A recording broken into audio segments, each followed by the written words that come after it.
but it's very close for 5th place between the newbies. Mecha X, new arrivals this year, the 8th team to join this contest, and they have just a single point lead over Mid-Sussex MCC, the home organisers here this weekend for 5th place overall. Now, Mid-Sussex have had a run of being at the bottom of the pack, the wooden spoon, if you like, so they're happy to be higher up than they usually are from that side, but then they've got Guest MX and Cheshire Northwest also getting involved here. So we're just about to get sorted out, so we'll join the live stream, the trackside commentary as well.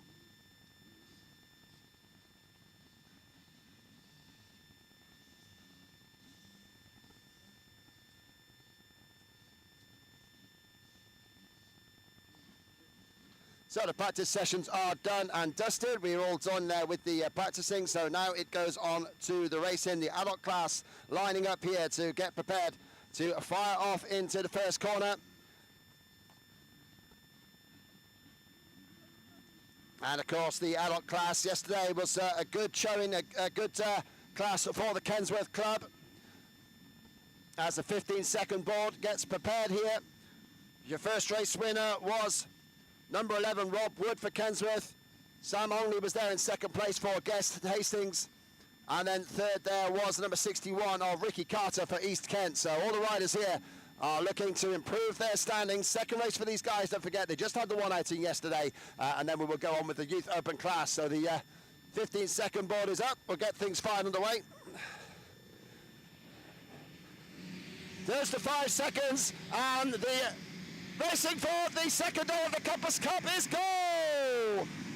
Couple of riders get stuck at the gate there, but it looks like a whole shot for yesterday's winner. Rob Wood it is that takes the lead for Kensworth. He's out there in front. 2nd place is Sam Onley, so 1st and 2nd from yesterday are in those positions again. Problems at the gate for Harry Foster, the Cheshire Northwest rider, got stuck at the gate there, number 41. But out in front, the number 11 of Rob Wood, taking control of this one. 2nd in this class last year behind his Kensworth teammate Todd Ritchie, who's not racing this year. But yeah, Rob Wood looking good out in front. 2nd there, Sam Onley for the Guest Hastings crew in that distinctive bright fluorescent yellow. You've got a Kawasaki there in 3rd. Single digits, so it's one of the defending champion Peterborough team. It's not Brad Skinner, it's not the distinctive number 1. In fact, I might be wrong on that one. It's definitely Kawasaki. We'll wait till they get within distance here so that we can see things and pick them out, but certainly looking sketchy out there at the moment. Brad Skinner was very fast yesterday. The number 1 rider for Peterborough. He came through the pack to take 5th place, the number 1 rider. So we watch out for Rob Wood, who took the whole shot there for Kensworth, number 11. The start always vitally important in motocross, of course, but when it comes to the mud, it is even more vital because the clear vision is such a factor. Difficult to go flat out when you're flapping at your goggles trying to get mud off them to see clearly, and especially with this constant driving rain, you would expect a lot of riders maybe to drop the goggles once we get in further into the race, because the constant driving rain is something you've got to clear in itself, let alone when you've got other riders around you covering you in sand. But of course, all the roll-offs, all the tear-offs would have been deployed, all these riders, the adult open class, the fastest of the day, they'll know the score, they'll get themselves prepared with the goggles as best as possible. But Rob Wood flying away here for Kensworth again. This is a class where Kensworth can do well and catch up the points to East Kent. In 2nd place there is the Sam Onley. 3rd is number 14, another of the Kensworth crew. Matt Wood this time is there. And then you've got the 23 of Matthew Dowers, yesterday's whole shot man, in 4th place. 5th is another one of the Guest Hastings riders. That's the number 99 of Craig Down. As the pack pour through, plastered in mud, we'll get the timings through so we can pick them out for you. But yeah, it certainly is going to get difficult to pick them out as we go through the pack. But that's what timing's for, we'll get that sorted out.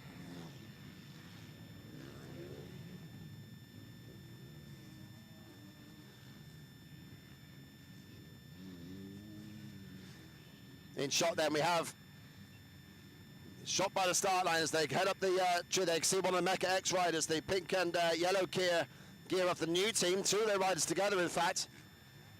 You can see them flapping up the goggles there, trying to get that sorted. It's going to be a nightmare for everybody, his vision in these conditions.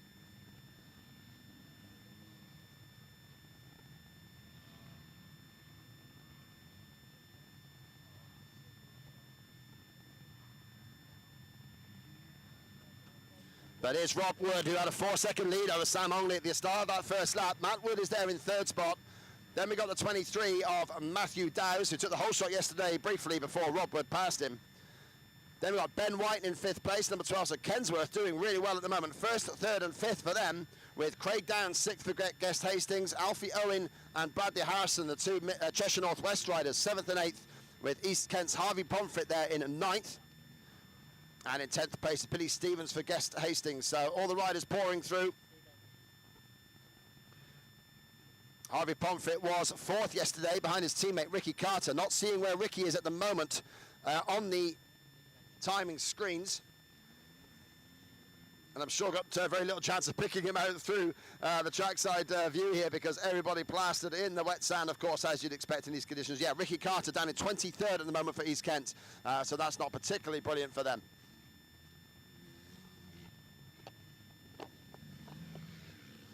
So on to another lap goes Rob Wood, the race leader here for Kensworth. Rob Wood still out in front. The gap now 8.5 seconds to Sam Ongley, but he's been passed. Ongley has dropped back by the looks of things.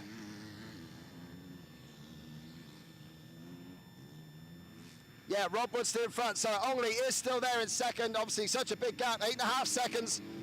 But it's close for third. Matt Woods could well make it a 1-2 for Kensworth here, with Matthew Dowes 4th, and Craig Down has done well, up to 5th place for the Guest Hastings rider.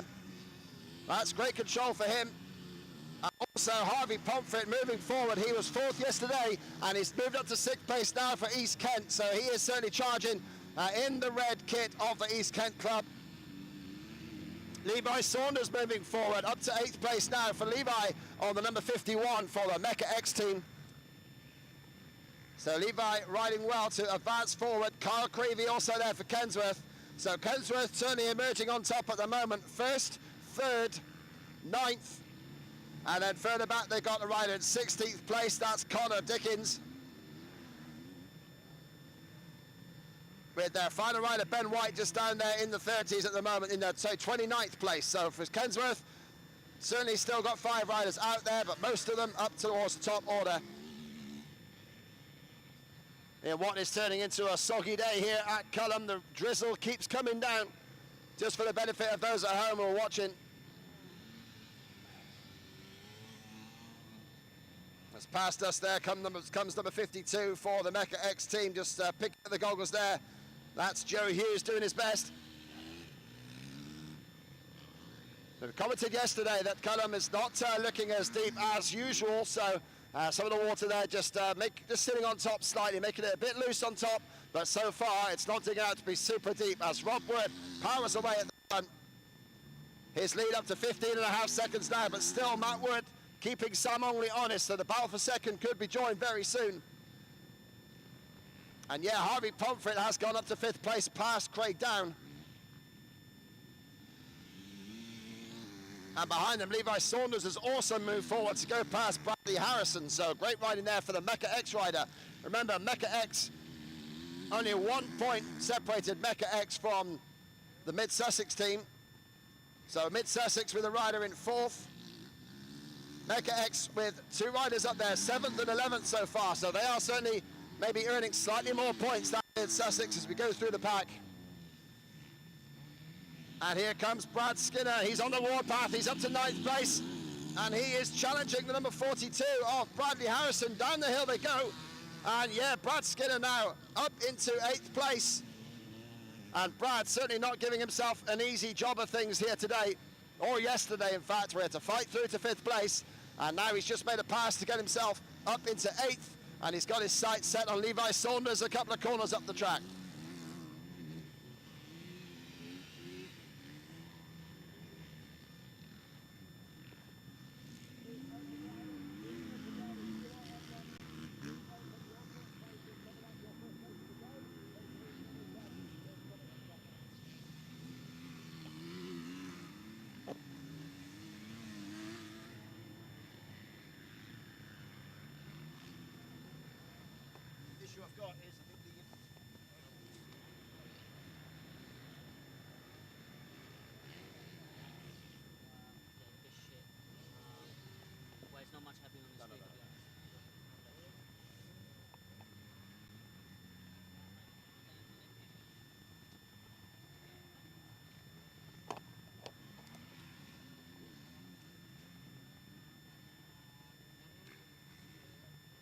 So Rob Wood comes to the end of lap 4. A 2:12.368 is his best time, 2:15 last time around.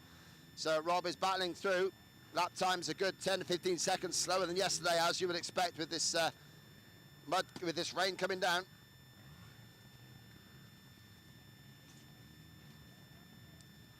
And Matt Wood has got through the second. So Matt Wood is through now into second place. So that's a Kensworth 1-2 now with Rob and Matt Wood first and second. Here it comes at the end of the start straight. It is Matt Wood. Second spot there, Sam only down to third. So what a result this would be for Kensworth. Just what they need to start clawing back the Peterborough team, who at the moment have got a best rider of Brad Skinner in 8th spot. Well, Peterborough have got 8th, 11th, 21st and 27th at the moment. And one rider down in 39th. Points all the way through, of course. 45 points for the win, 42 for second, 40 for third, then 38, 36, and then it drops by 1 point all the way down to 40th place. 2:52 stroke getting cranked there by the number 54 of Luke Richardson, and he's doing well for Mecca X, up to 9th on that lap at the expense of Bradley Harrison, who slipped down to 10th place there for Mid-Sussex. Sorry, for Cheshire Northwest. Jacob Russell up there to 11th place there for Kensworth, so for Peterborough, sorry. So Peterborough 8th and 11th, those two riders, but Kensworth with 1st and 2nd, and also through the pack, they have got 13th and 15th as well for Connor Dickens and Kyle Creevy. So for sure, Kensworth will be making progress in this race as they try to claw back in against defending champions Peterborough.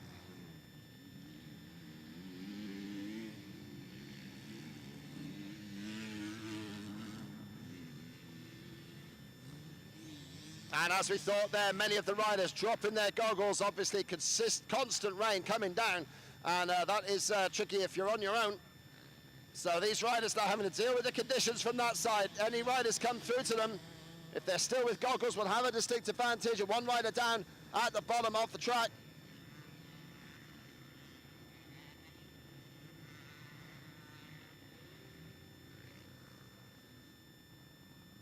So number 33 there, Norfolk and Suffolk rider, just coming to grief. He's picking his bike back up.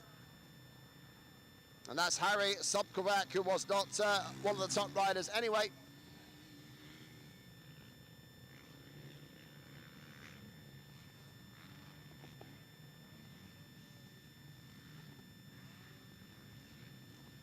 Well, Sam Ongley has not let Matt Wood get away from him there, 2nd and 3rd, as Matt picks in his goggles. The difference being that Ongley has dropped his goggles, so he's now going to suffer a little bit with view. And in fact, he's getting caught as well by the number 23 of Matthew Dowes. The Mid-Sussex rider in 4th place needs to move forward, get himself some points for his team.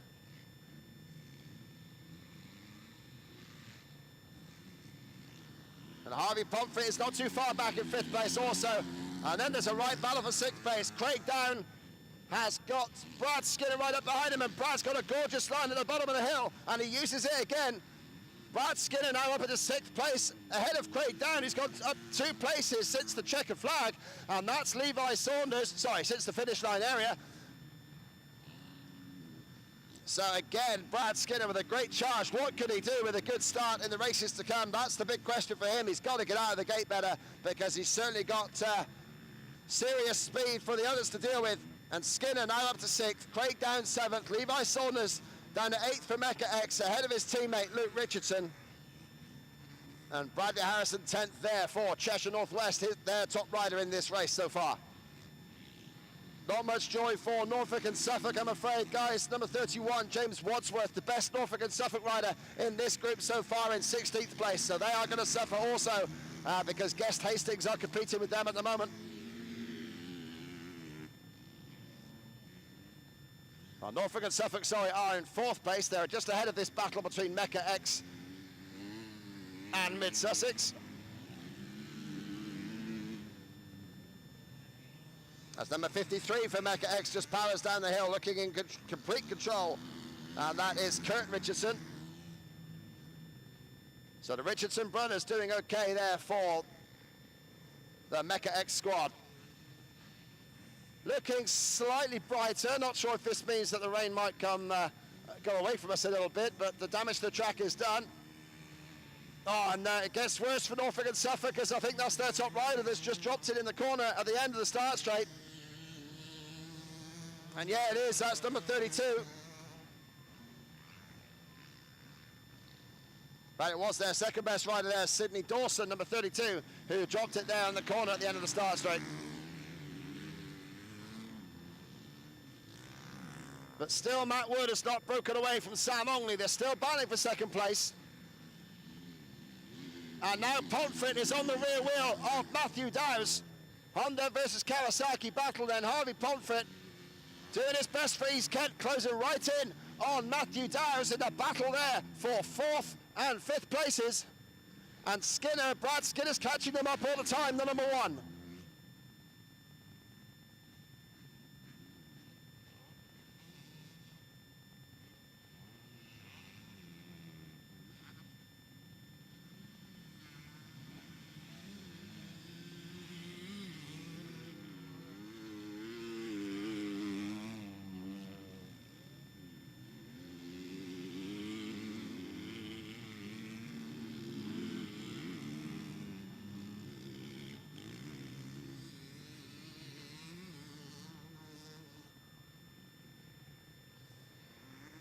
So at the bottom of the circuit there, Brad Skinner chasing through, but at the moment it looks like Matthew Dowes has fended off the attentions of Harvey Pomfret in their battle for 4th and 5th spot.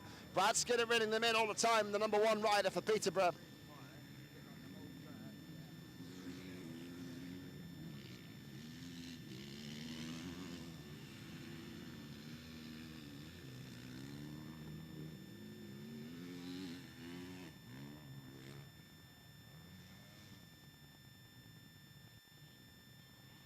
And the checkered flag has gone out there, and that was the last lap, and Rob Wood has brought it home there. Number 11 takes the race win for Kensworth.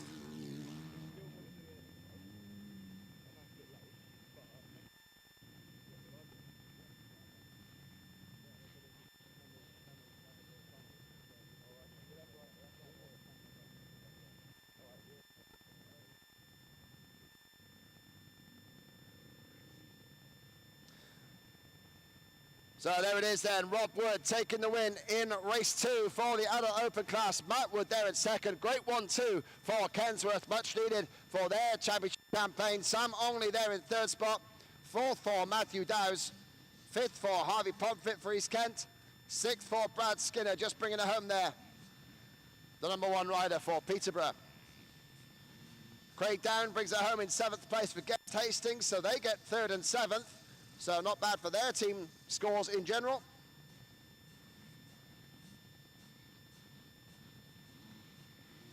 And then we have Luke Richardson bringing it home there in 8th spot. We'll just get the last 2 riders of the top 10 over the line. And yeah, 9th for Levi Saunders for Mecca X. And in 10th place, another Kensworth rider, Kyle Creevy. And close over the line there for 11th place between number 2, Jacob Russell from Peterborough, holding off the charge from Bradley Harrison for Cheshire Northwest.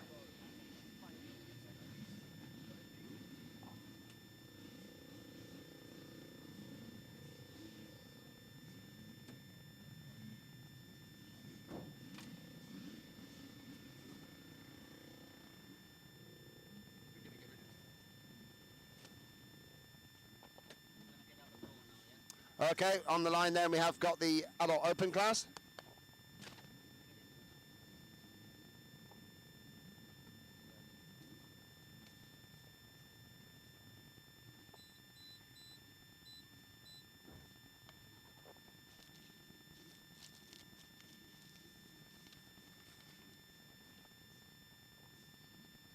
Youth Open riders now on the start line then, preparing for their 3rd race of the weekend.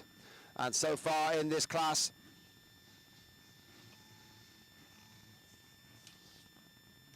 it's East Kent who's taken the most points so far, 289 between the 2 races, 61 ahead of Peterborough. And then Mid Sussex have also got stuck in there 3rd so far this weekend. But yeah, the Youth Open class getting ready for their start very, very soon.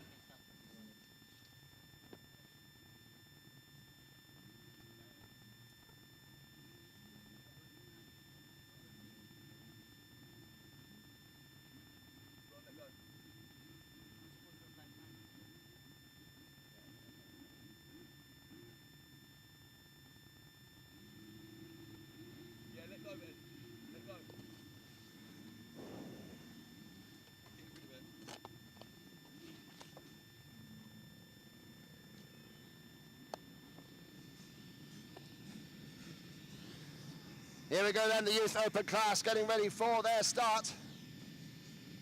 15-second board is up.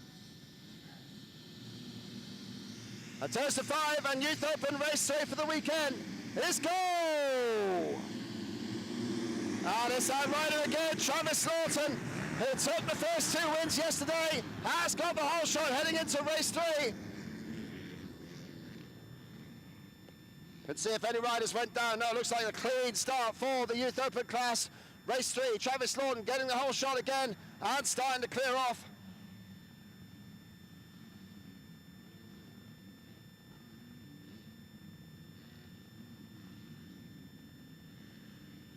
Mind that, we've got 2 riders with black jackets, so any guess is yours as to who they are at the moment.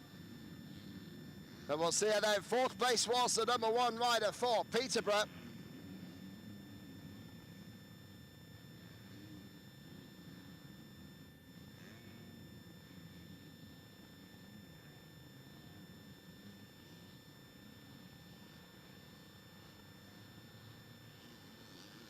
So that's Dayton Thompson is up there into 4th place at the moment.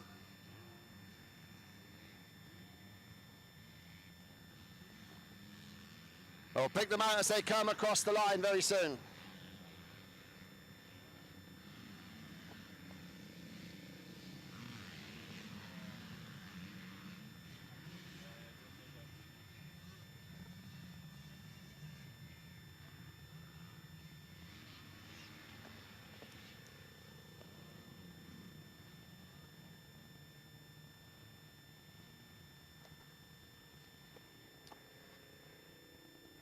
Travis Lawton winning both races yesterday. Kai Thorpe took a second in race 1, but had disqualification there in race 2. So Kai Thorpe losing his points from race 2. That leaves Travis Bixby, the number 32 for Norfolk and Suffolk there. Second overall after 2 places yesterday. Dayton Thompson took a second in race 2. So he's gone 5-2, currently sitting 3rd overall here in the Youth Open class. But at the start of this one, Travis Lawton again in control, looking to make it 3 out of 3 for the Mid-Sussex club. But in 2nd place now is Dayton Thompson, so the Peterborough riders move the order there. We've got Alfie Vevers, who's fast starting yesterday. It's East Kent 3rd and 4th, in fact, between Harvey Vevers and Harry Farnham. So those are the 2 riders in the black jackets there. 64 of Alfie Vevers in 3rd. Then you got Harry Farnham and another East Kent rider, Kane Welsh Corbis. So East Kent currently running 3rd, 4th and 5th. So good scores for them so far. Tommy Hurst there in 6th spot, the number 2 rider for Peterborough. And then we got Travis.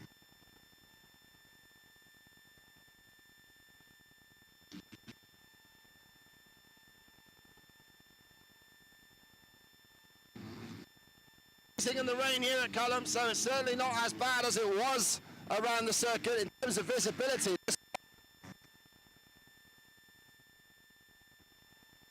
In your vision.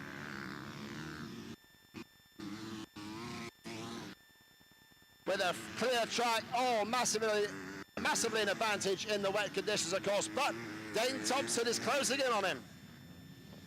Thompson briefly took the lead yesterday. Looks like the Peterborough riders has come to grief at the bottom of the circuit, so there's a crasher there, but he's picked it back up, got going again. Unknown why, I'm afraid, can't see the number from this distance.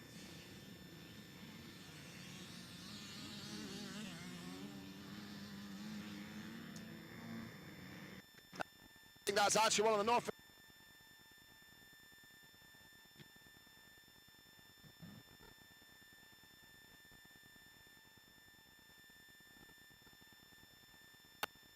The gap, because it was 2.7 seconds between Lawton and Thompson at the first full lap, but it looks to me like Thompson's closing in here as they head towards.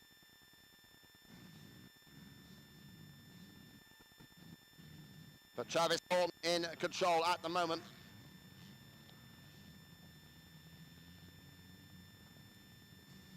Travis took 8th in the 125 class last year for Mid-Sussex, so he's certainly taken a turn of speed now on this 254-stroke Yamaha. Looking good at the moment as Thompson, who was 4th in this class last year, tries to pressure him there from 2nd place.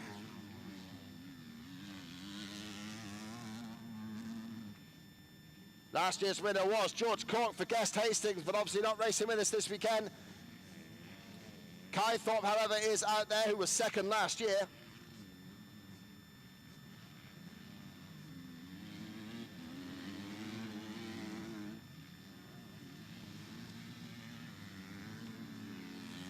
But Kai Thorpe actually not in the race here today, so I'm not sure what's happened there. If that's a consequence of what happened yesterday, we don't know. But Kai Thorpe no longer racing, it seems, for Kensworth. So I can only guess at what happened there, and I don't want to, so we'll leave that open to those who know.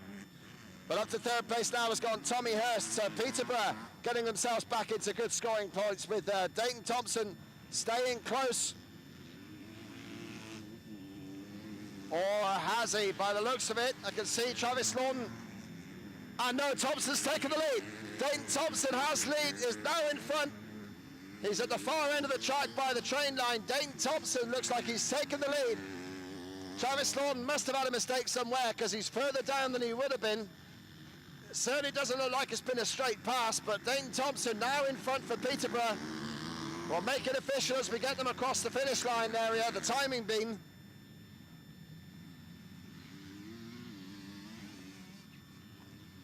So that would make it a Peterborough what?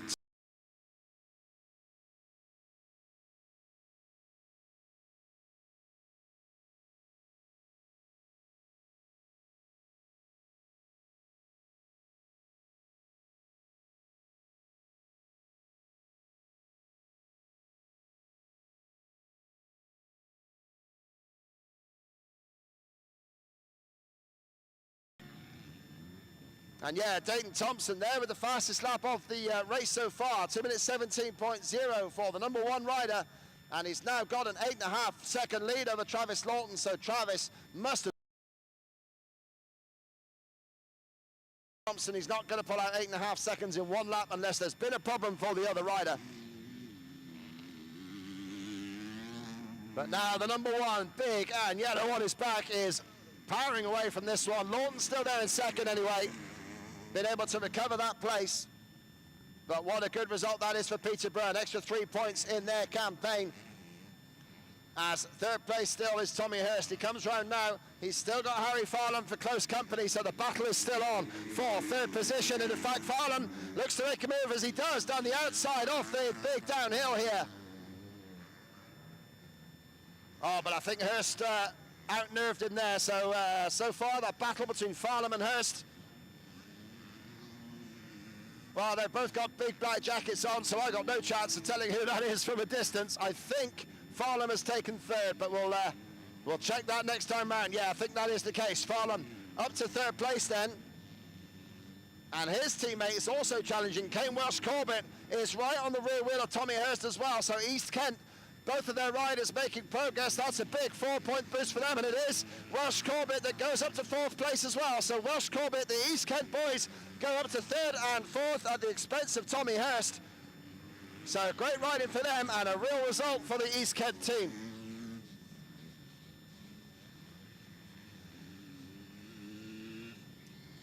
Travis Bixby it is there in sixth place, number 32 for Norfolk and Suffolk.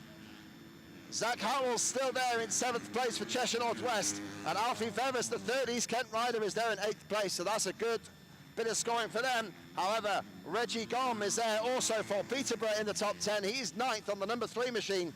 So we've got 3 East Kent riders in the top 8, but three Peterborough riders also there in the top 9.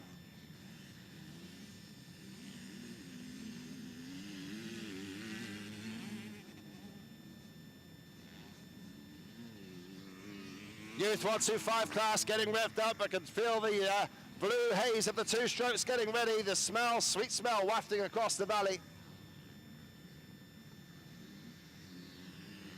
And Thompson's now brought out to a 9.9 second lead over Travis Lawton. He's dropped the goggles as the number 1 rider, which might be a factor when he gets amongst the lap riders here. Lawton still with goggles in place, but getting stuck behind a lap rider, that's cost him a good couple of seconds there. Still not clear of that lap traffic. But Lawton has at least still got goggles to deal with it. If any sand gets in the eyes there of Dayton Thompson, that could be an issue.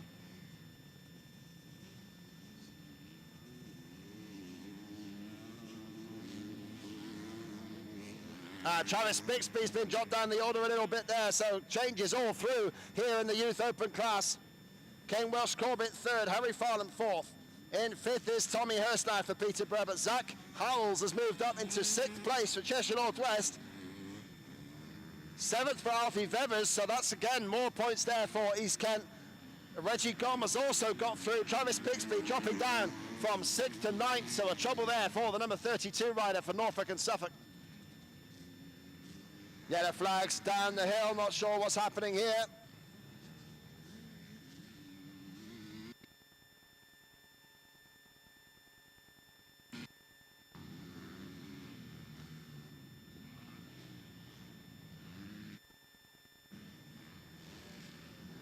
Well, we've got to ride around our circuit in the bottom of the valley. There is a medical flag waving, so we hope that the rider gets some attention there. Can't make out who it is from the commentary point, I'm afraid. The bike has disappeared behind the bank.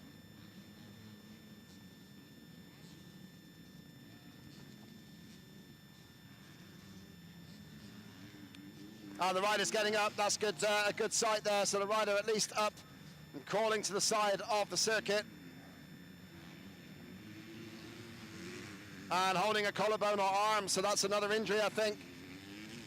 Think it's Norfolk and Suffolk colours as well. Not sure exactly, the red flag is not being produced. Rider's off the track, so we should be able to carry on with the race.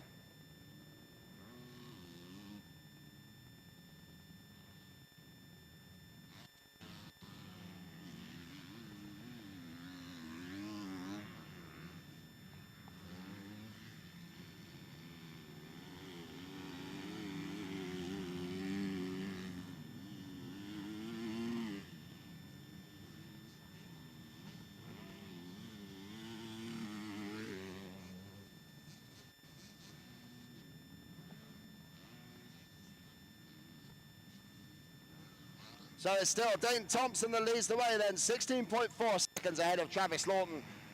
And still that East Kent massive, third and fourth, looking good. But they're close together on track. I think this is them coming past the end of the start straight now. Kane Welsh Corbett on the number 61, ahead of the number 63 of Harry Farland. Then we've got the number 2 of Tommy Hurst from Peterborough in 5th place.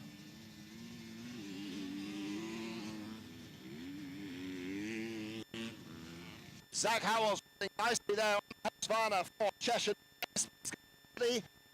Must move. Gomez got past. Past Travis Bixby, so Bixby dropping further down. And Reggie Gom is also pressuring Zach Howells now for 6th place, so more points on the line possibly for Peterborough.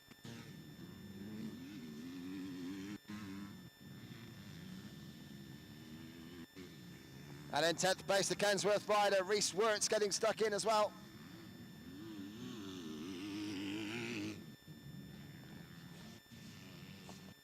So in terms of the team positions at the moment, Dayton Thompson looking good for Peterborough. Their next riders are in 5th and 7th, and then 11th place as well. Just the 4 riders for them in this one at the moment. Travis Lawton there in 2nd for Mid-Sussex, his next best teammate. You've got to look down at 17th place for Harry Keat to help out Mid-Sussex's points. But East Kent are there in 3rd and 4th.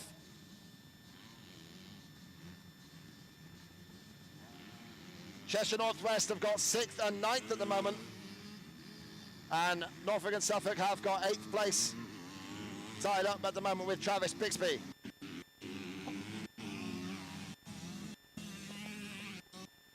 Last lap for the leader, and he comes past the end of the car straight with the big number 1, doing it justice. Dayton Thompson flying out front at the moment.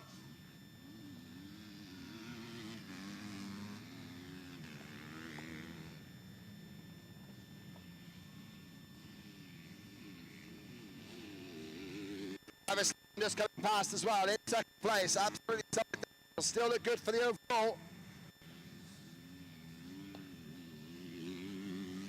Yeah, the 10 margin over Bixby and 12 ahead of Thompson, so Lawton still looking good for the overall result here. With 1 race to go for this open class. Youth 125 is about to line up. Well, they are lined up now, getting ready to go. But great scoring here for East. Harry Farlam, they're in third now. Kane Welsh Corbett still there in fourth. And yeah, Zach Howells has been passed. Comes Tommy Hurst at number 2.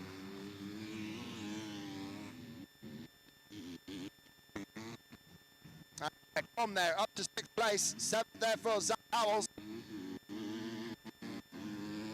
And he's got Travis Bixby up behind him. Travis with no goggles is going to struggle there.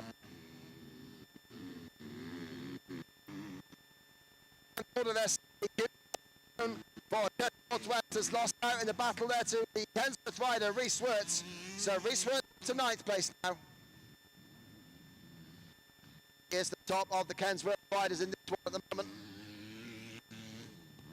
Past us goes Junior Carroll Stone on the 44 Cheshire Northwest machine. And then the top rider from X is number 52, who's coming past us now, Daniel Charman. On the Kawasaki, giving it some gas.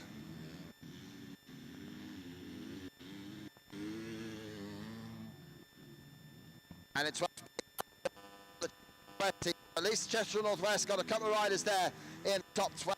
They've got 7th place as well, so not that score at the moment for Team CU. As a checker flag flies, and Dayton Thompson brings it home, the number 1 rider.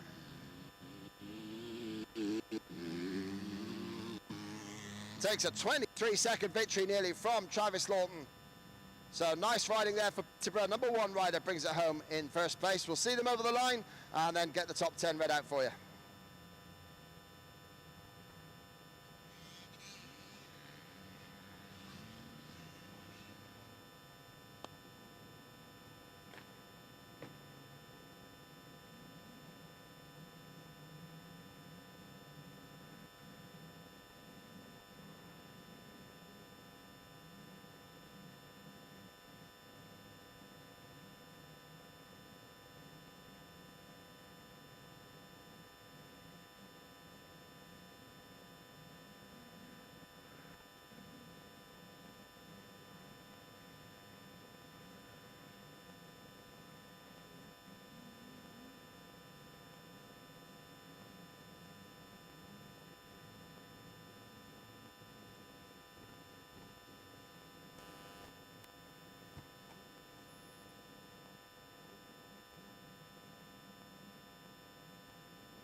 So in that youth open race then. So in that youth open race, Dayton Thompson taking the win in that one. Second place there for Travis Lawton, looking in control still for the overall result. In third place there, number 63 of Harry Farlam. That's the best result of the weekend by far. Fourth place for Kane Welsh Corbett.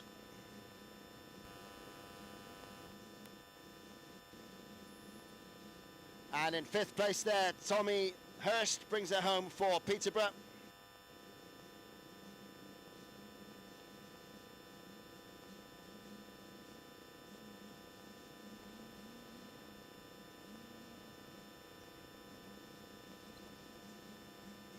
And yeah, Travis Bixby, who was lying second overall, ended up bringing it home there in 8th place.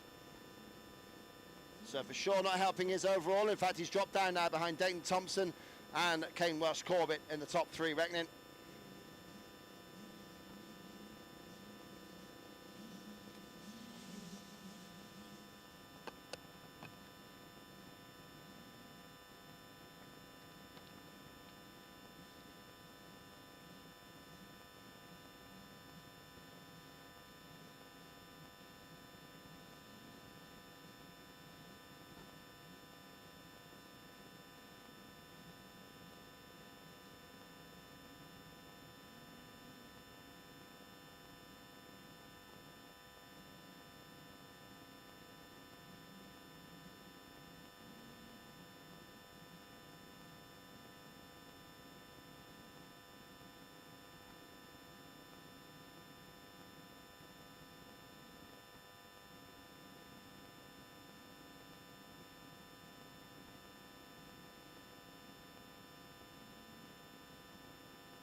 Right, on the Youth 125cc class. Youth 125cc class getting underway here.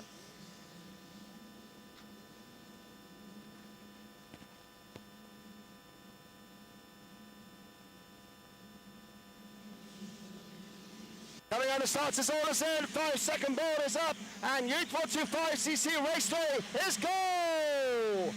On a rider from Becker, stuck on the start line, but in comes the first 2 race winner. It is Alfie Gettisgreen who takes the lead. It's a Norfolk and Suffolk 1-2.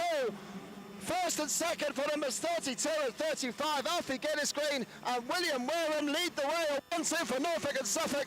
Will do them a power of good as they battle to keep first place or even go higher. Got a guest Hastings rider, that's Harry Lee. He's carrying a GoPro here, which is actually broadcasting live on the live stream. So Harry Lee, the 99, with a good start. And we are seeing images here from Harry Lee on the GoPro.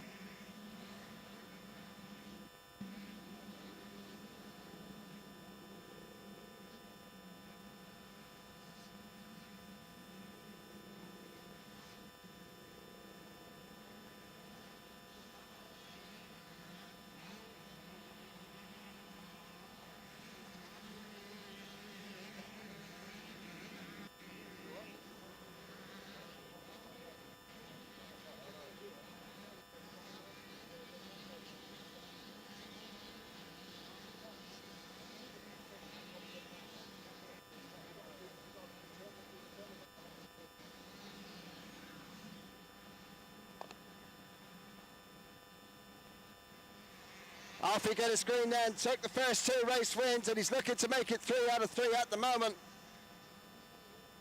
Ben Casey it was twice second yesterday, and Harry Lee twice third. So these riders there in a similar sort of get-up to where they were before. Not quite seeing where Ben Casey was on that first lap, but they'll come across the timing beams very soon, and we'll be able to tell you. So far in this class, Peterborough have just about scored more than Kensworth, 52 in total. More between Peterborough and Kensworth. Guest MX, of course, with the help of Harry Lee, as 3rd best. East Kent, Norfolk and Suffolk there 4th and 5th. But it's Norfolk and Suffolk who've got the race lead at the moment. Alfie Gettisgreen, such a Compass Cup stalwart for Norfolk and Suffolk. Winner in a big 185 class for each of the last 2 years. And now he's carrying on that vein of form here in the 125 class. Up the second has got the number 2 rider. There, Ben Casey. So it's Blake Ward-Clark up to 2nd place. Great rider from Ward-Clark. Had a mechanical issue yesterday. And in fact, it's not Casey that's hit the floor, it's the number 5 of Jack Lease. So the 3rd of the Peterborough riders has dropped the bike.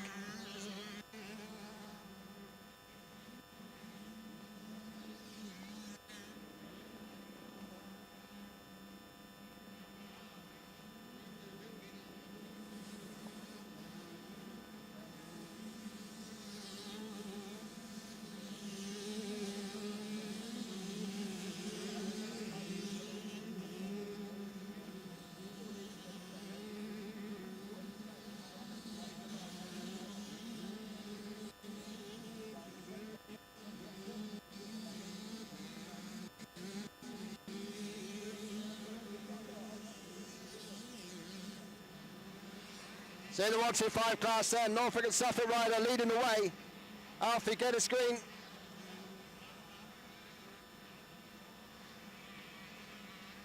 And we're seeing here on the live stream the battle between the Peterborough riders. So they have got Blake Ward-Clark, had a rough day yesterday. Able to take 7th in race 2 with a mechanical issue, but no score in race 1. So Blake Ward-Clark out of the reckoning overall, but for sure he can still collect good points for Peterborough. Ben Casey there, 3rd place at the moment, lying 2nd overall after 2 seconds yesterday. And he's got Harry Lee up behind him on the Fantic as well for Guest Hastings. And in fact, they've both made ground on the number 99.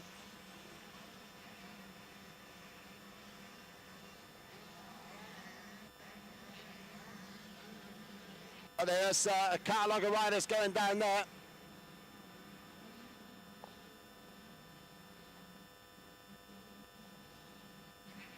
But out in front still, Alfie Gettisgreen in control for Norfolk and Suffolk.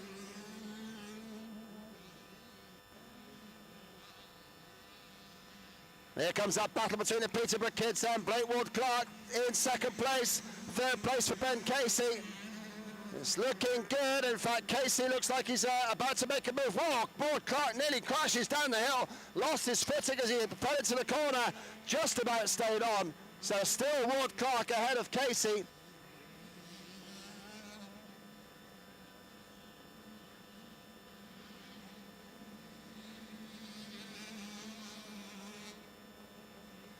And in fact, it's currently a Peterborough 2, 3, 4. So these riders really packing in the score for the defending champions there. Jack Lees in fourth place. Then we've got the Mecca rider, Luke Hodgson there. It is Boyd from Cheshire Northwest. As the East Kent rider, Mickey Angles. Hookie is the top rider for the Reds in seventh place. Freddie Saunders, eighth for Mecca X. Bobby Topping, ninth for Norfolk and Suffolk, and in 10th place guest Hastings rider Marley Ray Tupper. So we've lost Harry Lee somewhere. He's dropped down, he's crossed the line in 8th place. So Harry Lee made a mistake, obviously. Here he comes now, and he's definitely sporting some CULHAM sand up into the yellow of guest Hastings there. So he's certainly wearing the new fashionable trend in this tricky conditions. Harry Lee trying to fight his way back up the order. In fact, he's got it to 14th now and make that 13th as he passes the number 3 rider from Peterborough, Jack Desborough. So up the order goes Harry Lee, recovering from whatever ailment he had. Definitely was a crash, I think. Oh, we've got an East Kent rider down at the bottom of the track. So one of the East Kent crew has bit the dust. The bike's in the track. The rider is off the side of it at the moment, just getting some attention. So proving to be very tough conditions here at CULHAM today.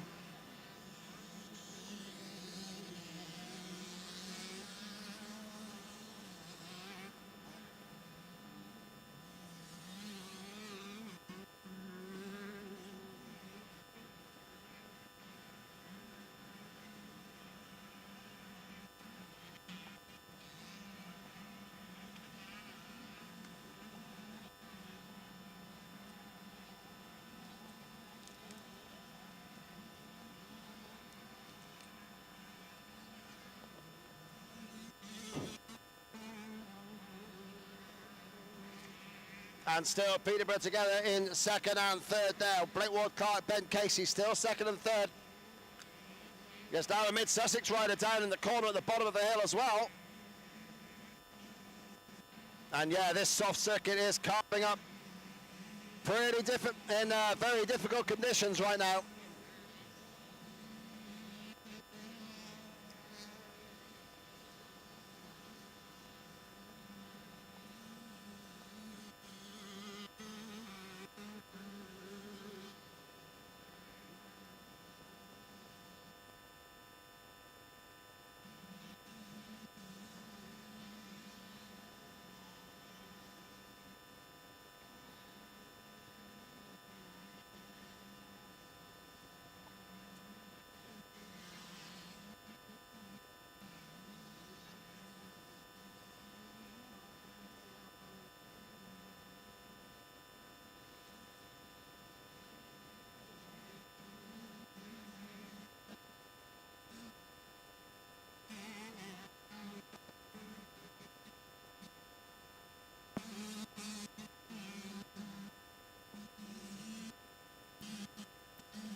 Well, Blake Ward-Clark is getting quicker. He set the fastest lap of the race last time around, so for sure the Peterborough rider doing his best to hold back his teammate there, Ben Casey, but also to try and get into that lead of Alfie Getz-Green.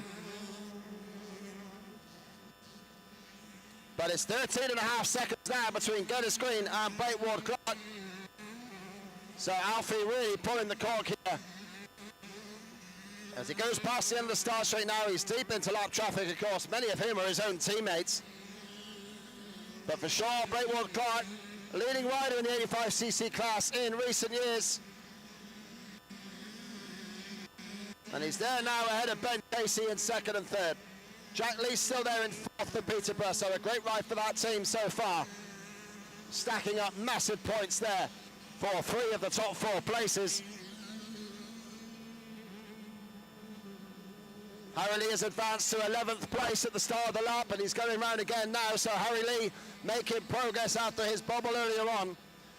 That might cost him an overall podium position, but he had some gap in the points. 2/3 yesterday put Harry Lee on 80 points. The next best was the tie for 4th between Caden Boyd and Jack Lease. So Lease doing well in that one at the moment, and certainly looking to bridge the 7-point gap to Harry Lee. Could well be a threat to Harry's podium position at the end of the weekend.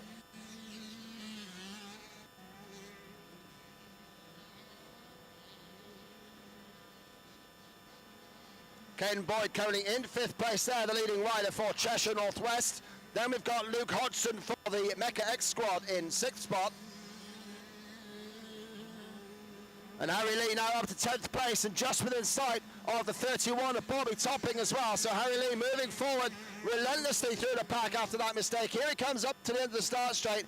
Harry Lee with the GoPro at the moment, which is broadcasting through to our live stream.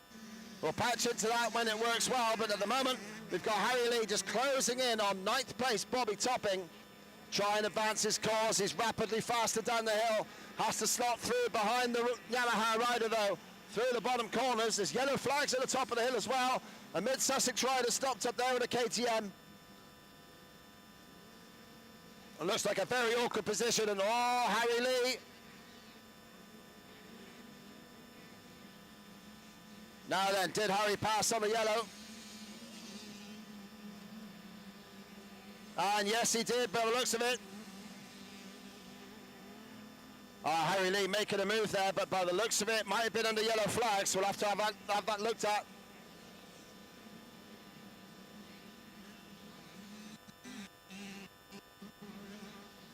Oh, and a lap rider nearly got in front of Blake Ward-Clark, so that nearly cost the number 2 rider his 2nd place. He's pulled away from Ben Casey now, but that looked very, very tricky.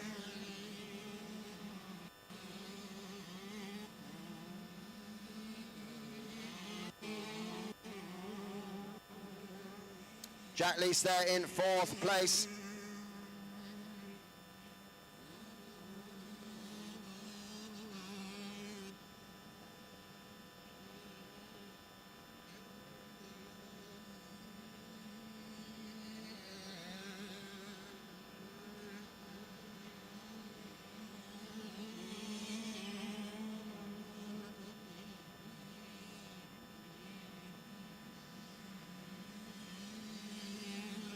Here comes Caden Boyd in 5th spot, so he's riding well there for Cheshire North West. Keeping hold of that position, he might well make some ground towards Harry Lee, towards the podium positions. But at the moment, he might be losing a spot to Jack Lease just ahead of him. They were tied on points heading into today's races. Battling for 4th and 5th overall, but 3rd might be in distance. Might be in sight because Harry Lee is down to 9th place. He was 2 seconds behind Mickey Angleshookie, and right now Harry Lee's got Mickey Angleshookie in his 2-lap riders on the track, and they run Angleshookie ride, and Harry Lee down at the inside to take 8th place. Oh, Angleshookie looking to take it back though. Good scrap going down the hill here, but Harry Lee's got great speed down there, and the Fantic Man is through and up into 8th place now. Looking to chase down the next one on his list, who is Freddie Saunders, the 54.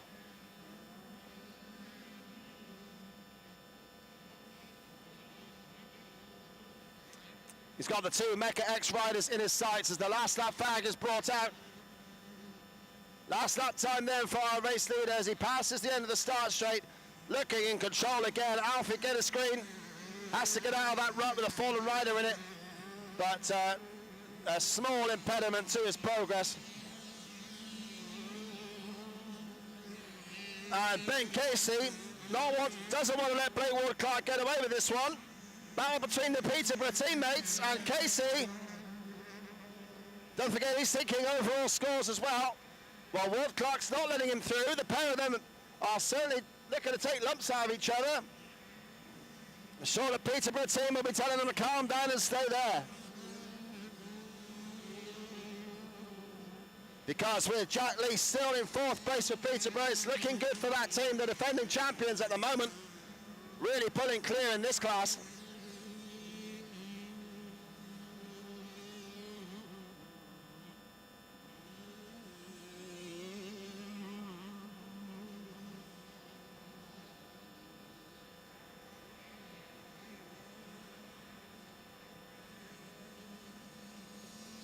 35 is Seth Benoski, taking a couple of legs off there, waving them to the crowd, really enjoying the atmosphere here at the Compass Cup. And it's good to see that the rain has eased off a little bit now, so track is damp, but it's certainly at least drier, which is what we had most of yesterday. And yeah, for sure, it's looking like a bit of a brighter afternoon here at CULHAM. But we look for our race leader then, Alfie Geddes-Green, about to bring it home. We look for the checker flag in the distance.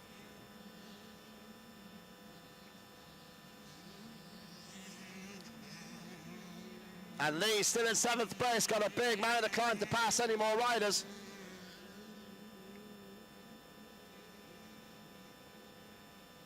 And the checker flag waves in for your race winner, 3 out of 3 this weekend. Alfie Geddes-Green taking a clean sweep at the moment.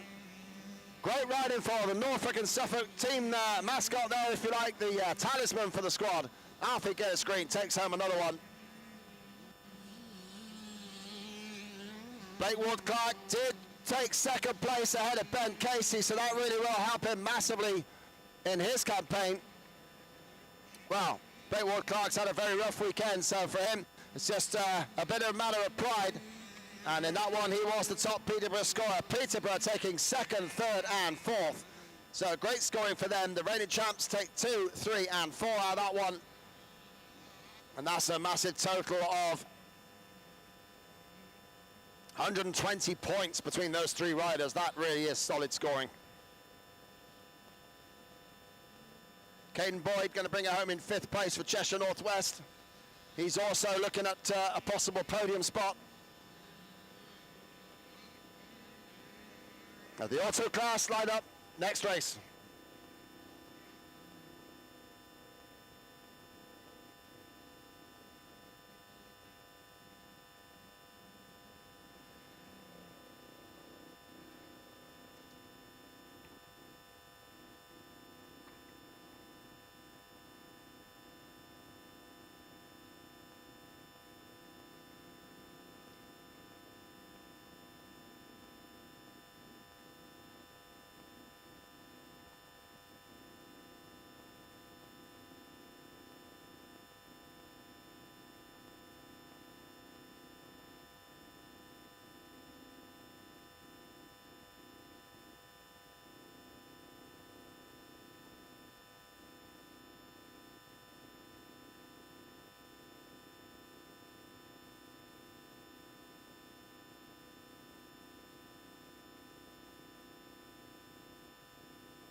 So there we go then, the Youth 125 class all finished for that one. So Youth 125 race 3 is done. Alfie Geddes-Green the winner there ahead of Blake Ward-Clark 2nd, Ben Casey 3rd, and Jack Leese in 4th place. Peterborough 2, 3, and 4. Caden Boyd took home 5th place, number 44 rider for Cheshire North West. Then Luke Hodgson 6th. Harry Lee got back up to 7th place for Guest Hastings. Freddie Saunders 8th for Mecca X. 9th Archie Edwards for East Kent, and in 10th place Bobby Topping for Norfolk and Suffolk. It does keep that result keeps Alfie Geddes-Green as perfect for the weekend with a 1-1-1 scoreline so far. Ben Casey close behind, but 11 points back from Geddes-Green, 2nd overall. The battle is for 3rd in the 125s now. Harry Lee still there, but got a 3-point margin over Jack Leese. And then 2 points further back from him is Caden Boyd in 4th, 5th. And then in 6th place is Archie Edwards, the number 62, on 104 points. For sure, top 5 there will battle in the Youth 125 class for the podium.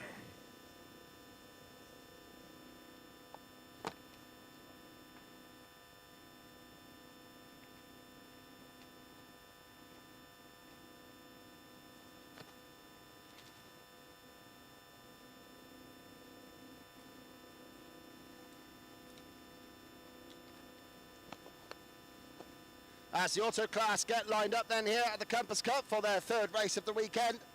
So far this class has been good as well for Peterborough, 171 points and then 167, 338 total for Peterborough, 42 points more than East Kent, and then Kensworth have brought home 275, Cheshire North West 211 and Mid Sussex 182. And the main reason there is Cohen Llewellyn has won both races today.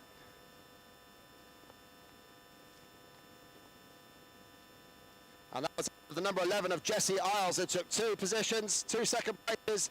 3rd place went to the way of East Kent, number 65, Teddy Wright. And there's a tie at the moment for 4th overall between Max Hudson, the number 1 for Peterborough, and Ben Matthews, number 64 for East Kent. They're both on 70 points. So yeah, still a 10-point gap to get onto the podium, but you never know what can happen as starters orders are bringing the automatics into the play. Green flag waves, they all look towards this one guy with the ball there. 6th place overall is the 44 of Ronnie Crutchley, just a point back from that tie between Hudson and Matthews, so certainly is close there in the top 6 of the points individually for the auto class. But Peterborough so far taking the most points out of this one. 15-second board is up then. At least they got dry conditions overhead. 5-second board will turn, and auto class, race number 3. Let's go! And on the inside, Cohen Llewellyn was there any time it was going to happen. Llewellyn out in front. You've got a 44 of Ronnie Crutchley there, has got a good start in 2nd place. Well, one of the Mecca X-Kids looks like has got down into the a good start position. That could be Alec Miller, who had no points in race 1 but 4th in race 2. So Miller looking to try and hang on to Cohen Llewellyn here. Oh, a couple of riders stuck off the front there. Lenny Newman gets his race started, as does his Mecca X teammate Max Hughes. So they've got some work to do from the back of the order now. A couple of riders, it is soft and sludgy in the middle of the circuit. A couple of riders coming to grief there, but they are getting up quickly. Oh, that's good news. Keep pressing on. Now Cohen Llewellyn is down. Oh, the leader's down. Cohen Llewellyn off in the bottom corner. He drops it. The number 4 rider who's barely put a wheel wrong. And so far he remounts in 7th place. So Llewellyn down from the front. This is going to be interesting here now. Llewellyn instantly up to 6th place. Or is he? Yeah, he is. Class 1 of the East Kent boys. So Llewellyn crashes from the lead, but he's not too far behind still. 6th place on the opening lap. You would guess he might be able to make that up, but it's going to be entertaining. He's got some passes to make to keep his end intact. Just washed the front end there in the deep mud at the bottom of the hillside. In fact, he's not alone. There's now 3, 4, 5 riders down in that corner. It really is deep down there by the riverbed. By the riverside, I should say. There's 2 riders down coming into the corner, about 5 or 6 down in the corner itself. They're all up and safe. But yeah, certainly it's very deep down there, and these young riders are struggling to deal with it, of course. Very little power, they've got to get on the power, and of course, yeah, still young kids, very inexperienced. That's going to be tricky for them to deal with. But they look like they're all getting back up, picking themselves up, getting the bikes restarted, getting some help there. But yeah, there certainly is some chaos down in that bottom corner. That's the one at the far side, so if you're looking at the start straight, it's behind the starting gate, if you like, that long downhill section at the far end of the track, the opposite end to the train line, of course. Going down into that bottom corner, there's some issues, but yeah, they're picking things up, and it's now clear, which is great news and great work from all the marshals, the parents, and everybody getting involved there.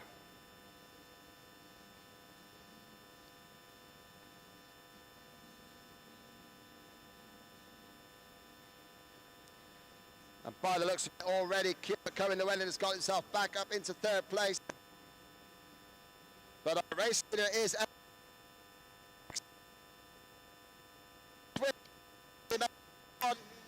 for Steve in the vet class.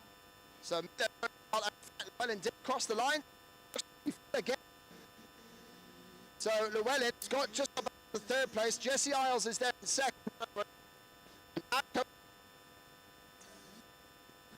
To 1 of 20. Llewellyn to do there. He's got, but it was a 6.5 second gap, but he's fallen again, of course. So now he has to get further on again. McGinty fourth there, and fifth is Teddy Wright for East Kent. Then you've got Leo Moore there for Peterborough in sixth spot. Seventh for Kensworth. Alfie Hayden there for Kentucky, 8 spots.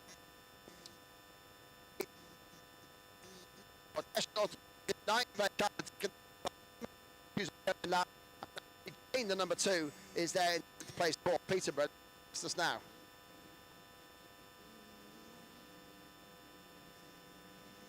So Alec Miller leading the way for Mecca X. Like I said, no score in race 1 yesterday, so he's not a contender for the overall. He took 4th in race 2.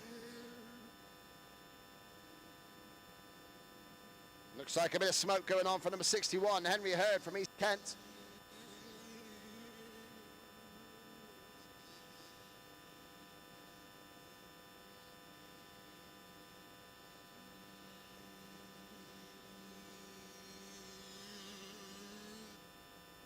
As number 14, Louis Reeve keeps on the gas on the auto, keeping all the way down the hill there.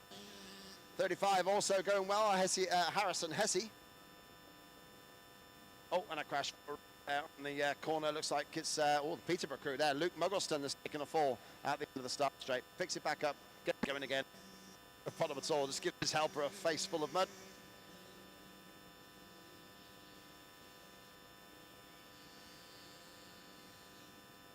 So the first challenge and difficulty we've seen for Cohen Llewellyn as he makes his way in 3rd place. Can he get back up towards that top level?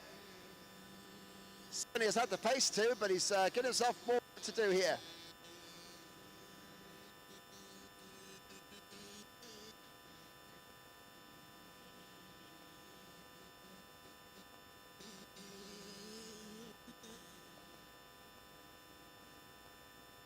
In these rough conditions as well for the auto, just about 3-minute lap time for the leader.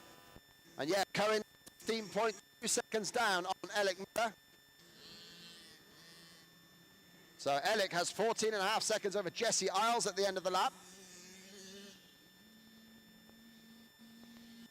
As passes the end of the start straight, he's got a clear lead at the moment. So the battle is on between Jesse Isles in the white crash helmet, heading up to the end of the start straight now. For Kensworth. Cohen Llewellyn's not in sight, so I don't know if he's had a crash again. There's a yellow flag heading up the hill.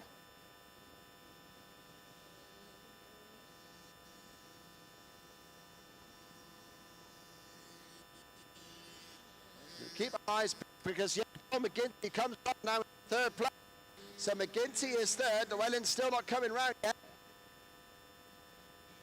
So a real up in this 3rd place here. Conditions, of course, playing their part. He is now 3rd. 4th, 55 comes past. Peterborough is now up to 5th place.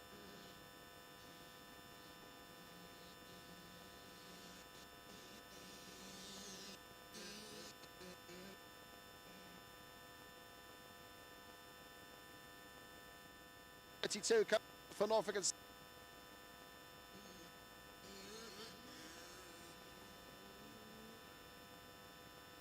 and then the next Peterborough, number 1, Max Hudson, who was involved in that tie for 4th place.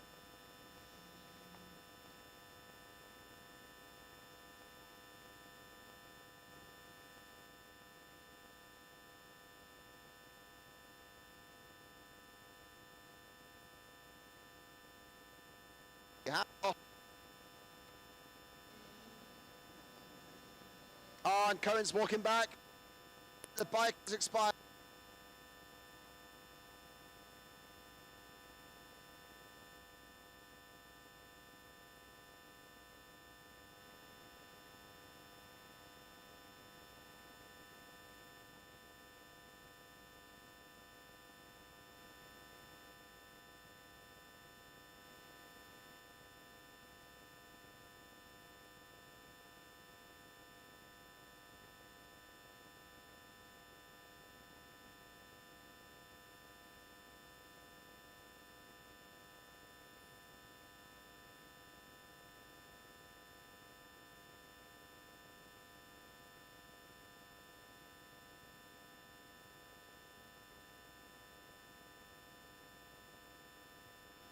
giving us 18 championship for the first time, and great to have them on board. They took a race win yesterday, their first one in the Vets Club, but this would be their first youth win for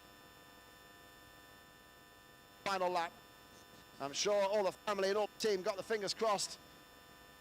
It.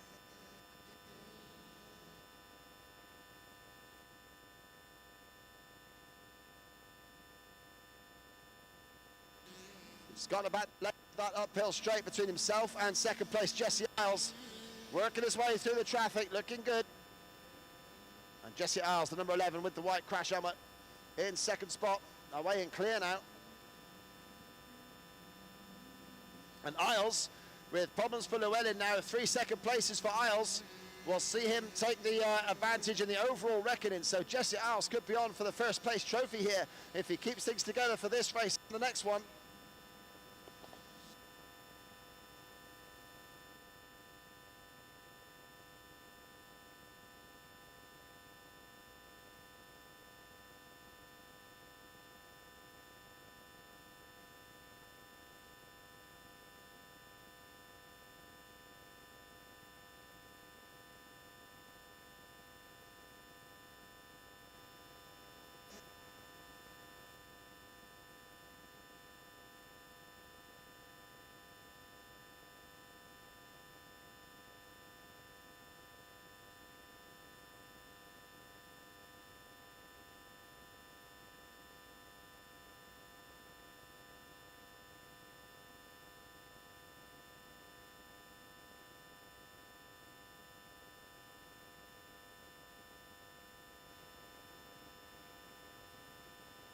So Scott.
And there we go, that's the auto class. Just bring it home now on the final lap. They all come across there. We'll get out the top 10 read out to you here at CULHAM. So, yeah, the autos, more drama in the Compass Cup coming up.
So just to give you the rundown then on that,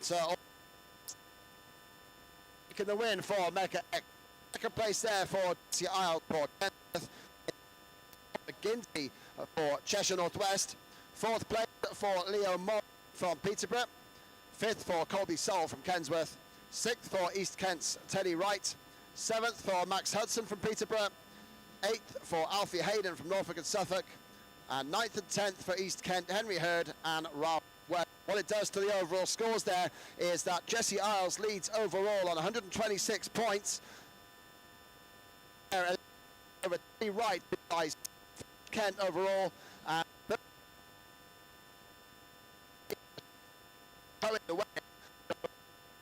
In position on 100. Fourth on 104. Fifth, Matthews and Colby Sol on 100. So wild results there for the autos class. Has an 11 margin for Teddy Wright and another 5 over Cohen Llewellyn heading into the final round.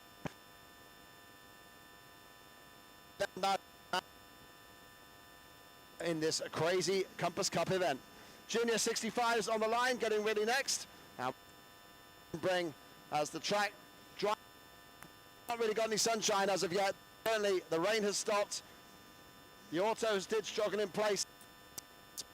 So make all the track and good. There. Yeah, we've got one more auto rider just bringing it home. So yeah, not giving up. True fashion, carrying on. And yeah, he will bring it home now. I think that's one of the East Kent riders, or no, Mecca X, I think, sorry.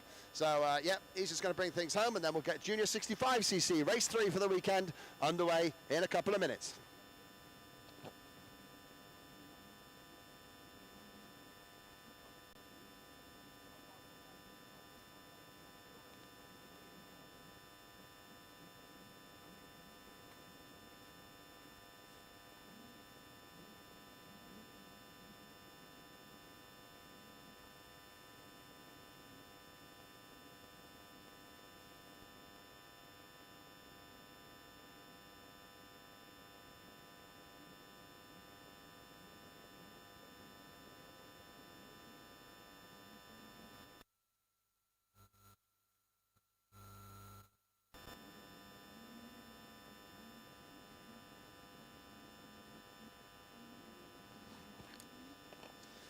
Coming through into this one then, the juniors class so far, Peterborough have taken the most points here as well. Only 21 points more than East Kent, who have currently picked up 304 in this compared to 325 for Peterborough.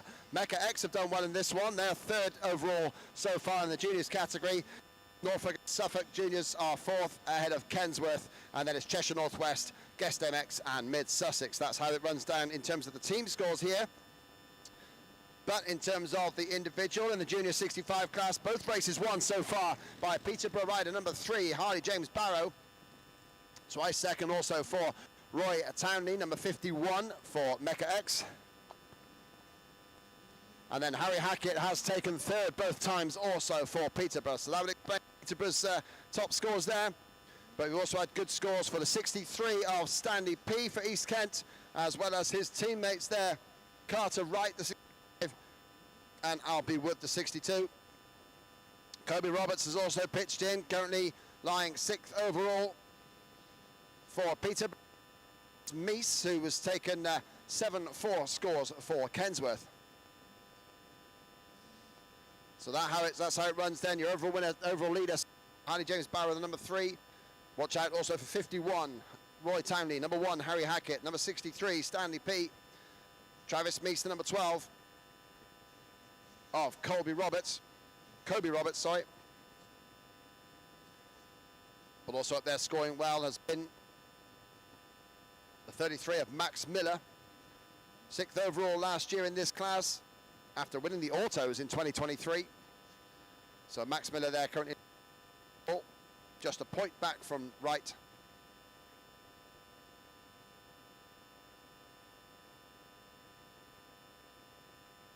Suffolk also scored well with the number 35 of Jack Howell, currently sitting in 9th place. Rounding out the top 10 so far, then 55 of Frankie Hargrave.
Okay, so the autos are on the line then here. On the live stream you can see things there, just still getting quite deep there. The autos, bless them, really struggling in that deep nut. So they're just sorting out a few parts of the track here to make sure it's good to run again, because the autos obviously have struggled there. But the Junior 65 class getting ready on the line here. Harley James Barrow, like I said, 2 wins so far for him. And he's done very well for Peterborough, alongside Harry Hackett, the number 1, who has been 3rd twice. And yeah, I'm sure this nervous wait is not helping any of the riders here. Of course, they'll be worried about the track. Of course, some of the riders getting stuck out there in the auto class, but they're just taking care of the circuit a little bit, just to give these kids a little bit of a better chance to get things through. So forgive the time in there. We've still got the Youth 125 race 3 results up there. That was the race before last. So we'll see if we can get things worked out from that side.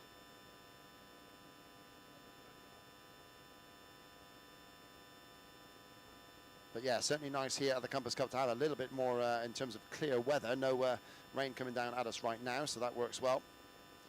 And it's great to see all the, you can see all the sponsors here that have helped us out there. Mid-Sussex Motocross Club, getting help there from Backyard Design, Compact Hire Limited. And yeah, it's brilliant to see the amount of effort that's gone in here. All the riders have got fantastic livery and kit, all set up there, unique to the teams, of course. East Kent running in the red. You've got the blue and yellow there of Peterborough, with nice big numbers that can help the commentator out quite well. There's the aerial shot. You can see everybody looking down there. The big ruts, as you can see, getting carved out. Of course, not a grid start here, so it's old school on the dirt. And it looks like we've had the word there that the track is clear, so we'll be able to get things rolling pretty quickly now.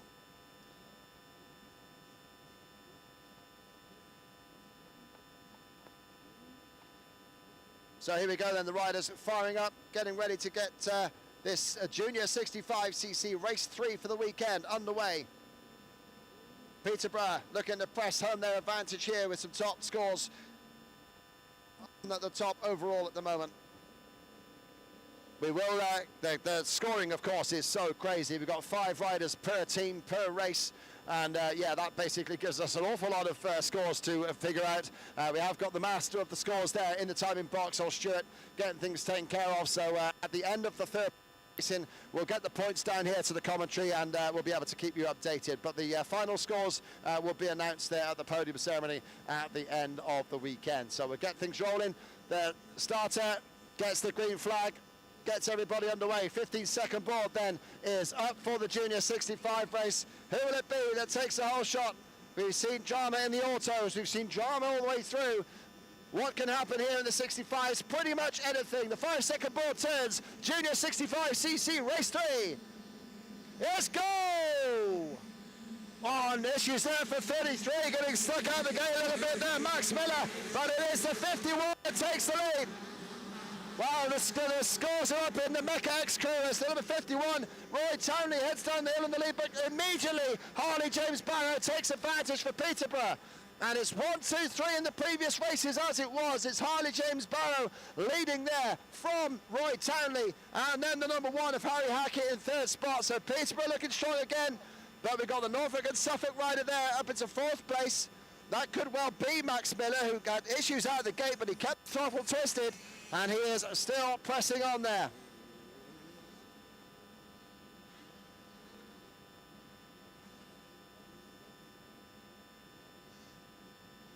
The 65cc riders head down the far end of the circuit. That bottom corner has been troublesome, but the leading 65 riders are dealing with it well enough. A little bit of track grooming there just to help things out, I think, has gone on.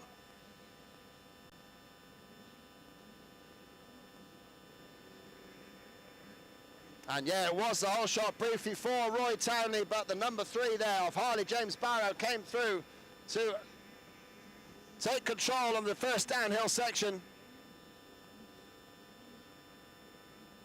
And sporting the green tutu there, the number 51 of Roy Townley trying to chase down. He's not been too far away from Barrow's pace, and Barrow makes a slight bobble at the far end by the train line. So Townley gets extra hope as he sees a slight wobble there for his main rival out in front. And yeah, the track has suffered some serious abuse from the weather. It's still bearing up well. We've even got, felt a little bit of warm sunshine on my neck just then, so it looks like we have got some decent weather coming our way. And that will certainly be welcome for the riders to not have to deal with the driving rain and maybe so dry out some of the moisture of this circuit.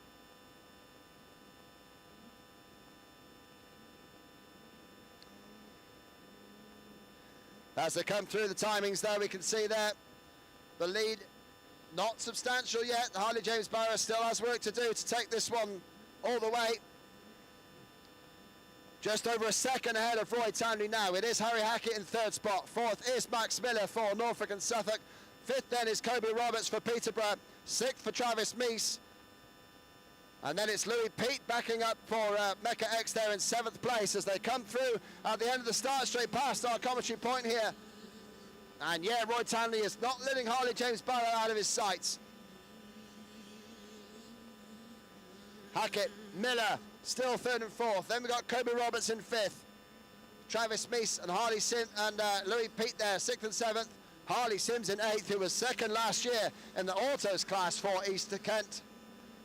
Jack Howell ninth for Norfolk and Suffolk, and Harrison Giles there in 10th for Peterborough. So Peterborough doing well again, first, third, fifth and 10th for the Peterborough crew. And some 65cc riders are getting stuck in places out on the circuit. There's some deep corners, deep ruts, and they are tough for these young riders with the little wheels and the little legs as well to try and get out of the holes and the swampy type conditions here where the water has hit the circuit. Especially down there in the bottom of the valley, of course, all the water runs down as it naturally does, and yeah, that can collect and make things a little bit sludgy at the bottom parts of the circuit. But still, Townley is not letting Harley James Barrow get away with this one. They are still close at the front end. Yellow flags waving pretty much anywhere, so we've got to be really careful. If he is to make a move, he's got to make sure it's not on the yellow flag, of course.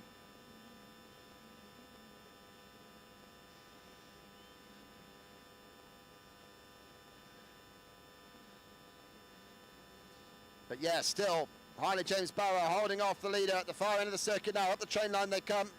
The green 2-2 waving there for Roy Townley.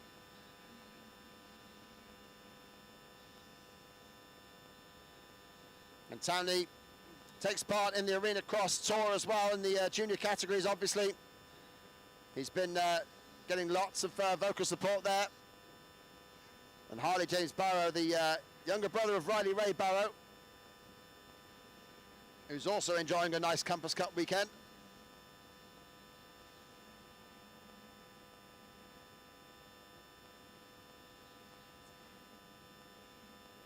Riley Ray currently leading the big related fives altogether there, so the two brothers are hoping to bring home twin first place trophies. Absolute carnage in the bottom corner here. We can see from our screens that we've got about 4 or 5 riders altogether stuck in, and as Barrow picks his way through, he looks nervously over his shoulder because right there is Roy Townley. Townley is close as they head up to the corner at the end of the start straight. Harley is holding the inside line well, and that forces Townley wide, loses ground there to 51, but there is traffic everywhere, and Harley James Barrow, of course, is going to meet it first. So Barrow comes up to 2 lap riders. Oh, there's traffic down there.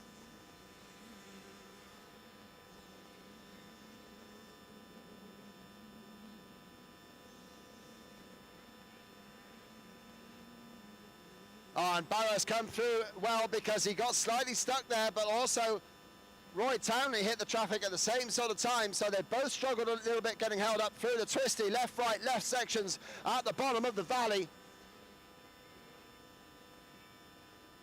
So the leaders picking their way through traffic, absolutely treacherous for everybody. Oh, and again there, it looks like Townley got held up at the bottom of the circuit.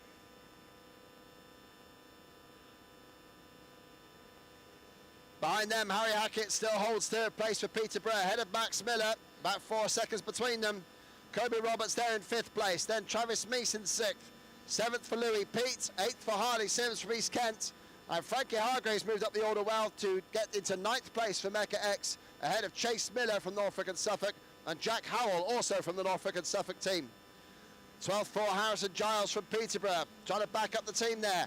Albie Wood for East Kent in 13th, Charlie Campbell 14th for Mecca X, and Harrison Webb in 15th spot for Norfolk and Suffolk. Keeping things rolling, it's a 3-second gap or it was at the end of the previous lap between Harley James Barrow and Roy Townley. And wow, we've got some sunshine coming through here to dry things out here at CULHAM.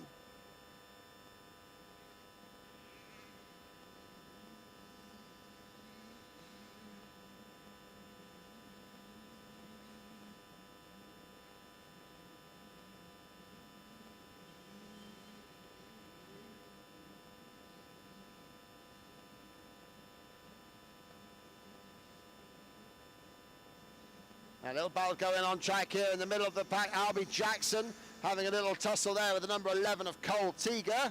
Teager wearing our GoPro here at the moment, so we'll get some footage through from him hopefully soon. As Harley James Barrow picks his way through the traffic, it looks like he's broken the chase from Roy Townley.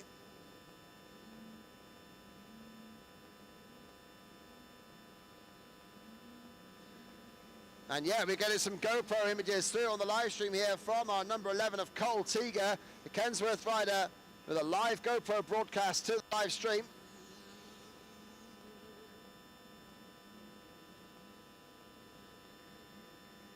And he is currently fighting there at the edge of the top 20 as Cole Teager, trying to get over, trying to get past Albie Jackson from the Peterborough Club. Again, all these battles make a difference because of the points. Of course, every single rider's points count. That's why all the team managers will have said to make sure these riders plug on through.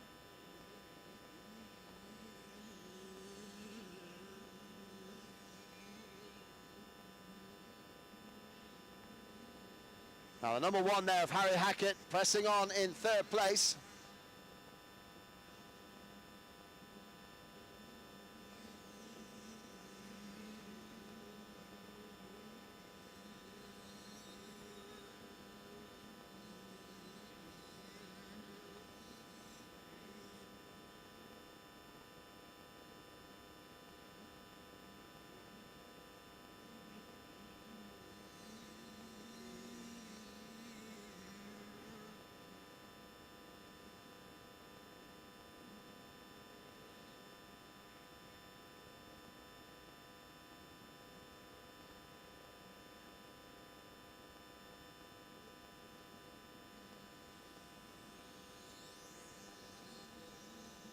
So Harley James Barrow now powering ahead to an 8.5-second lead at the moment. Or looks like he's come to stop there briefly. So yeah, Barrow getting stuck a little bit down on the bottom corner.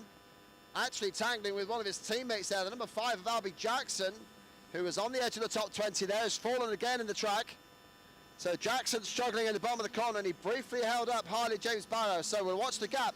It was 8.6 seconds before that issue. Not sure if Roy Townley got through there. But if he did go through cleanly, it will be close at the top. As they head towards the finishing line area, we'll see what the gap is. It was over in that far corner by the train line. And yeah, Townley now leads. Roy Townley has now taken over at the front. So that issue for Harley James Barrow did hold him up.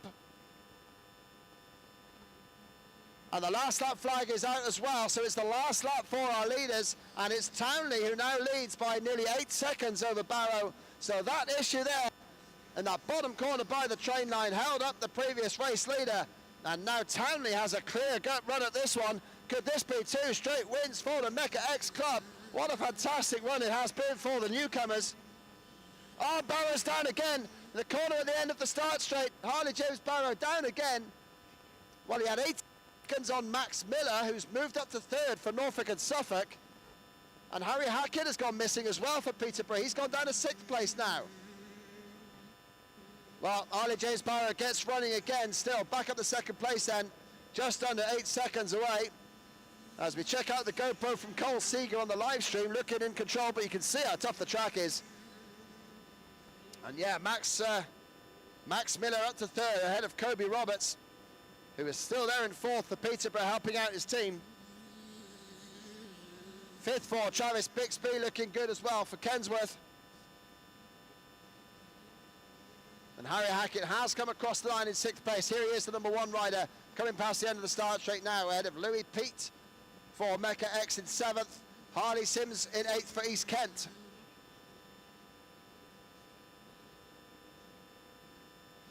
So apart from Alfie Geddes Green, who took his third race win there, all those riders with 2 wins so far having issues in their third outing. Cohen Llewellyn for 1, and this time out for Harley James Barrow. We watch for our race leaders at the far end of the track if we can. They should be coming through fairly soon.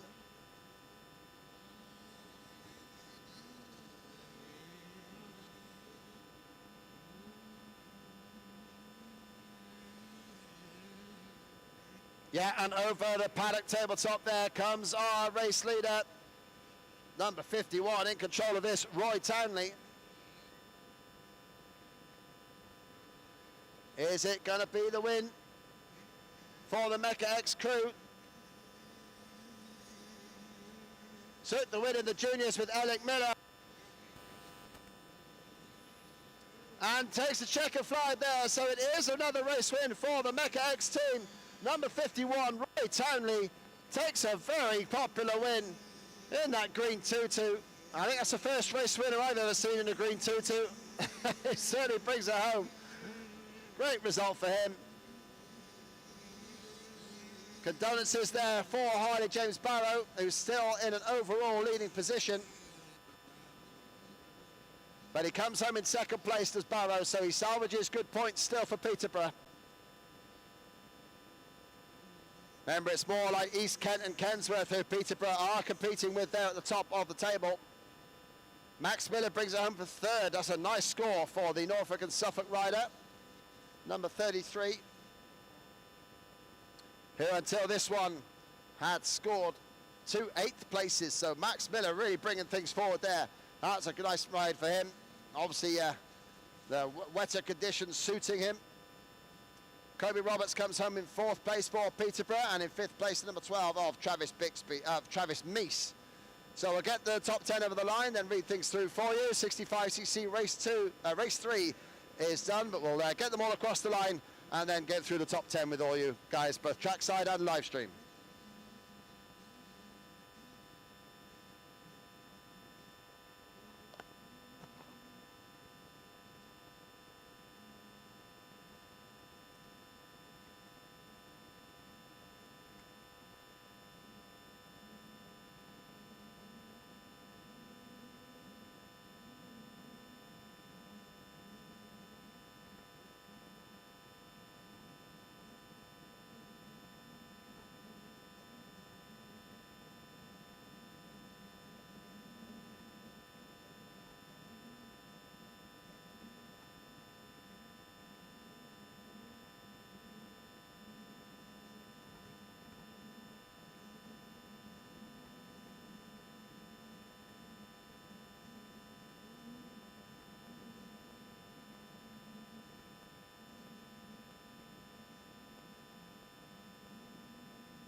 So there we go, and that's the Junior 65s all across the line there. So the winner there in that race, Roy Townley, number 51, takes it home. Second there for Harley James Barrow from Peterborough, taking it a 1-1-2 score into the final race. Max Miller, third for Norfolk and Suffolk for Kobe Roberts, 5th for Travis Meese, 6th for Harry Hackett, 7th for Louis Pete, 8th for Hardy Sims, 9th for Jake, 10th for Charlie Campbell. And in the overall reckoning, that leaves, with one race to go, a 3-point margin for Harley James Barrow at the top on 132 points over 129 for Roy Townley. Third overall at the moment still sits with Harry Hackett on 115. He's got a 6-point margin over Kobe Roberts, who is 4th overall on 5th overall on 108 points is Travis Meese, and then 6th at the moment is Max Miller with an 8.83 scoreline, bringing it home well into the top 6 overall. But it's all wide up to play for the podium in the Junior 65s. The small 85 class is getting ready now. Come in the starters order.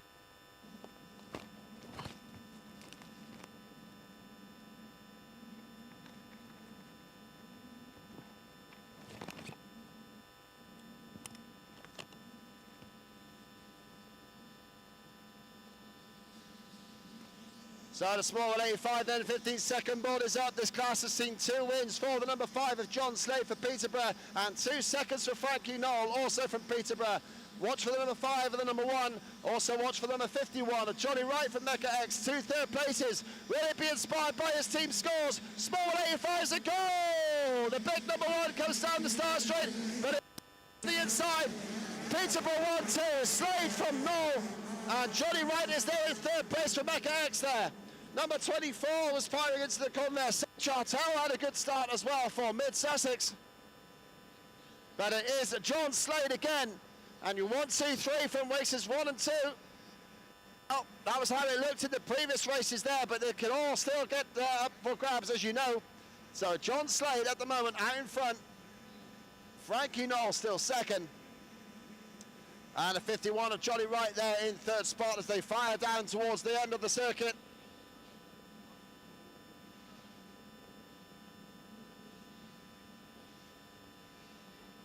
Out in control, no issues so far here. There's a yellow flag at the top of the hill. We hope the rider's okay there, getting things picked up. But out in front again is John Slade, looking good on the number 5 machine. Frankie Knoll looking to go with him. This has happened in the last 2 races. Frankie Knoll trying to stay with his more famous teammate there. I think in 4th we have got Seb Chartel, the number 24, has kept his good start position.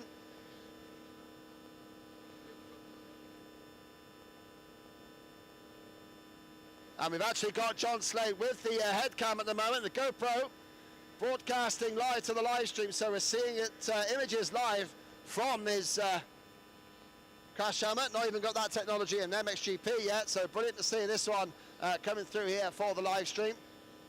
It's a little bit different, the live stream, if you see it from before, and if you've not seen it before. Operating mainly with drones, and the FPV there doing its job to keep up with the riders around the circuit.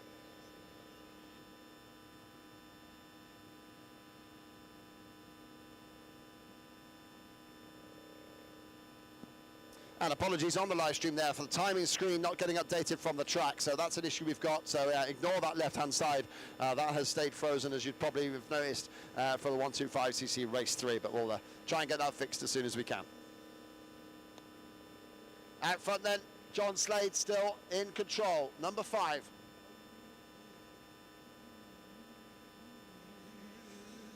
Looking good at the moment. His closest challenger there is our flying point of view drone cam. But 2nd down the hill comes Frankie Knoll. 3rd spot, looking over his shoulder there is Johnny Wright, and in 4th place we have got the 43 of Oscar Hindley, with 5th place rider the number 2 of Alfie Burkill, and then Corey Heffernan has ridden well so far for Kensworth. The number 11 rider is there in 6th. 7th for the number 3 of Harry Newton from Peterborough. 8th for the number 34 of George Hutchings from Norfolk and Suffolk. In 9th place is the 24, so Seb Chartel has dropped back from that early good start, and he is in 9th place at the moment though. 10th place for the number 15, that is Joey Livingston. 16, that is of Reggie Hull, and in fact he's just going to get past, I think, down the hill, and moving past him comes Peterborough rider number 4, Blake Hurst. And that makes it, if I'm right, I think all 5 Peterborough riders are in the top 10 now.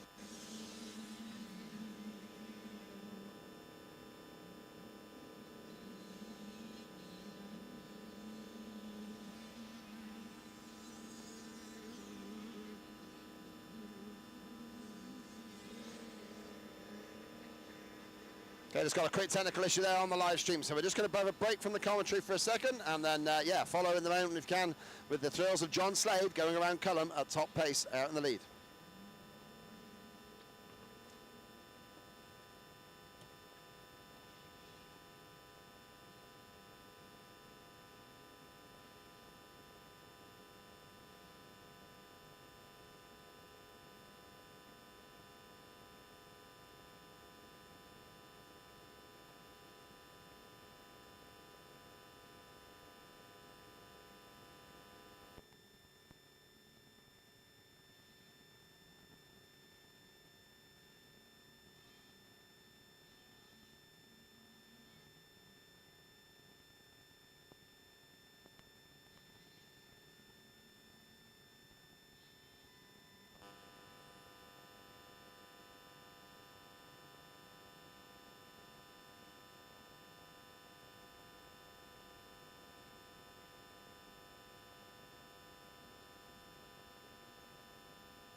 So we got nearly 8 minutes gone in this small 85 class, and for sure it is still Johnny Slade out in front there on the number 5 for Peterborough, but there's been issues for Frankie Knoll, as Frankie has dropped from 2nd place now down to 8th place. So it is Johnny Wright that's up to 2nd for the Mecca X team. He's 24.5 seconds back from Slade, but still 2nd place would be brilliant for Wright at the moment, with Frankie Knoll back in 12th place now. So Knoll dropping down the order. That could play havoc with his overall points as well, of course. He was 6 back from Slade and 4 ahead of Wright. So for sure right now he's dropping back behind Wright in the points there for the overall podium at the end of the weekend. And in 12th place he's only getting 9 points right now. So for sure he will have to recover from that and get through the pack.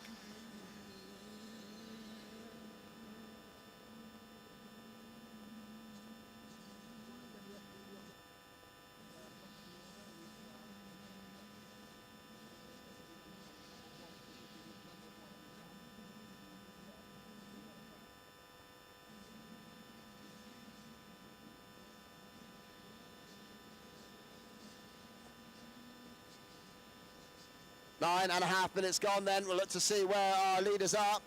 Johnny Slade has just gone across the line there, and we've got Frankie Knowles trying to work his way up the order.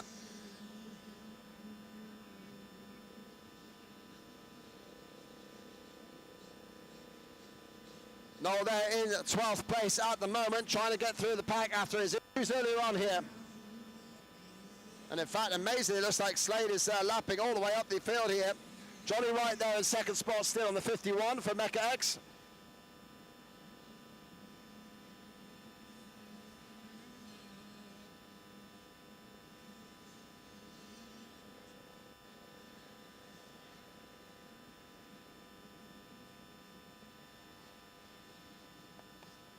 We've got the timing back on the screen here brilliantly for the 65cc class, so you can see John Slade working his way up there with a good position at the moment.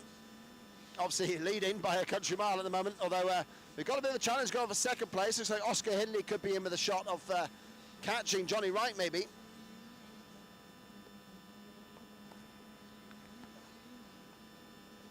So Johnny Wright in a great second place at the moment, but Oscar Hindley is looking good there in third spot as well for the Cheshire North West Club. Be great to them to add a few more points to their tally. Alfie Burkill there in fourth place for Peterborough, still looking good on the number 2. Corey Heffernan, the top rider for Kensworth at the moment, the number 11 in 5th place. Then we've got Harry Newton in 6th on the number 3. And again, the Peterborough team looking good at the moment. 1st, 4th, 6th and 8th. And also 12th. So Frankie Knoll, amazingly, is the lowest rider for the Peterborough squad in 12th spot. Seb Chartel moved his way up to 7th place there for Mid-Sussex, their best rider in the class at the moment. And Reggie Hull is 9th, the number 16 rider for Kensworth. With Archie Logan rounding out the top 10. No, sorry, Braden Boyd has just got up into 10th place, past Archie Logan on that lap for 10th place for Cheshire North West. Last lap flag, and it's a checker flag now then. John Slade takes the race win. Seals the deal on this one, and that surely is on its way to a maximum weekend maybe. And one more race to go for Johnny Slade, the number 5.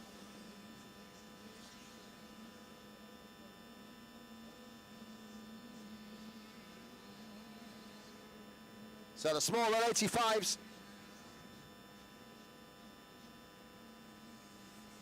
come to a close in this one. John Slade, the race winner again, as Frankie Knoll is on his last lap trying to get through the pack.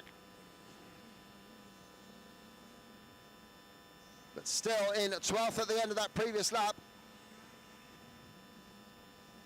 In fact, he dropped down to 15th, so maybe there's a bike issue for Frankie. That's why he's struggling. But we'll get the overall scores done as they all come through the line, and we'll keep you updated in a couple of minutes' time.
So results then from Small 85 race 3. John Slade taking the race win. 44 seconds, the winning margin there over Johnny Wright in second place. Oscar Hindley taking third for Cheshire Northwest. That's a great ride for him. Fourth there for Alfie Burkill from Peterborough. Fifth for Corey Heffernan from Kinsworth. Harry Newton claiming sixth for Peterborough. Seb Chartel seventh for Mid Sussex. Eighth for Blake Hurst for Peterborough. Ninth for Reggie Hole, and 10th for Braden Boyd. And the overall scores at the moment, John Slade stays perfect on 135 points, but second overall now is Johnny Wright on 122, and he's got about a 9-point margin over Frankie Knoll, who managed to salvage 12th place to put him on 113 points. He's 2 ahead of Alfie Burkill, number 2, who is in 4th overall, and 4 points back from him is Oscar Hindley, number 43. So that's how the top 5 running out. Hindley's got just a 1-point margin over number 3, Oscar Newton. Sorry, Harry Newton. So yeah, we'll get things rolling there. So Small 85's done. Big 185's race 3 about to get underway.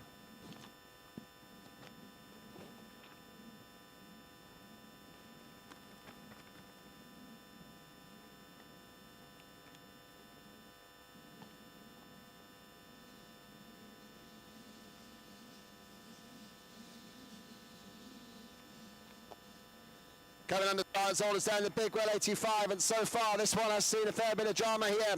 We've got Riley Ray Barrow leading overall after second and first yesterday. Second overall there for the number 2 of Frankie Donoghue. So it's been a Peterborough 1-2 so far.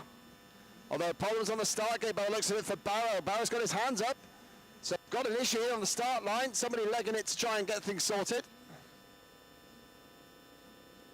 And it's a start line device issue there for Riley Ray Barrow.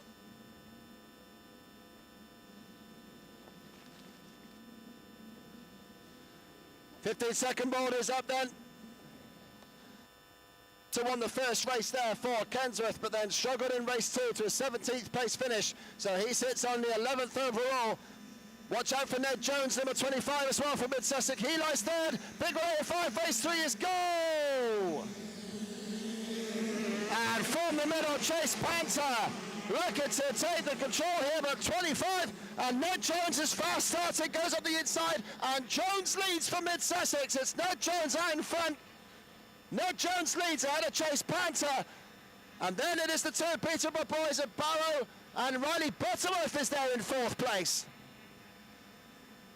So Riley Ray Barrow having issues with the whole shot device there, had to get it sorted, and he's there in 3rd place now.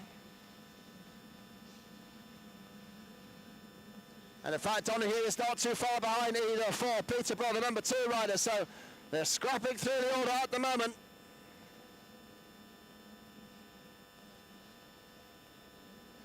James Lee Osborne, the number 4, is in the mid-pack as well for Peterborough. So they're all racing through as best they can. But still, for Mid-Sussex, out in front, Ned Jones. He was 8th in this class last year for Guest Hastings. And now he is in control of this race. He took 4 or 5 finishes yesterday, but that's still good enough to put him 3rd overall overnight, just a point ahead of Riley Butterworth. So there's plenty to scrap out for. The podium spots are far from decided. We've also got Carmen Skinner in the reckoning for the overall podium. He comes in 5th overall overnight. Oh, just one East Kent rider just stopped on the far hillside there, just kicks the bike over, gets it going again. But an issue there for one of the East Kent crew.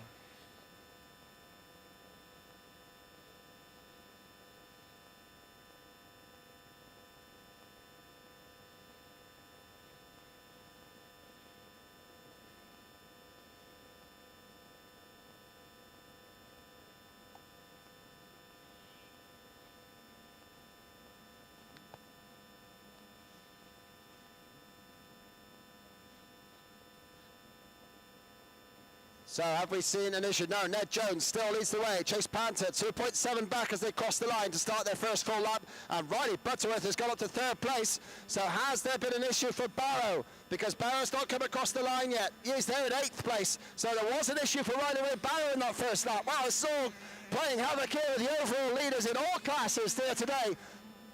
So far, Ned Jones leads the way. Chase Panther still there in 2nd spot. In 3rd now, Riley Butterworth. Fourth for the number 2, Frankie Donahue. So Peterborough, well, they have one knocked down, but another one gets up again. And in fact, Barrow is now charging back up the order. He's already up behind the 34 of Carmen Skinner, Norfolk and Suffolk rider. So Barrow briefly dropped down to 8th place, but he's already worked his way back up to 6th. Worked his way past Max Gilmore from Mid-Sussex. And in fact, he got the number 4, James Lee Osborne, chasing up behind Barrow, so suitably inspired by his team leader there. The 1 and the 4 in close company.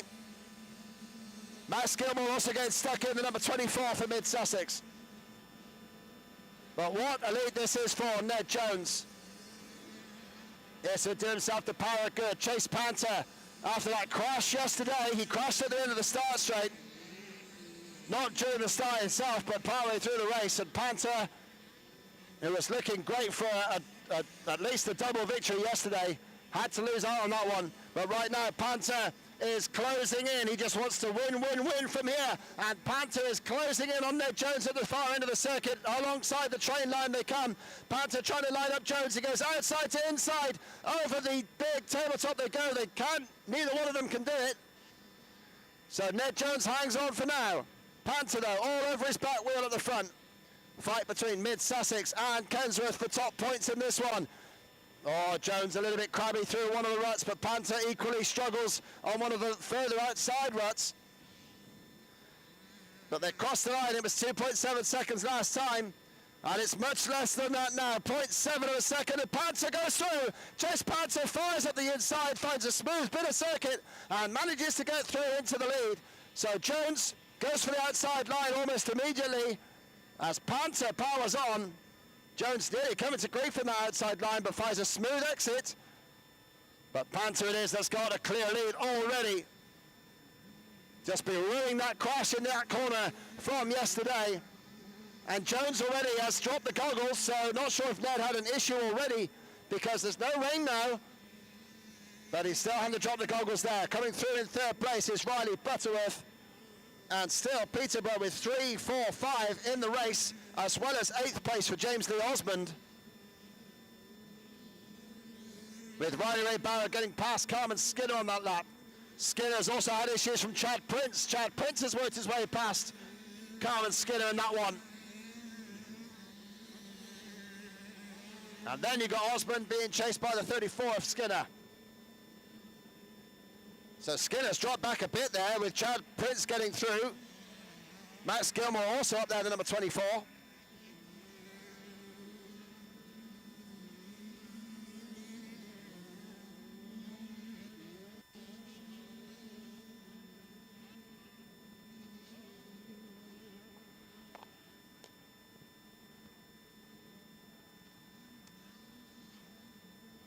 So yeah, on the live stream there, don't let that one fool you. The screen on the side is again out of date, I'm afraid, so sorry about this. But yeah, small 85s have finished, of course. This is now the big 85 class, race number 3. And yeah, we have got there the race week leader, Chase Panther, who won race 1 yesterday. Had a crash in race 2, which put him down in the order to about 11th overall so far. But now he's away, taking the lead for this one. And yeah, with Ned Jones chasing in shot, we'll see what Ned can do if he can battle through back there, or if one of the Peterborough crew are going to give us a race by chasing down Ned Jones in 2nd place.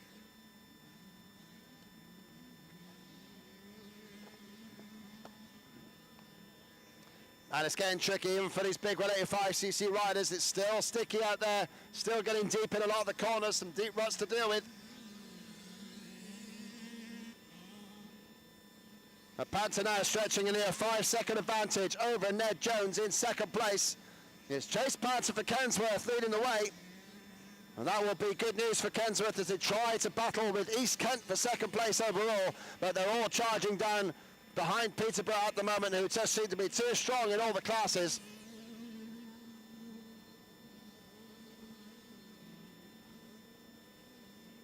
Riley Butterworth still there in 3rd place, got 5 seconds ahead of Frankie Donahue. In fact, Riley Ray Barrow, recovering from an earlier problem there in 5th place, has just set the fastest lap of the race. So the number 1 rider, he's just closing in on his teammate Donahue.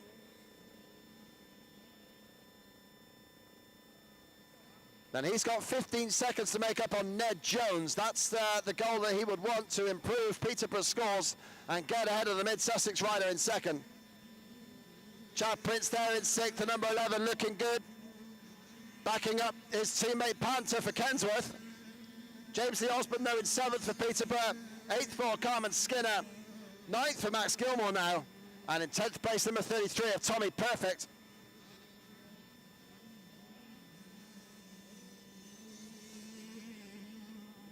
So Norfolk and Suckford got a couple of riders in the top 10 there with Skinner and Perfect. Kensworth at the moment running with first and sixth. And Butterworth, Donahue and Barrow running third, fourth, fifth for Peterborough, as well as seventh place for Osmond. Their other rider, Theo Stead, also scoring well, 16th at the moment for the number 3 rider. So Peterborough got 5 good scores being lined up here for them. Sunshine beating down. This is a welcome sight. That's and rain last night and this morning, of course. But yeah, for the sunshine to come out, it all feels a lot better here at the Compass Cup. And there's some great trackside support for all the riders from all the clubs.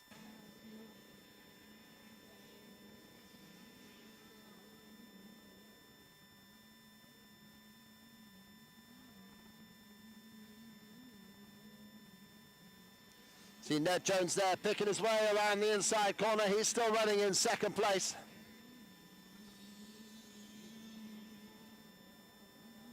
But it is still deep out there. You can hear the riders at maximum effort with the bikes absolutely nailed on the throttle.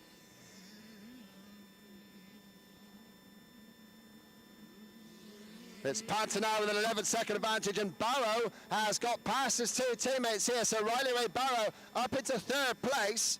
And now he's only got 8.5 seconds to close in on Ned Jones. And Ned has dropped his goggles, so don't forget he's dealing with that every time he hits a lap rider. And here comes Riley Ray Barrow in third place at number 1, setting great lap times. And he's got past both his teammates there, both Donahue in fourth and Butterworth now fifth.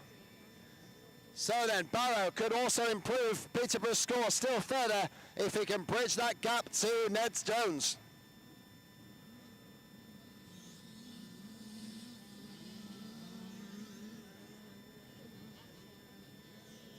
Butterworth powers on through the lap traffic. Then we've got the battle between Chad Prince and Carmen Skinner. And no, Skinner's actually off start now. It's James Lee Osborne who's worked his way up. So the number 4 rider getting more points in the bag for Peterborough by passing the 24, sorry, of Max Gilmore. And Carmen Skinner's actually dropped down the order somewhat. The 34 rider's dropping back. But he's just been passed by his teammate Tommy Perfect, so the 34 having issues. In fact, the number 99 of Reggie Archer for Guest Hastings is also closing in on Carmen Skinner, so the 34 rider dropping back the order here as we reach the 10-minute mark in the race, 11-minute mark now.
Oh, a small crash in the corner there for number 22, Tommy Barford from Mid-Sussex. That cost him a bit of time.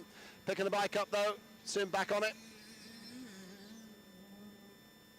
That battle between second and third is still on. It's under 5 seconds now between Jones and Barrow.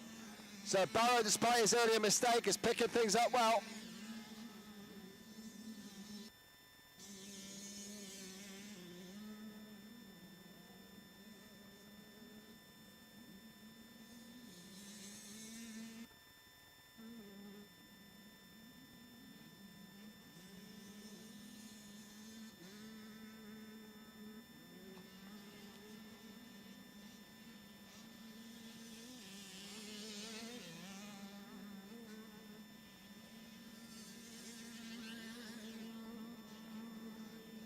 And for all the great efforts of his teammate there in third, fourth and fifth. Also give it up for James Lee Osmond from Peterborough, putting in a great ride now. He's actually catching Chad Prince for sixth place.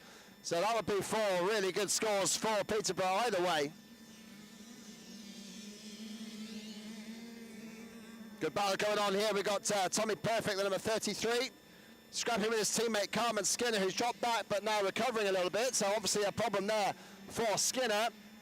And they're both trying to close in on the 24 of Max Gilmore for 8th place. So 8th, 9th and 10th all together.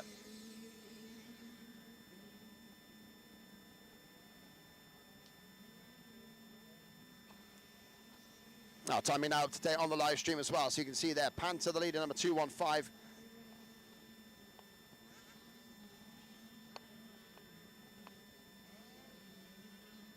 And that's the checker flag then. Chase Panther crosses the line to take the race win.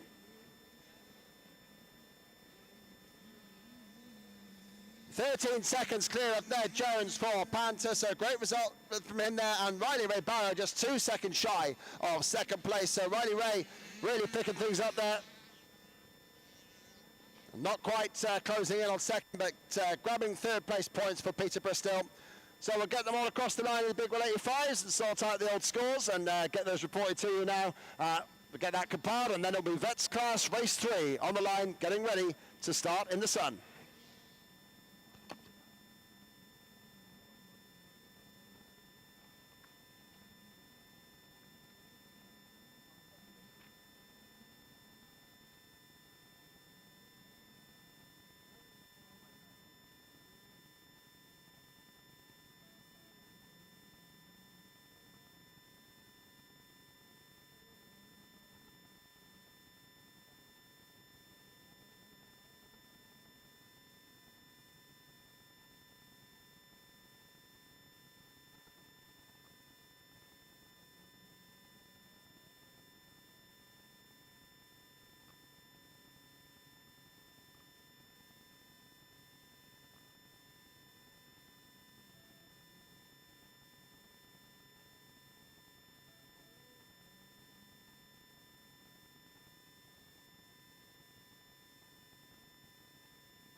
So we go then the top 10 in that race going there to Chase Panther with his second race win of the weekend. Second overall, second in that race for Ned Jones, number 25 for Mid-Sussex. Third for Riley Ray Barrow. Fourth for Frankie Donahue. Fifth for Riley Butterworth, so 3, 4, 5 for the Peterborough Club. Chad Prince there in sixth spot. Seventh for James Lee Osmond, also for Peterborough. Eighth for Max Gilmore from Mid-Sussex. Ninth for Carmen Skinner. And 10th for his Norwich and Norfolk and Suffolk teammate, Tommy Perfect. Overall, that leaves Riley Ray Barrow on 127 points, so a 7-point gap over his teammate Frankie Donahue in the overall rankings going towards the final race. And Donahue has got 4 points over Ned Jones, who currently sits third overall on 116 points.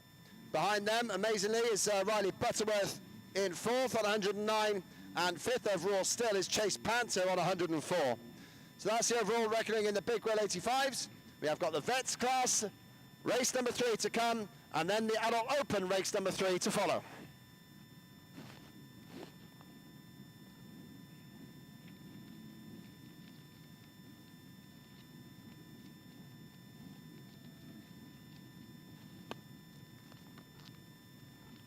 Here we go then, Vets Class, first, second board turns. Will it be 41 at Wilson or the 52 at Bixby? Vets race 3 is go! Wilson fires out the middle of the start line. There's no doubt about it all, and Wilson nearly down in the first corner, completely sideways there. Bixby it is that's in second place, but Andrew Wilson, winner of race 1, second in race 2 to Steve Bixby there. And 1 and 2 again with Wilson in the lead, but it is deep through the middle, and some of the vets are paddling their way through. Oh, that's getting messy down there, but at the moment they're all staying up. Wilson it is that leads their way in clear for Cheshire North West, their best rider from yesterday. Bixby there in second spot. And looks like one of the Kensworth riders there in third place. That could be Stevie Wirtz, who rode well yesterday as well. It was Craig Heslop that was running third overall for the Kawasaki, and I can see him in fifth place on that distinctive green bike. And Peterborough team clothing, of course. But yeah, Wilson and Bixby tied after yesterday, both taking a second and a first on. Bixby runs off the track through the left-right chicane. He has to rejoin steadily there, had to jump over a bank, so that cost him big time. But I think he still managed to hold on the second spot. I think we got Ben Lambert-Williams there in third place, the East Kent rider. The Heslop was running third after yesterday with a fifth and a third. And then behind them was Ben Lambert-Williams, fourth on 71 points, just a point ahead of Becca X's second rider, Paul Barrand, who was holding fifth. And amazingly, there's a three-way tie for sixth overall between Sean Frayne, Rory Wootton, and Justin Robinson. So a three-way tie there for sixth place in amongst the vets. But it's tied also at the top between Wilson and Bixby, and so far Wilson absolutely shot out of the gate. Amazing start for the number 41 rider, and he looks over his shoulder, sees virtually nobody there.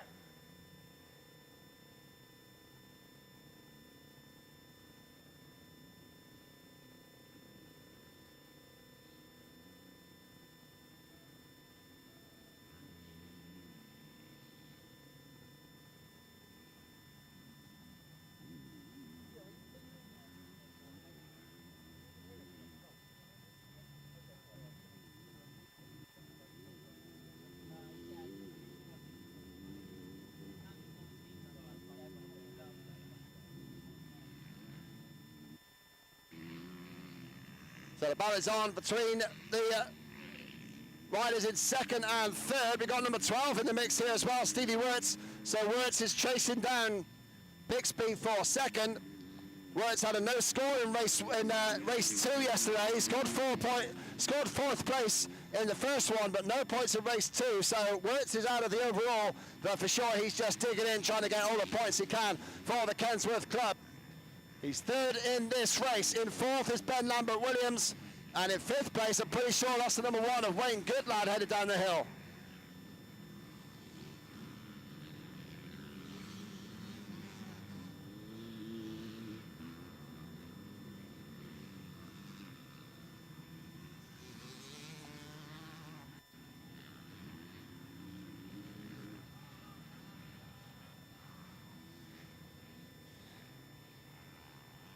So Wilson had a 5-second lead at the end of lap 1.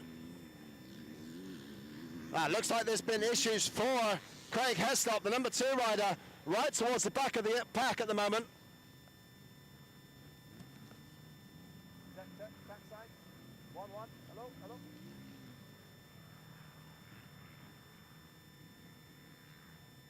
Backside check. Mic check working. Cool. Thanks. So Wilson leading by 5 seconds from Bixby. Then it's Stevie Wirtz in third. Ben Lambert-Williams in fourth for East Kent. Fifth place is Wayne Goodlad from Peterborough. And then we got the 24 of Rory Wootton in sixth, ahead of Paul Barrand. And Sean Frayne is in 10th place for Kensworth. Got 2 guest Hastings riders in there. 8th is Stuart Morrison, so not a great start for him. And he looked like he pulled up injured yesterday, so I'm hoping that Morrison is okay to compete for today. He's certainly out there at the moment. 8th place ahead of his teammate Paul Austin.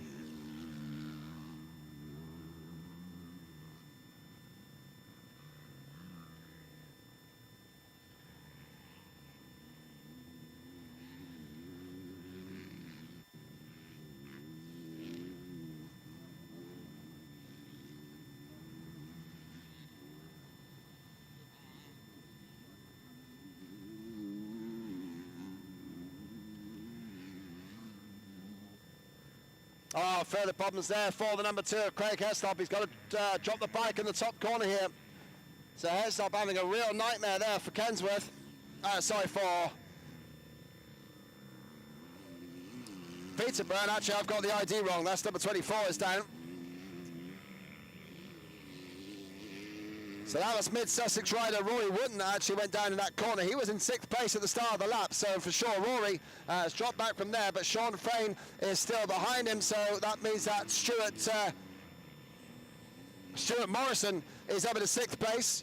Paul Barron there now in 7th, and yeah, Rory Wooden down to 8th ahead of Sean Frayne and Max Wood in 10th for mid-Sussex. Oh, in fact, Max Wood has got company down the bottom there. Kevin Gom just makes the move. Number 3 working his way up into the top 10, so that's a good recovery for the Peterborough rider. Not started too well that time, but he's now already up into the top 10 past Max Wood.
So Steve Bixby trying to keep things close there. It's still just over 5 seconds between Bixby and Morrison, and Wilson, sorry. Stevie Wirtz still there in 3rd, but at the moment there's going to be a close battle going on. Stuart Morrison is making progress. He's in 6th place there, although I think he's just got past. No, it's Goodlad that's moved forward. Wayne Goodlad, the number 1, has got past Ben Lambert-Williams. So, yeah, we need to follow that number 98 there, Stuart Morrison. He's in 6th place, chasing down Ben Lambert-Williams now, with Wayne Goodlad just in front of him. Whatever issue hit Morrison yesterday in that second race, he's recovered well enough and he's back on board now. And in fact, I think they've both gone past Stevie Wirtz there. Just saw the number 12. So Stevie's had a problem because he was 3rd, well up the track previously. So it's all happening here in the vets class, all shuffling around in positions. Goodlad nearly came to grief in the corner at the bottom of the hill there. So Lambert-Williams is now chasing down this again. So there's real battling going on. Wilson and Bixby 1st and 2nd. And now we've got Goodlad up to 3rd, ahead of Lambert-Williams, who's got Stuart Morrison all over him, who's got the recovering Stevie Wirtz behind him. So we've got a proper 4-rider battle going on here on our screens as well on the live stream, which is great. We managed to pick things up here on the drone. And it is Goodlad. Oh, there's a lap rider in front of Goodlad, possibly going to hold him up. That rider's struggling in the rut, and Morrison got held up there. Lambert-Williams tucked inside, but Stuart Morrison for sure got held up by the lap rider in that bottom corner by the train line. Scary stuff. This track is treacherous and it catches everybody out. And Bixby is closing in on Morrison. Battle for the lead possibly happening here. They got lap traffic as well. Wow, they've got a track full of riders they're coming up towards now. 5 riders in their immediate path. Bixby goes to the inside and takes the lead from Wilson. Sensational move from Bixby. He's closed in. Wilson fighting back, but Bixby chops off the front wheel, and Steve Bixby suddenly leads from Alex. Oh, Wilson very nearly around the outside. They're barreling through traffic all the way. Up behind the start straight they come now, Bixby, and I don't think Wilson knew that Bixby was there, because all of a sudden he's cranking up throttle again on the gas and moves to the inside of the KTM rider. 1st and 2nd are close. 3rd, 4th and 5th and 6th are all close as well. Because yeah, Wirtz has got past both Morrison and Lambert-Williams in that lap. So what a ride from Stevie Wirtz. Morrison tries to get past him in the bottom of the circuit. Wow, multiple battles happening here at CULHAM. Bixby and Wilson at the front end. They shared the race wins yesterday, and right now Bixby would take the advantage in this one.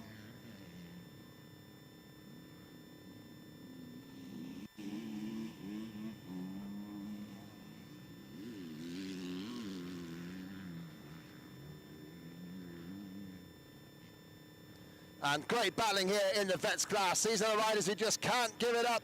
They keep on going year after year. 35 years old are the youngest riders in this. And Bixby still has Andrew Wilson all over him like a cheap black cloak.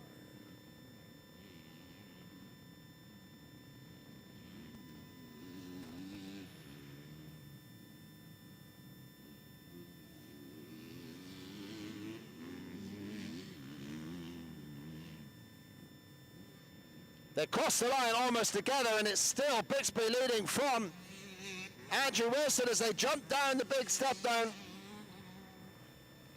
Rider towards the outside, so they both got to go to the inside. Wilson comes out the rut early, nearly takes the lead. They're coming up to the corner at the end of the start straight in front of most of the crowd. Get behind your riders if you're on their teams, because it's between Mecca X and Cheshire Northwest, and that's a fast line for Wilson. Far at the inside and takes the lead again, or does he? Bixby's quick through here. And Wilson does indeed take it back. What a great fight for the lead. Oh, was that Wilson got off the side of the track? It was! Wilson's got off the side of the circuit. Yellow flag waves, he's gone down, and the leader briefly took the lead again and dropped it at the side of the circuit. He's got back up now, but he's hit the bank at the side. He's under power, but now massively behind Bixby. And Wilson throws that lead away just as he'd retaken it. Incredible action here in the vets.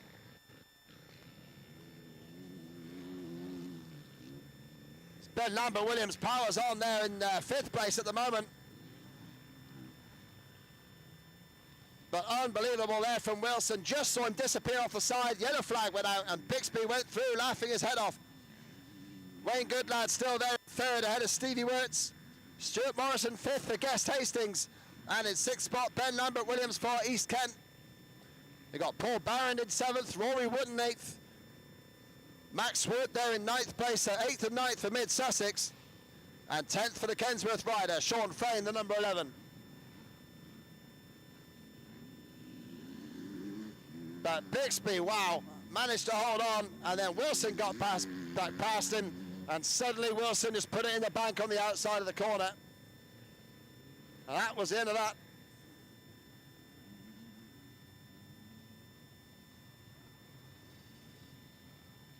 Ben Lambert Williams still battling on there in 6th place. He's got the bright yellow of Stuart Morrison just ahead of him up the track. There in 6th place is Lambert Williams, 5th for Morrison. As Bixby starts another lap, and it's his last one. Last lap time then for the vets. Adult Open race 3 is coming up.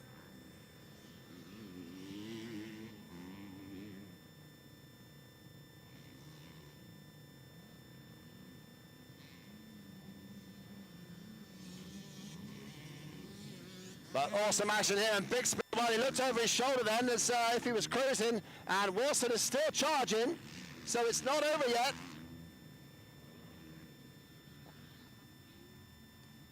Wilson just over 8 seconds back with a lap to go, so it's looking unlikely unless there's a problem for Bixby. But Wirtz is still there in 3rd for Kensworth. Then we've got the Peterborough rider, Wayne Goodlad. Stuart Morrison still 5th ahead of Ben Lambert Williams.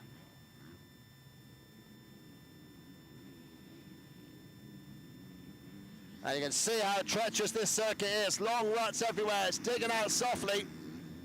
And wow, look at this scrap going on here. Stevie Wirtz and Wayne Goodlad, and Wirtz has got past Goodlad for 3rd place. So Stevie Wirtz putting in the effort here for Kensworth. But Goodlad's not going to lie down with that one. They keep on scrapping for that 3rd position, which Wirtz had earlier on, but dropped it, fell down the order, and has worked very well to pass Lambert Williams, Stuart Morrison, and just now Wayne Goodlad, who tries to fight back down the hill. But Wirtz has got that one covered for sure. We watch for our leader at the far end of the circuit. Should be approaching the train line area right now. On that KTM in the pink and yellow distinctive colours of the new team this weekend, Mecha X.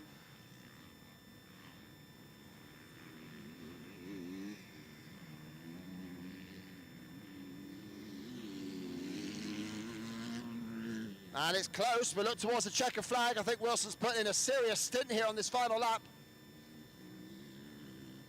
It was 8 seconds. The flag flies, and it is Steve Bixby takes the race win for Mecha X. Well, they're coming in thick and fast for the new team today.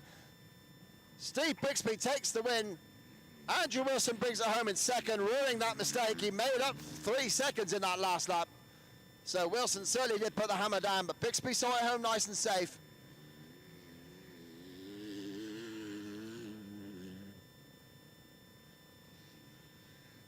There we go then, we're just about to see that battle of the third cross the line.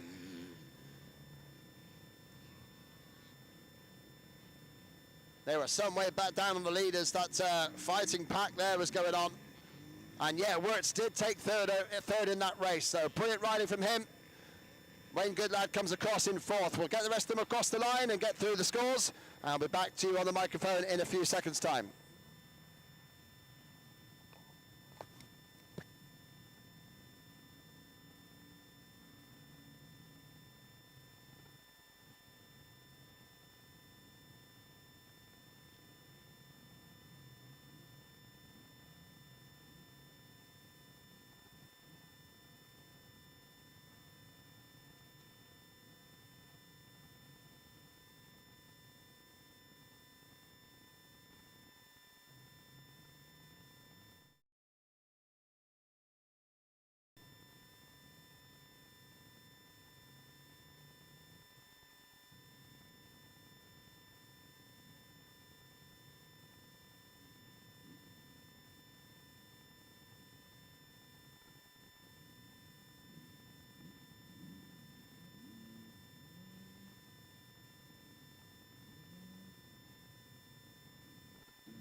So then as the vets come through to finish their race, just get through the points for you, get the scores done. Winner of that race, of course, there, Steve Bixby, just over 4.5 seconds ahead of Andrew Wilson, who took the fastest lap. Steve Wirtz there in third spot, Wayne Goodlad fourth, Stuart Morrison fifth, Ben Lambert-Williams sixth, then Paul Barron seventh, Max Wood in eighth spot, 9th for Rory Wootton, and in 10th place Sean Frayne. And that leaves a 3-point margin between Steve Bixby and Andrew Wilson up the top with one race to go in the vets class. Just 103 points between them. 132 to Bixby, 129 for Wilson. The battle for third overall is absolutely nail-biting. We've got Ben Lambert-Williams on 106 points, Craig Heslop on 105, and Paul Barron on 104. So the 3 riders covered by just 3 points. So yeah, it's anybody's race between those 3 for the final podium spot in that final race. So lots of great action to come in the vets class as the adult open class about to come under starters orders for their 3rd race of the weekend.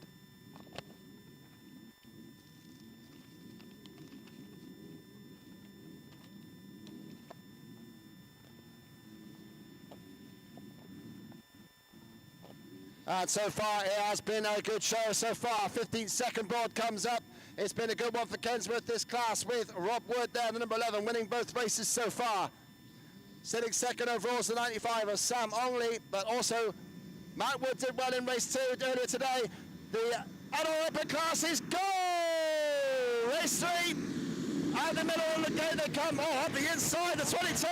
Lots of barging going on.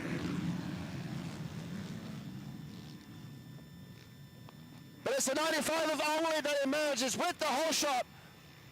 Sam Ongley leads for Guest Hastings, nearly falls foul of the ruts in the middle of the track though.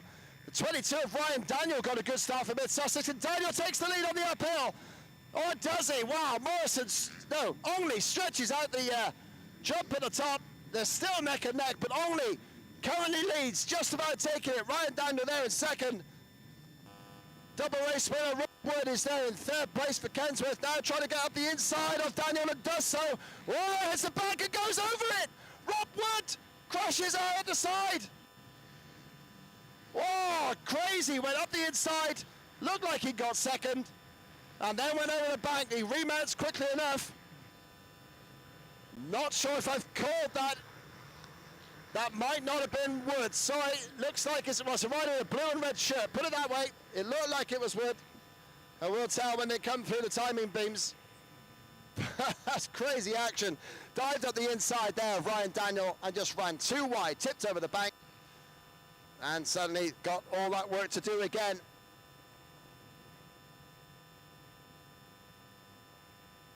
We'll catch up with them when they go through. There's no doubt about the leader there in the fluorescent yellow of Guest Hastings MCC. It is the number 95 of Sam Only, 4th overall last year, and he currently sits second in the points this weekend.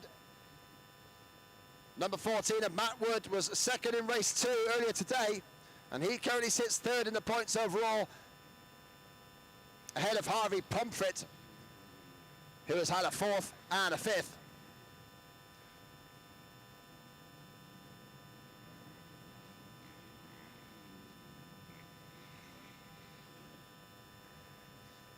And yes, it was Rob Wood that had that crash earlier. It's Matt Wood who is right there at the moment, battling it out with Kyle Greavy. But there goes Only, a 6-second lead at the end of the lap. That's a great start for the Fantic rider.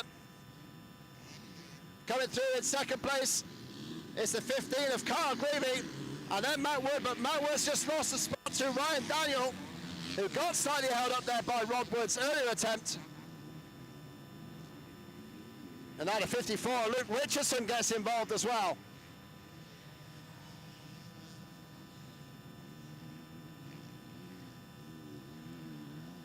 Lots going on out here. We can see there that Only is out in front. But Carl Creedy is there in second for Kensworth. And in fact, Kensworth riders doing well, even without Rob Wood's, even with Rob Wood's issue there. Creedy second, Matt Wood third. And Rob Wood was 8th over the line, but he's moved forward since then for sure.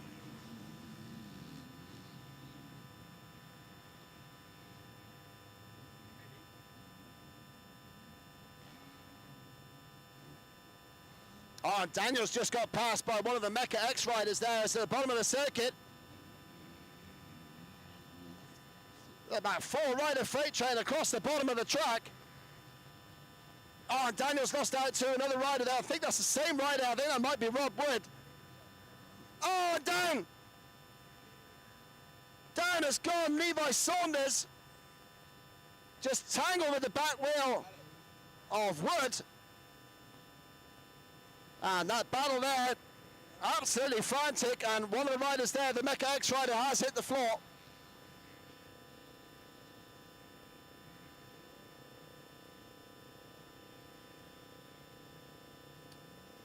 In fact, I think that's the 54, Luke Richardson, that went down there, the Mecca X rider. They're all together.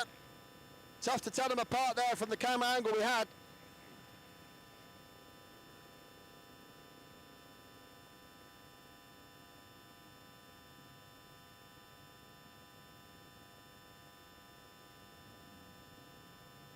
Now we'll pick them up as they come past the commentary point then. We have got Sam Only out in front, no doubt about that, powering away out in front on the gas, looking good. And yes, second place is still the number 15 of Carl Creevy, but now that's the number 11 of Rob Wood. It was Rob that went over the bank early on, so great pace from Rob. He's up to nearly off again, in fact. Still third, ahead of Matt Wood, so 2, 3, 4 for Kensworth. And then the 22 of Ryan Daniel down the hill. Then we got the 41 of Harry Foster for Cheshire North West, riding well. And then behind them, I think it's the 18. Well, it's 18 on his back. Oh, that could be anything on the side.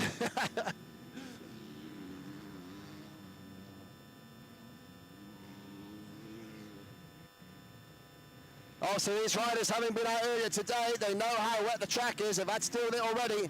But Only is looking in supreme form out front. And I'm sure that Rob Wood will be shouting at his teammate Carl Creevy to let him through so he can maybe concentrate on trying to catch Only at the front. But Rob Wood with great pace, winner of the first two races here. For sure he'll be shouting at his teammate to get out of the way. They're at the bottom of the circuit right now, second and third. Pretty sure that will change hands very soon. We've got them on the live stream here. And Creevy's not moving over. In fact, he's blocking his teammate at the bottom of the track. But Wood now will look over for sure. They go around the bottom corner by the train line together. And Wood's just got too much pace. He goes up to second place. So Rob Wood then, let's watch that gap because he's got great speed, already recovered from a crash to get back up to second place. And if he has got that sort of speed to catch Only, it could be a very nervous race for the Guest Hastings rider out front.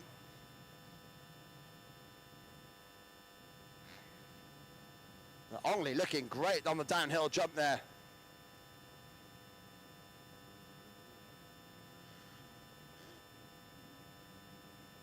But it's a 13.5-second gap, so that's the gap that Rob Wood has to catch up on. 6.5 minutes gone, so they've got to do it. And Only on the case there for Guest Hastings. Great support trackside all day long, been absolutely brilliant. Ex-rider is the one that went down earlier, I think, the number 54. 52, sorry.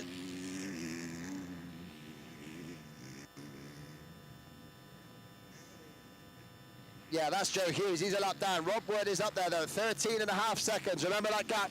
That's what Rob's got to chase down. That's the 61 of Ricky Carter there in 6th place, going well on the 2-stroke. In amongst all the big 4-stroke snarlers. Ben White there currently in 8th place. He's 7th place actually. He's just got past Harry Foster since they crossed the timing beam.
So it is still Sam Only at the front of the pack, number 95. Raced away with this one for Guest Hastings, and on that first lap there with Rob Wood having a clear lap. Only 3/4 of a second faster than Wood. Sorry, faster was Wood. Rob Wood there in second place now. It's still 2, 3, 4 for Kensworth. So valuable points here, especially with Peterborough having a best rider in 9th. And then 11th and 13th, Brad Skinner again having a poor start, and this time not being able to make progress. So Skinner only down in 13th at the moment.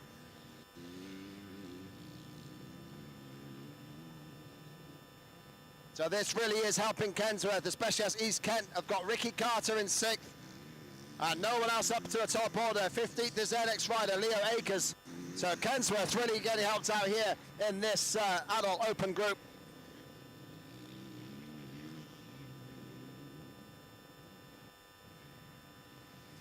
So this is the last race of block number 3, just one race for each group to go for.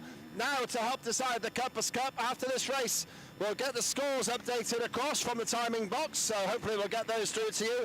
Probably get them through by the end of the first, the final youth open race. But yeah, still Ongley powering away out in front for Guest Hastings. Rob Wood second, Carl Creevy third, Matt Wood in fourth, so a 2-3-4 for Kensworth. Then we've got Ryan Daniel, the fast starter from earlier, number 22 on the Kawasaki for Mid-Sussex. Ricky Carter sixth. And the Guest Hastings crew loving that performance there from Sam Ongley, making some noise trackside. Ricky Carter sixth there for quite nearly another crash for Rob Wood. Just saves a big moment at the end of the start straight. And Rob is certainly pushing. He did make slight ground there, but only 3/4 of a second. That is still quite fast, but he's got a 12-second gap still to catch up to. Carl Creevy cruising nicely, keeping it safe for Kensworth in third place. Oh, but the battle's on for fourth here because Ricky Carter on that two-stroke machine for East Kent gives it a fistful of the 250s. Trying to pass Matt Wood for fourth. And in fact, Ben White is getting close as well in sixth place. So Kensworth, second, third, fourth, and sixth at the moment. Although Carter is looking to do something about Matt Wood in fourth place.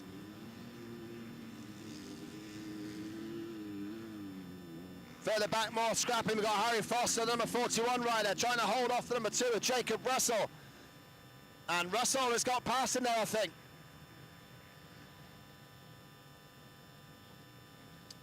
No, Foster still up the track a little bit there on the number 41 machine. But yeah, Jacob Russell battling it out with Ryan Daniel. So Daniel's dropped down the order on the Kawasaki. Down to 9th place for him, and he's got Levi Saunders all over his back wheel. So Saunders trying to make a recovery there for Mecca X. And Levi's had a better day than that, so he's having a rough race in this one. Again, these conditions playing havoc with the normal order.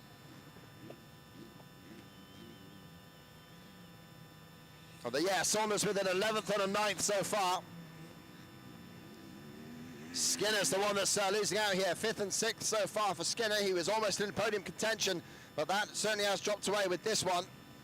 As Skinner is now down in 13th place. Last lap flag is out for your race leader. Sam Ongley comes past the cheering Guest Hastings crew at the end of the start straight for the final time. Looks around leisurely as if to say, where is everyone? And the answer is miles back, mate. And yeah, Rob lost time in that near crash on the previous race. 15-second gap for Sam Ongley to defend, and you're pretty sure he can cope with that. Carl Creevy there in third place, keeping it safe for Kensworth. They really are still going to pack out the places. And Ricky Carter on the two-stroke Honda did get his way up to fourth place past Matt Wood, and Ben White also did that. So now White takes up the challenge to try and pass Carter. 450 Honda versus 250 two-stroke. And Ben White pulls alongside. A drag race down the hill, and Ben White chops things off there. And yeah, White does make that move into fourth place again, restoring some more points. That's a 2-point gain there for Kensworth, and of course 2 less for East Kent, so that really helps out Kensworth in their battle between the two teams that wear red. Oh, Skinner's on the charge. He's on the move. He's up to 10th place at the end of that. He's just got past Craig down for that position, and he's trying to chase down Levi Saunders. In fact, Skinner's all over Saunders' back wheel. Saunders loses his legs off the side of the bike, but keeps the throttle pinned. A great little scrap at the edge of the top 10 there. Ryan Daniel in 8th, but behind him he's got Levi Saunders and Brad Skinner's absolutely neck and neck. Skinner with no goggles, blinking through the sand. Skinner doing all he can, nearly up the inside of Saunders there. We watch for the far end of the track to see if Sam Ongley's going to bring things home at the front. Well, that battle at the far end is worth watching. Checker flag flies then, Sam Ongley takes the race win Meanwhile, Saunders gets past Daniel at the bottom of the track for 8th place. Skinner's in the mix there as well as the lap rider getting things really congested. Amazing battle there. Sam Ongley has taken the win. Oh, and a crash just there. Peter Rider dropping it there. Just took my eye off the ball there. Number 5, Ellis Atkins dropping the bike from P24. So Ongley wins ahead of Rob Wood in 2nd and Carl Creevy in 3rd. And we'll get the outcome of that battle very soon as they come through. So let's check the scores and see where they sit before the final race of the day for them. As Youth Open Class get ready for their final race on the start line now.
There we go then in that adult open race number 3. Sam Arley taking the race win by over 12 seconds from Rob Wood. 3rd place for Carl Creevy and 4th for Ben White in a 2-3 for Kensworth. Ricky Carter 5th for East Kent. 6th for Matt Wood also for Kensworth there. In 7th, Harry Foster for Cheshire North West. 8th for Levi Saunders, Becca X Club. Ryan Daniel 9th for Mid Sussex, and in 10th place Brad Skinner for Peterborough with his Peterborough teammates Jacob Russell 11th and Christian Lythe 13th. Overall then, that leaves the verdict at the moment in the hands of Rob Wood, with a 5-point gap at the top over Sam Ongley for the overall win. 3rd place at the moment still the property of Matt Wood on 112 points. So Matt still has a chance of the podium there, and then there's a great scrap for 4th place. Carl Creevy is 4th on 105. Ricky Carter 5th on 104. And Brad Skinner 6th on 102. So lots going on in the adult open class. We've just got a bit of quiet there on the start line, so we'll get things rolling as quickly as we can. So that's the adult open. We'll get the scores, I hope, if we can get the score guys to bring us an update on the overall team scores at the end of 3 races. That would be brilliant. See somebody running across with a bit of paper. Yeah, the scores here.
So we've got a slight hold up there in the proceedings while we get things sorted out on the track here for the final race block coming up for the Compass Cup. And yeah, massive thanks to Dirt Store for sorting out the live stream for us there. We got things going there online. You can have a check on that out if you want to on the evening if you're trackside. And of course, yeah, thanks to everybody that's tuning in on the live stream. We've got the commentary to both sides, I'm afraid, so we're catering to both, making sure we're all good here. But yeah, one race to go for each group so far here to determine the Compass Cup, which of course will be announced at the podium ceremony there at the end of the day, where everybody will get the trophies and get the team scores. We will have the hopefully get the updates through for us after the 3 blocks have now finished. We should get the scores through to us pretty quickly, just trying to get that organised for you so we can tell you who sits where, but for sure reigning champs Peterborough were in a good position, and they've had several races to strengthen that position as well. But Kensworth and East Kent were certainly very close for 2nd and 3rd. Norfolk and Suffolk a bit further back on their own, I think in 4th after block 2.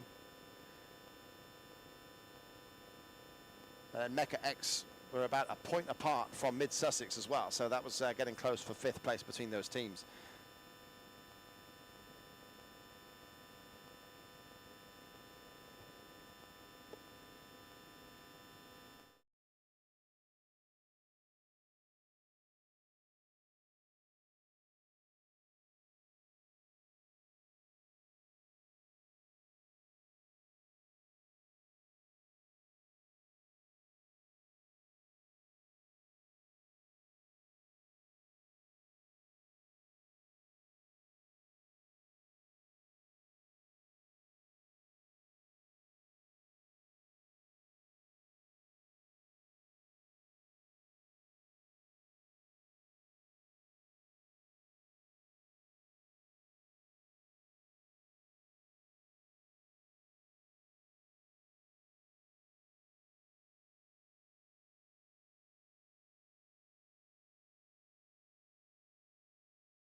So yeah, the Youth Open class just lining up now on the start line here, getting ready for the final race. Just having a quick issue, I think, with one of the ambulances here at CULHAM, so that's why there's a bit of a break in the action, and these riders get to warm up in the sun before the start of their final race of the day, of the weekend.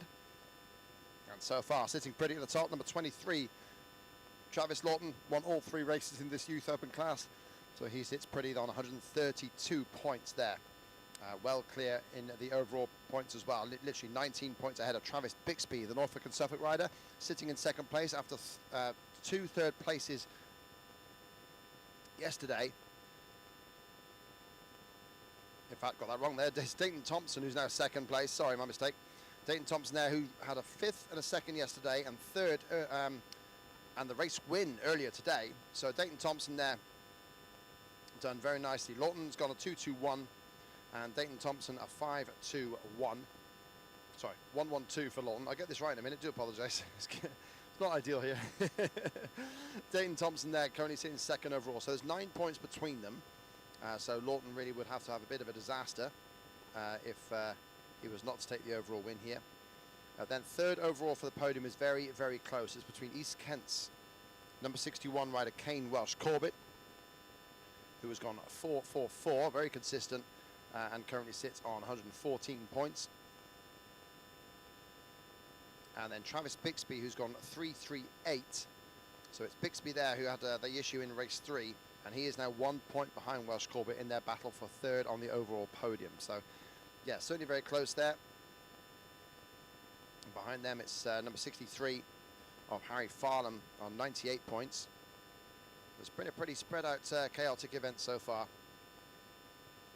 But yeah, now CULHAM basking in gorgeous sunshine here on the banks of the Thames in Oxfordshire. Beautiful circuit, of course, played host to the 1999 500cc Grand Prix back there in the late 90s. So we'll be coming here for some time. We used to park there at the bottom alongside the riverbank. Certainly remember that one for a Clubman Championship I raced in. I was lucky enough to win here in the juniors. That was very nice. Got some junior points to get to expert status. Remember driving home was simply the best playing on the stereo, even though I'd only won the juniors. Yeah, pretty special place to ride. Nice. I always liked the sand, the sort of soft nature of the circuit, but still fast. And it hasn't really changed a massive amount since those days either. So yeah, it's great to see. Of course, you can see how soft it is. They dig it out.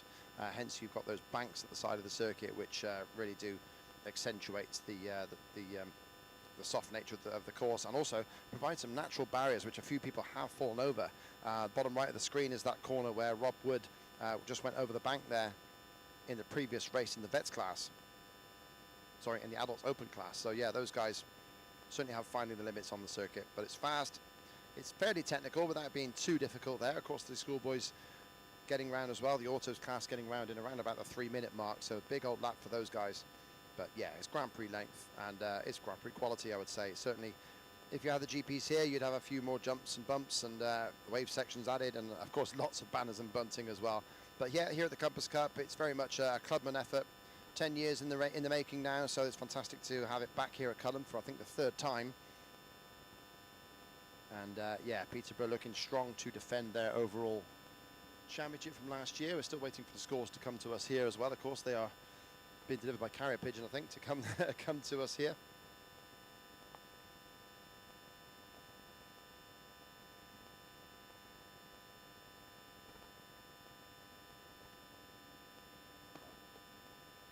And we got them through, so I'll get the scores read out there as we get through, and we'll plug in the old trackside mic as well to get things rolling here.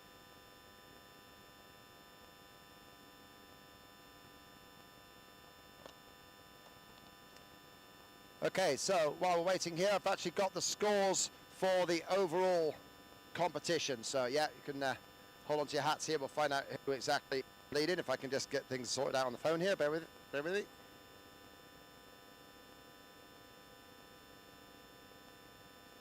So it is Peterborough JMC who do still lead, 2,336 points for Peterborough. That's a big lead, 365 points ahead of East Kent. So that's a big lead there for Peterborough, as you might expect. But it's very close for second place between East Kent on 1971 points ahead of Kensworth on 1953, so just 18 points ahead. That's a single fourth place finish. No, in fact, it's even worse than that. It's a single 24th place finish, I believe. So yeah, from that side, it certainly is very close there between East Kent and Kensworth, all to play for at the moment for the silver medal at least. Norfolk and Suffolk are currently fourth on 1521.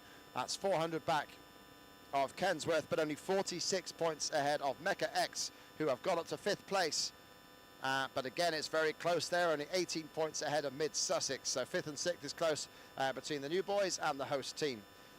Guest Hastings MX are in seventh place on 1288, just 64 ahead of Cheshire Northwest.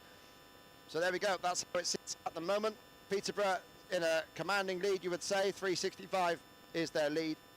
But yeah, all to play for between East Kent and Kensworth in second and third places.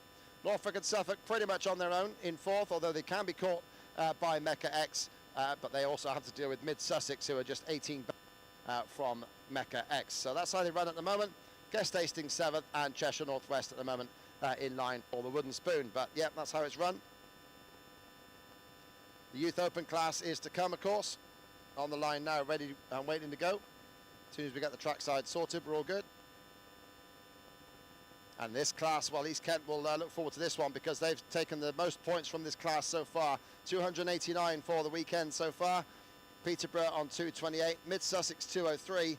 But of course, Kensworth, who are fighting it out with East Kent, they've just taken 200 from this class so far. So the Kensworth riders need to get some scores on the board here to help them hold on help them fight for second place, because East Kent still sit there at the moment.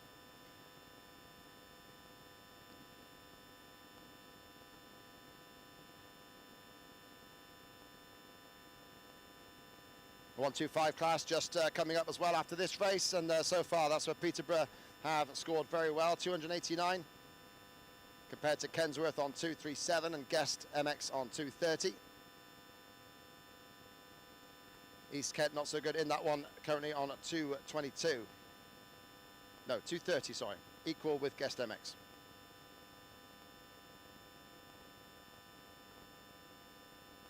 The Autos class coming up.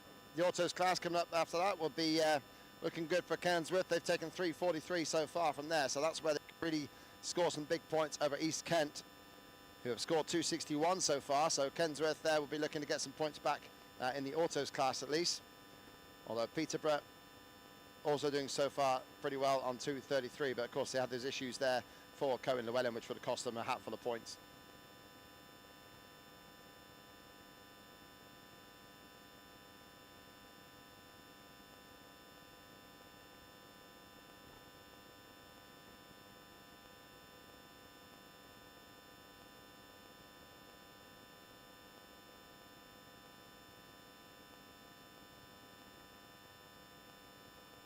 So there we go, as it sits then, Peterborough looking good at the moment to retain the title, but there's still a block of racing to go, still anything can happen.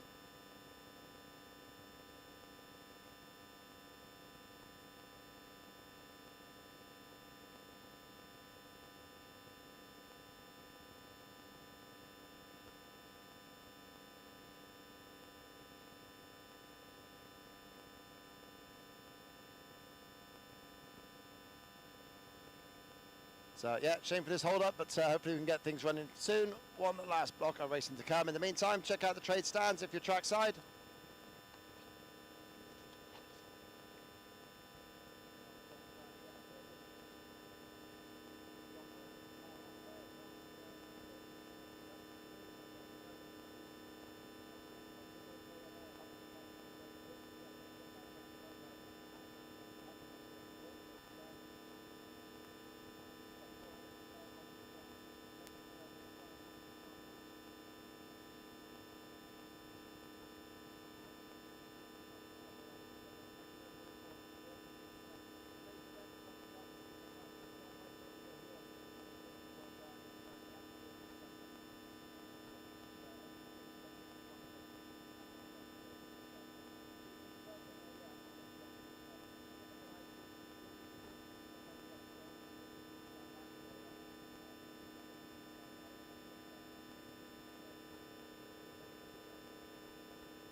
So yeah, here we are then at CULHAM. The train goes past. It's about the only action here at the moment. We've got a bit of a wait going on to, I think, clear up some medical issues. So yeah, we'll get things sorted out as soon as we can. But in the meantime, let's keep you up to date with those scores.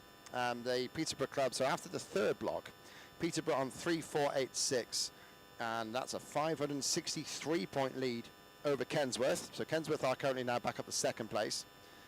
It's East Kent who are 111 back on 2-8-1-2, so pretty close there as well.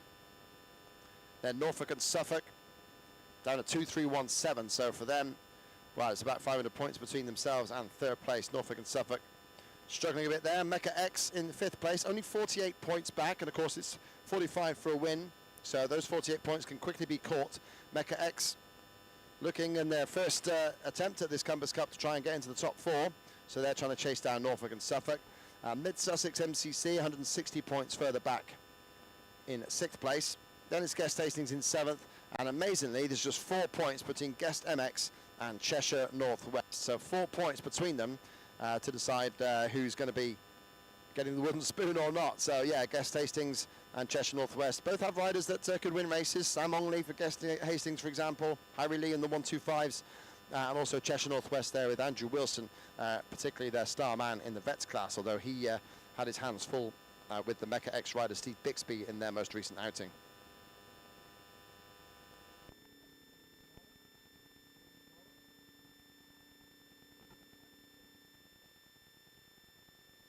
So yeah, you can see by the amount of cars parked up there, the amount of trucks and vans we got here, fantastic setup here at CULHAM. Lots of people, lots of riders here getting set up. Of course, we've got full gates across all of the groups, so 8 groups by 40. I've just got myself a math challenge there, haven't I? I think that's 320 riders across the 4 groups. So that's a really across the 8 groups. So that's fantastic, really great turnout there. Of course, 8 teams, each with, 40 riders, 5 groups of 8. 5 riders in each of the 8 groups, of course. So 125 Youth Open riders have really had a long, nervous wait, so that's a real shame for them, because it was setting up to be a nice, high-paced meeting, and so far we've not had any red flags, but obviously some medical issue there in the previous race. I think we had a rider down, and that has caused us to have a bit of a wait here, so that's a real shame.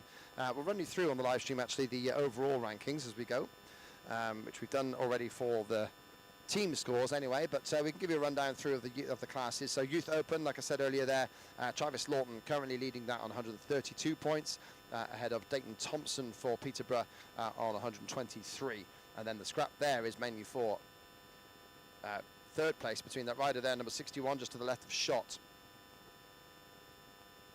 Kane Welsh Corbett for East Kent, he currently sits in third on 114 points, with Travis Bixby on 113 there, the number 32 rider for the Norfolk and Suffolk club, so just 1 point between them in the battle for the podium. Youth 125 so far is the most clear cut, because Alfie Geddes Green has won all 3 races away and clear. No surprise there to see the British Championship regular and double Western Beach Race youth class winner.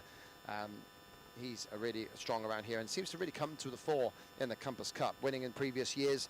He won the Big Well 85 class both in 2024 and in 2023, all for Norfolk and Suffolk.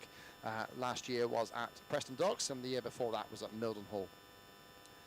So either way, Alfie has been able to get on top of the results of the Compass Cup, and changing the class has made no difference to that. So 135 points for Geddes Green. Ben Casey currently sits second overall with a 2-2-3 scorecard on 124 points, so he needs something bad to happen there to Alfie Geddes Green in the final race. He'll need Geddes Green to be at least 8th if Ben Casey is to take the overall, and that's if Ben wins, of course. Third overall again, Harry Lee, and I say again because he did that the last 2 years here at the Compass Cup. Third in the Big Well 85 class in 2023, and then third in the 125cc class. I think it was his first ride in the 125 last year. So yeah, Harry Lee was blazingly fast last year, but didn't quite get things done. A few crashes. I think he did take a race win there at Preston Docks last year. This year, not quite the same. He's been twice third, and then in race 3, he was 7th after a crash. So Harry Lee recovering 7th and holding on to the podium spot. But he's just got 3 points breathing room over Peterborough's Jack Leese The number 5 rider has gone 6-4-4 to sit 4th overall before the final race. He's got 2 points over Caden Boyd, the Cheshire Northwest rider, who is on 109 points after 4-6-5 scores. And then in 6th place is the number 62 of Archie Edwards, who currently is on 104 points. So that's how the 125 class, which is the race coming up after this Youth Open class, sits at the moment. The autos got blown wide open in that second block there, with Cohen Llewellyn taking 2 race wins, races 1 and 2, and then 3rd in race 3 earlier after, in fact, no, it wasn't 3rd, it was 20 points, which is normally 3rd, so excuse me for that. But yeah, this point system here, that means he was 21st. Cohen Llewellyn after a sequence of crashes.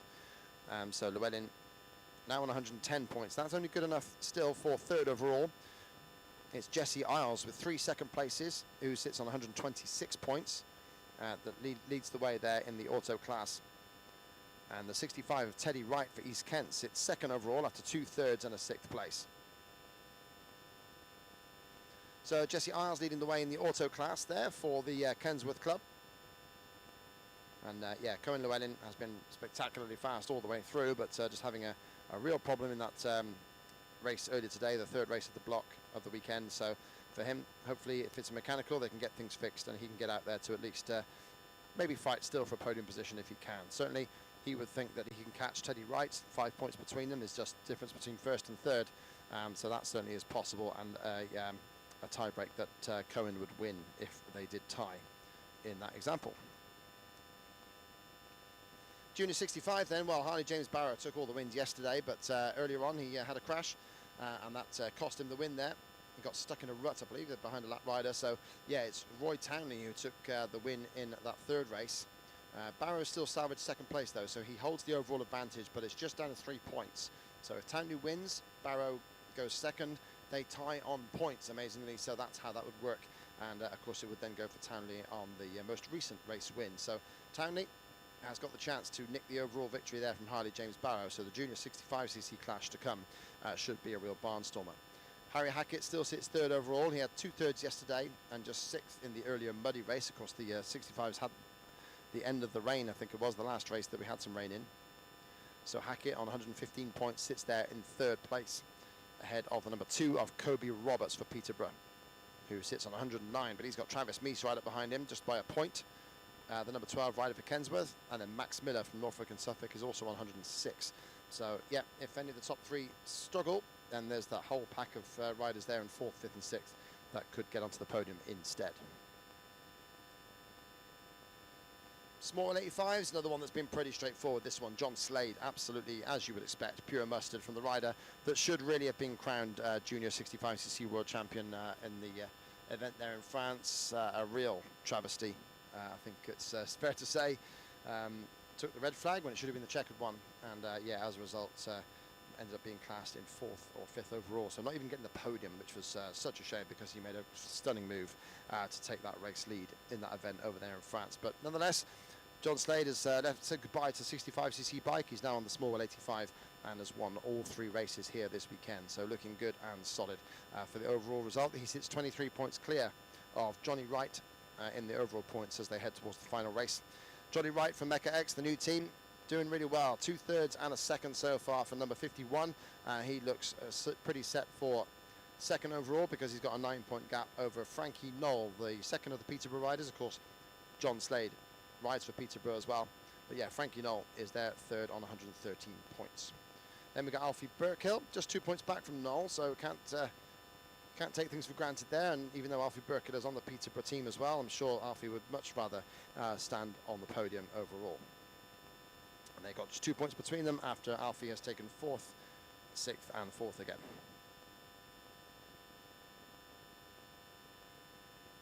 Big 185s, we saw them earlier. And yeah, again, another win for Chase Panther, really ruining that crash in race 2. That saw him relegated to 27th place, meaning he only scored 14 points in that middle race, and that sees him still way down the order. But the leader overall is Riley Ray Barrow. After 2nd, 1st and 3rd, puts him on 127 points, and he's got a 7-point buffer over his Peterborough teammate Frankie Donoghue, who's had a 3-2-4 weekend and he sits to 7 points behind Barrow in the overall. So that's how it looks there for first and second. Third at the moment is Ned Jones, the mid-Sussex rider, number 25. He had a fourth, a fifth, and then a second earlier on after leading for much of the race. But yeah, Jones on 116 points for the weekend, so he's 4 back from Donoghue, and he's got a 5-point cushion over Riley Butterworth. So Butterworth looking to make it a Peterborough 1 through 3 if he can get past Ned Jones, but he would need Ned to have an issue there. Fifth overall now is Chase Panther. He won race 1 and of course race 3 earlier today. But he's only got those 14 points to add to those 90, which puts him on 104 and therefore has him set in 5th place. Although the 34 of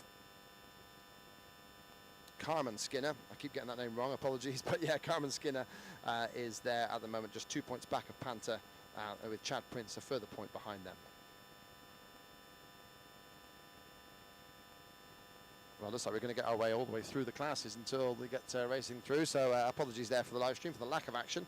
Trying to keep things interesting for you so you can see what's going to happen in the races to come, or see what could happen anyway. The vets class, the 35-plus-year-olds, then yeah, certainly looking strong there. Andrew Wilson and Steve Bixby have shared the race wins and second places between them. Dramatic race in the earlier one today, with Wilson just taking the lead and then hitting the bank and crashing, which meant that Bixby was able to coast on to the win and take that one. So they sit 3 points apart. It's all down to the final race between those two, and I'm getting quicker because engines have started behind me, so that's looking good. Ben Lambert-Williams sits 3rd overall in the vet, so he's just 1 point ahead of Craig Heslop and 1 further point ahead of Paul Barron. So there we go. Now at last we're getting the Youth Opens back underway. I'm going to plug in the trackside mic and we'll get things rolling as well here on the live stream. Thank you so much for joining us. I know it's probably a much different live stream to what you're used to, but yeah, the guys here are doing the very best they can under difficult circumstances, so it's great to have you all here with us as we look down on the Youth Open race ready to go. Here we go then, we can finally things back underway here. Culham for the Compass Cup, the Youth Open riders getting fired up under starters orders to get things running here for the last race of the weekend, the start of our final block of the weekend. And it's all down to 2 riders at the moment for the overall. We've got Travis Lawton there on 132 points after 2 race wins and a second. But Dayton Thompson could be there if there's a slip up. He's on 123 points after a 5th, a 2nd, and a race win, of course, earlier today. Behind them is very close for the podium overall individually. Kane Welsh Corbett is just a point ahead of Travis Bixby, so watch for the 61 and 32 to battle. Oh, and half the gate's dropped. Half the gate has not gone down. So that's got to be, that's a red flag. That's a false start, I think that's safe to say.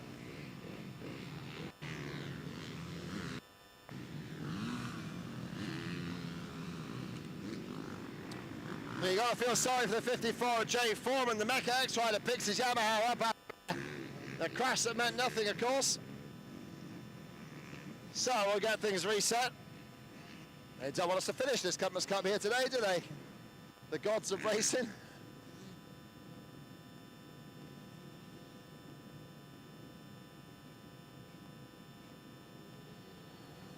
Okay, so we're not sure there what quite happened, whether that was caused by a rider hitting the gate or just half the gate not dropping.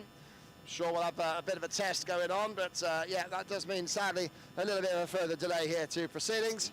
But we're at 20 to 2, so we shouldn't have issues here with the timing, at least. This final block through if we can.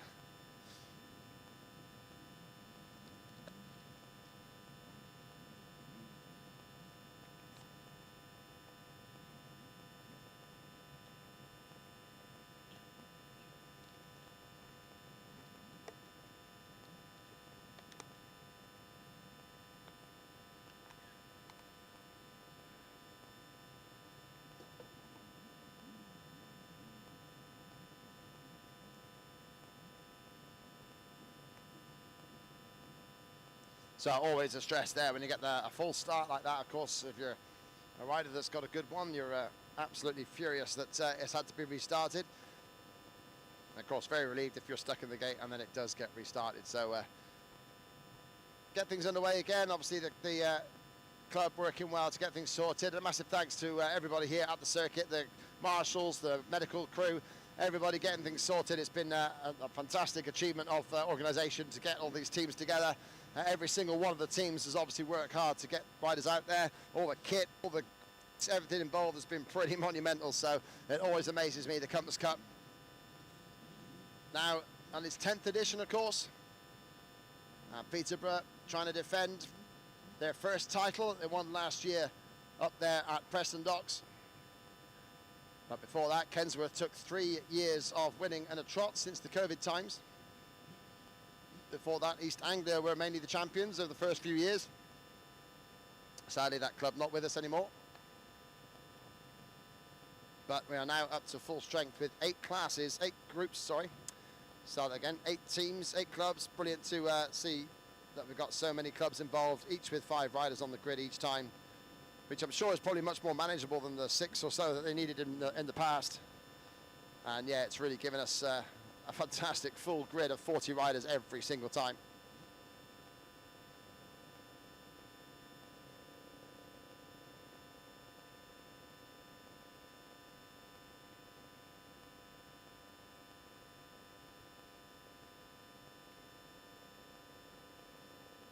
And of course, it's a nice warm-up because we've got the big team event of the biggest team event of all here coming up next weekend at Ironman in the United States. Of course, yeah, going to be on MXGP TV, and yeah, check your listings as well for TNT Sports. I think they're showing it also. So yeah, good to get the nations underway over there in the States.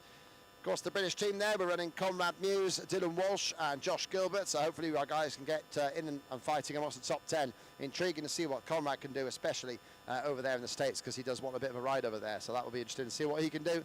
But yeah, Team Australia, the reigning champs and favourites, and of course Team USA will see how fit Hayden Deegan is, but yeah, that's going to be an intriguing result. But of course, if you're looking closer to home, then of course just down the road we've got the Western Beach Race happening over there in the sands of Somerset. So yeah, really good to see the beach race again. 3 hours of action on the beach, so that's going to be an absolute stunner. Hopefully see many of you down there for that one.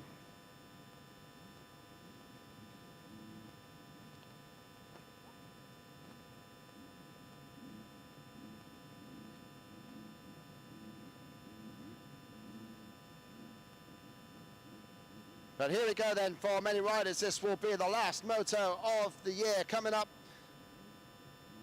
The last race amongst all classes here at the Compass Cup. See who can take this team trophy.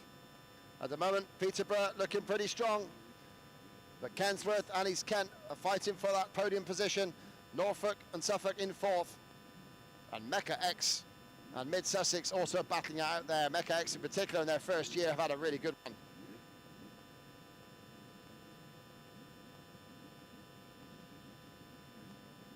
And of course, it's very close for the wooden spoon. Guest Hastings and Cheshire North West will not want to be at the bottom of the pile, so for sure their riders got plenty of motivation to score as many points as possible as we get things back underway. Starters orders. All the riders look. We cross our fingers that the gate works well.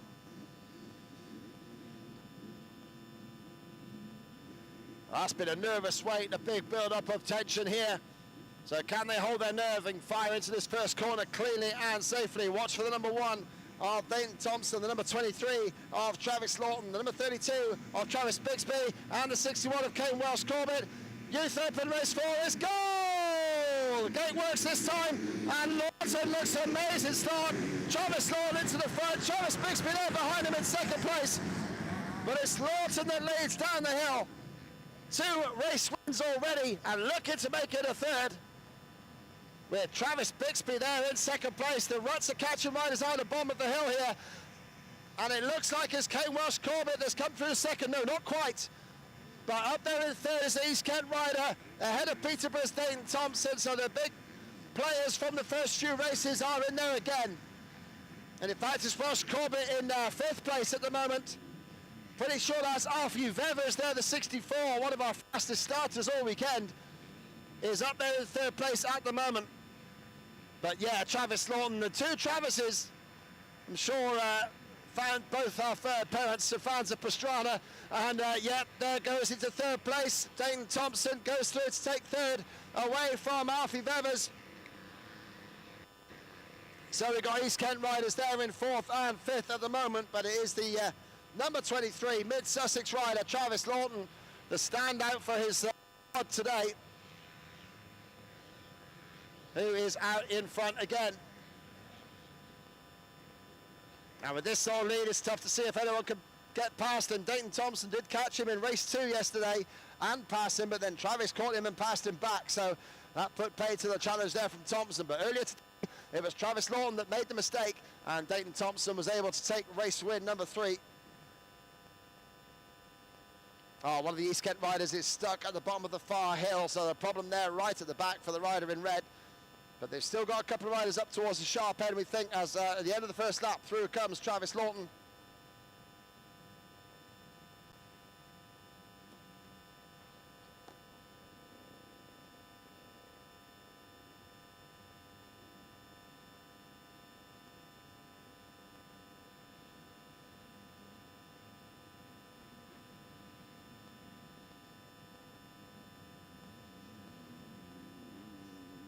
So yeah, it is Travis Lawton now in front. Travis Bixby there in second place, looking good.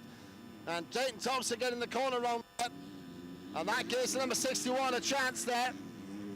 And in fact, that's Harry Farnham who had the good start for East Kent there in 4th spot. 5th place for another one of the Peterborough riders, number 2, Tommy Hurst getting stuck in.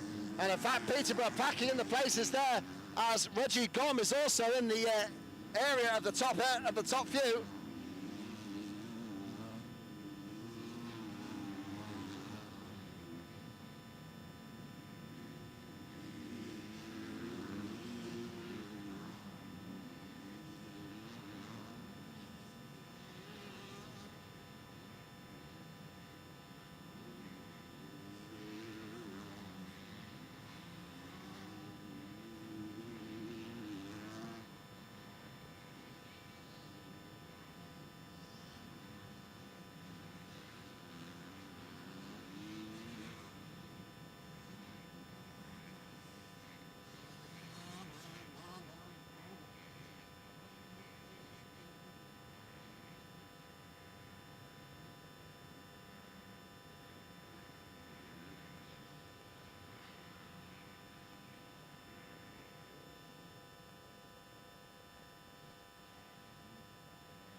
So Travis Lawton absolutely away and clear with it then, the number 23 rider for Mid-Sussex.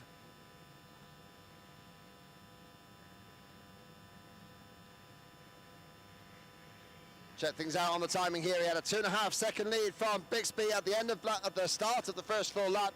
Thompson 3rd, Kane Welsh Corbett there in 4th ahead of Harry Farnham, his East Kent teammate.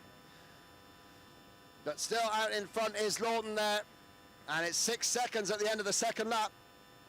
Dayton Thompson there in 3rd spot, still 8.7 seconds back from the leader. And Lawton takes a long leisurely look over his shoulder for sure.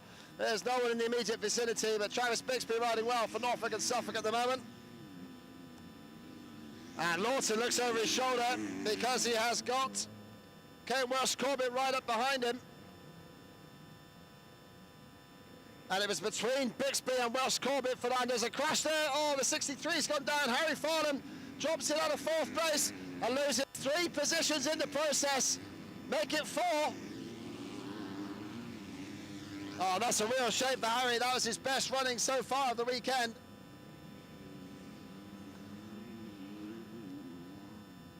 Having taken a 7th, a 17th, and then a 3rd. So Farnham dropping it right out of the order there.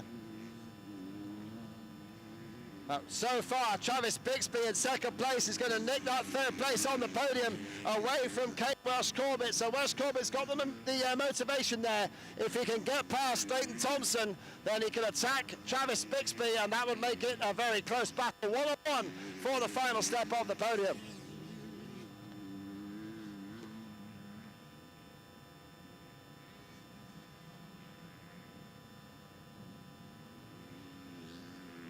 '65 East Kent rider looking good at the moment as well. Lewis Dolan getting some cheers from the trackside supporters. There's a crash there for one of the Mid-Sussex riders in the corner by the end of the start line. Start straight. Struggling on.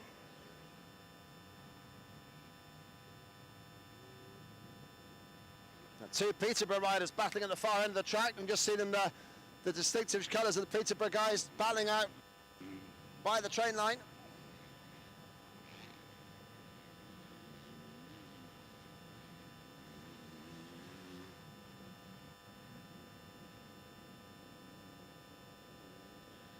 .7 the lead now for Travis Lawton over his namesake Travis Bixby.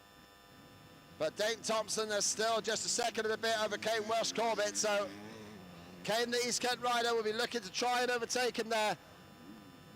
So that podium spot will be there. Travis Bixby just ahead of him.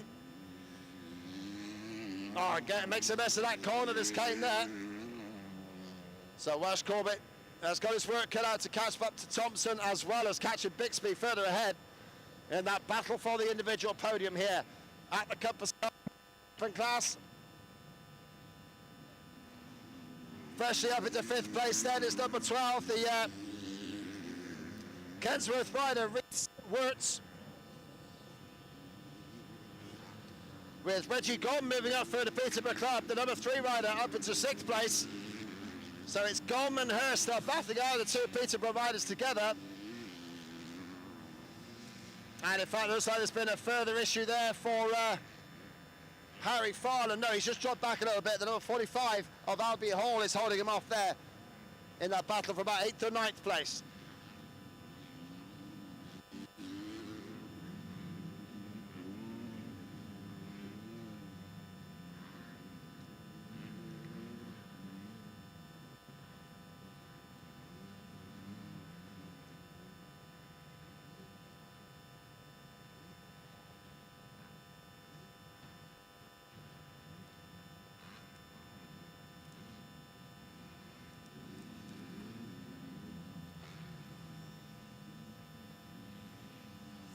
Oh, number 54, having a good scrabble there, Jay Foreman on the 125 Yamaha, having dropped it in that first corner at the start that got called off, and still wrestling with the bike through the end of the start straight here.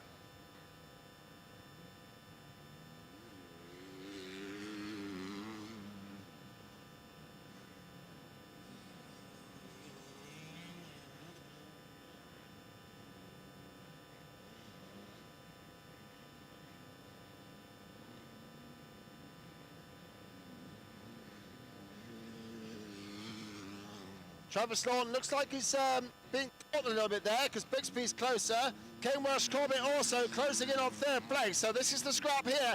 Welsh Corbett gets a much better line that time. Takes the inside corner here to close in on Dayton Thompson. 9 minutes into the race, so not too far away before that last lap flyer comes out. But for sure at the moment, Kane Welsh Corbett, if he can get past Dayton Thompson now, then he will have a sure chance of getting past Travis Bixby for the podium. That's that podium battle. They're just a point apart going into this one.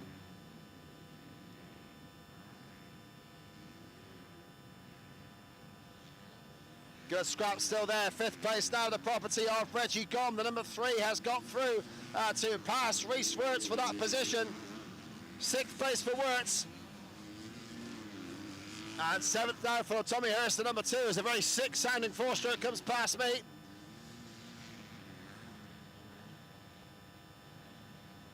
I think that might have been the number 34, maybe Leighton Turner. Bike sounding a bit sick as it went past, although maybe it was one of the Mid-Sussex crew who's slowing up the hill. So good riding there from Reggie Gom to move things forward.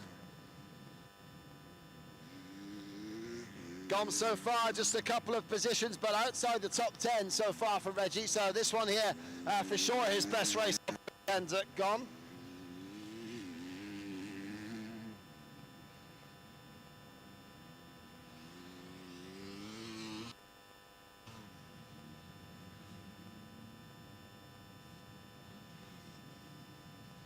And it's now the last lap then. Travis Lawton launches down the hill. Yeah, still got a decent lead over Travis Bixby, so time's running out for Kane Welsh Corbett, who seems unable to get past Dayton Thompson for 3rd.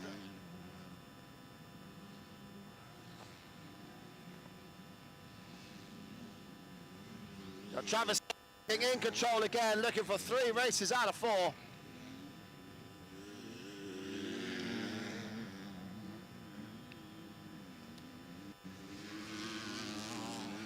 Down the hill goes Travis Bixby, around the lap rider there. Thompson still has got Kane Welsh Corbett in his rear view mirrors if you had them. But Welsh Corbett catches up in this part of the track and he's really making ground. He's got through. Kane Welsh Corbett up to third place past Dayton Thompson. Thompson still will be set for second overall for Peterborough. But for sure now, Welsh Corbett's got to have left it too late. He's got a charge to catch Travis Bixby. But if Bixby makes a mistake, then Welsh Corbett could be on him. That's the battle for third step on the podium for the weekend. Right there at the bottom of the hill. Bixby's getting held up by a lap rider. Desperate stuff. But Kane Welsh Corbett, oh, great scrap going on there. Number 2, running down the hill, Tommy Hurst gets around Harry Farlam. So Farlam's race getting going from bad to worse. Good riding from Tommy Hurst there. A couple more points for Peterborough in the bag.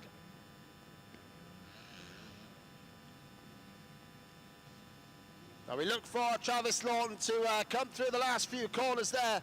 Been in control of this one from the very beginning. Bossed it at the start.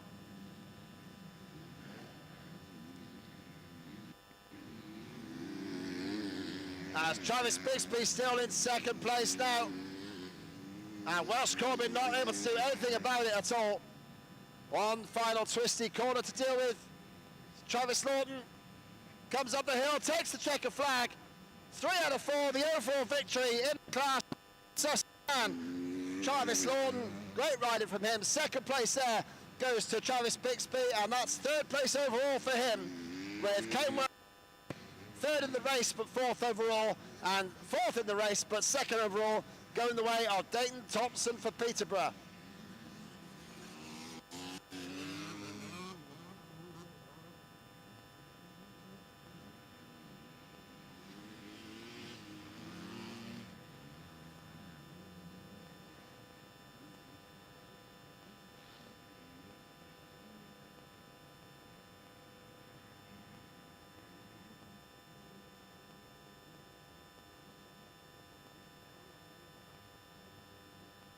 Celebrations down there at the finish line area.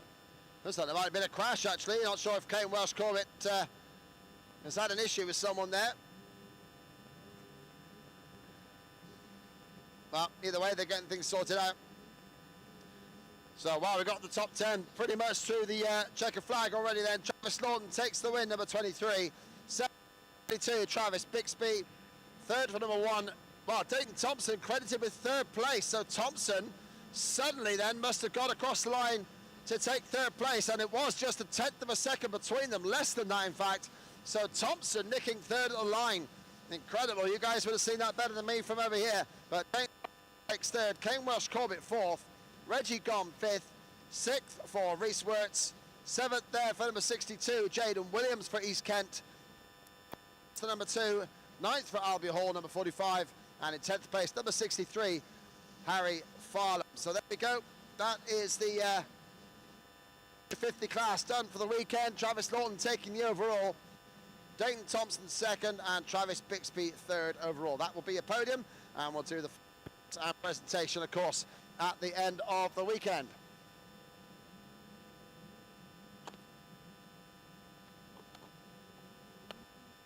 125 class is lining up now. We're getting things ready here. The beautiful two-stroke haze and the smell, most of all, is just getting fired up here at CULHAM for the Compass Cup.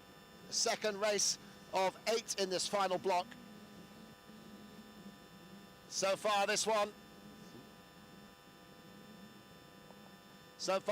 has been a benefit there for the number 32.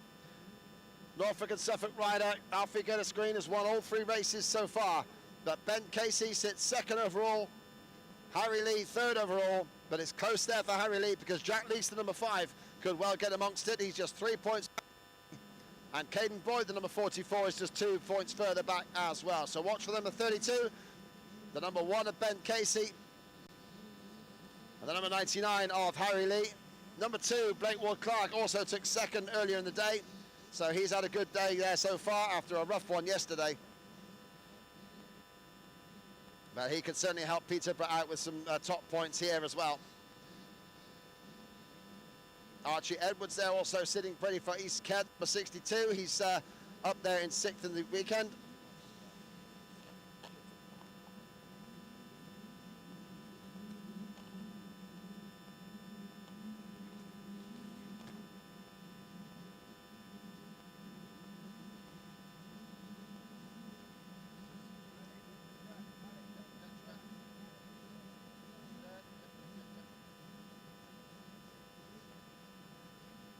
Right, gone to spare Mike, all looking good.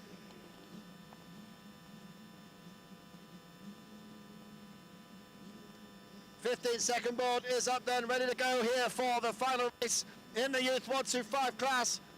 Who's going to get the whole shot? You're going to have a big old haze of blue, two-stroke smoke coming our way. 5-second board, Youth 125, race 4 for the weekend. Is go! Looks like Ben Casey got a good drop there.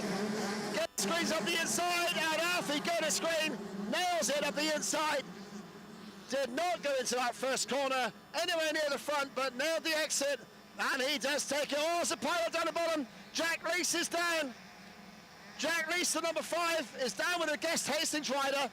2 of the Guest Hastings crew are down in that one, but yeah, I can see the big number 5. And it's a 98 of Marnie Ray Tupper that's down, briefly buried under Jack Reese's bike. Well, to get things together there, I'm just going to breathe in that two-stroke. Beautiful. So, get his green, absolute masterclass out of that first corner. Ben Casey there in second place. Looks like the 44 of Caden Boyd's had a good start. He's there in third place for Northwest.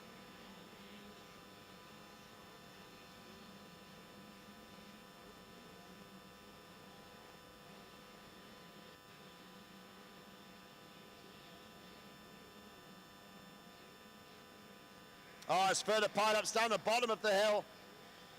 In fact, in the middle of the left-right sequence there's about 3 or 4 riders involved in that one, so for sure, getting tangled in, there's deep ruts down there. And some of the riders certainly are struggling.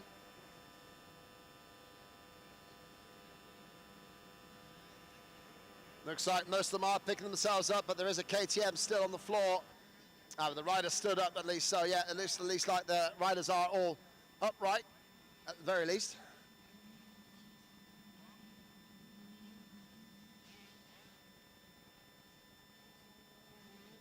Get a screen, clearing off again, trying to make it 4 out of 4.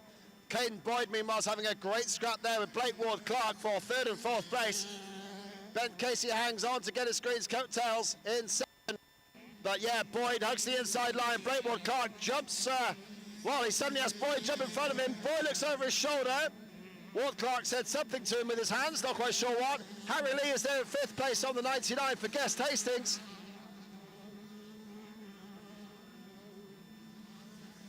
Boyd just about hanging on to 3rd place there, ahead of Blake Ward-Clark. 5th for Harry Lee.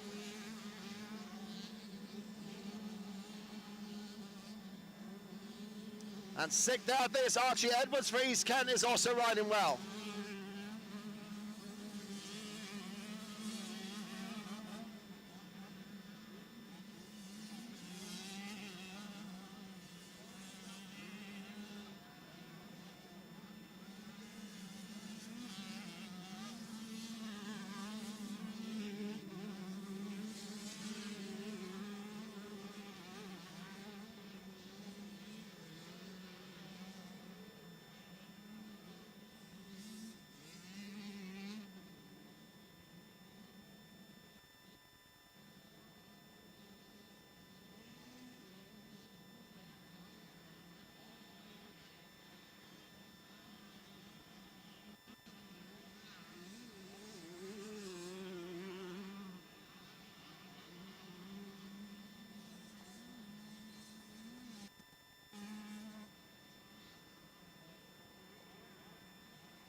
So then Gillis Green, nearly a 6-second lead at the end of the previous lap there, with flies down the hill here in superb style.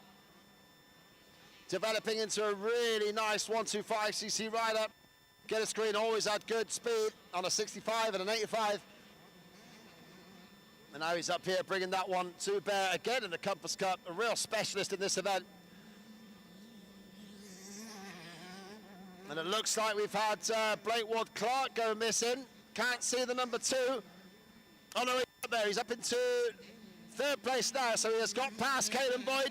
Just stepped out of my sight there. Sorry about that, but yeah, Blake Ward-Clark, full effort down the hill.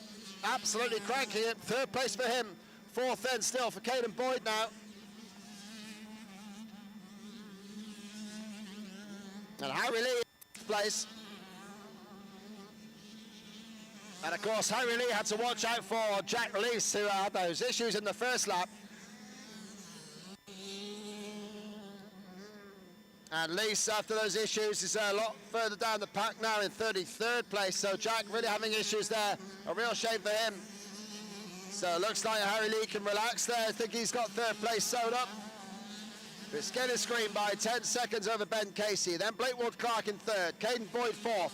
Harry Lee in 5th spot. 6th place actually Mickey Anglesookie. So the East Kent rider there, number 65, running well in 6th spot. 7th for Luke Hodgson of the Mecca X team. And then Oakley Skinner in 8th. Freddie Saunders in 9th. And Ronnie Robb in 10th for East Kent.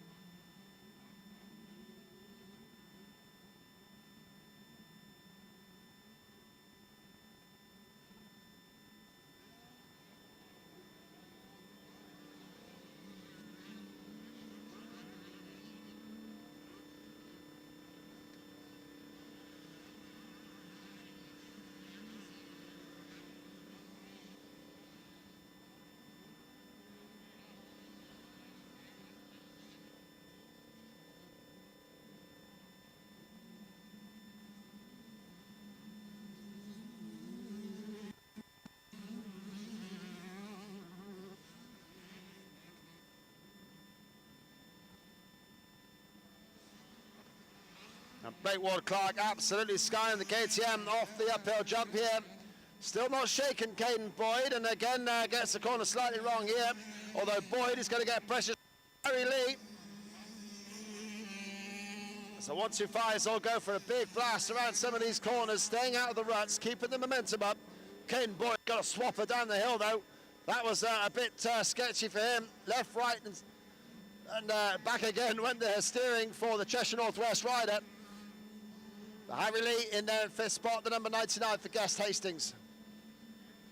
Further back there, 6th place.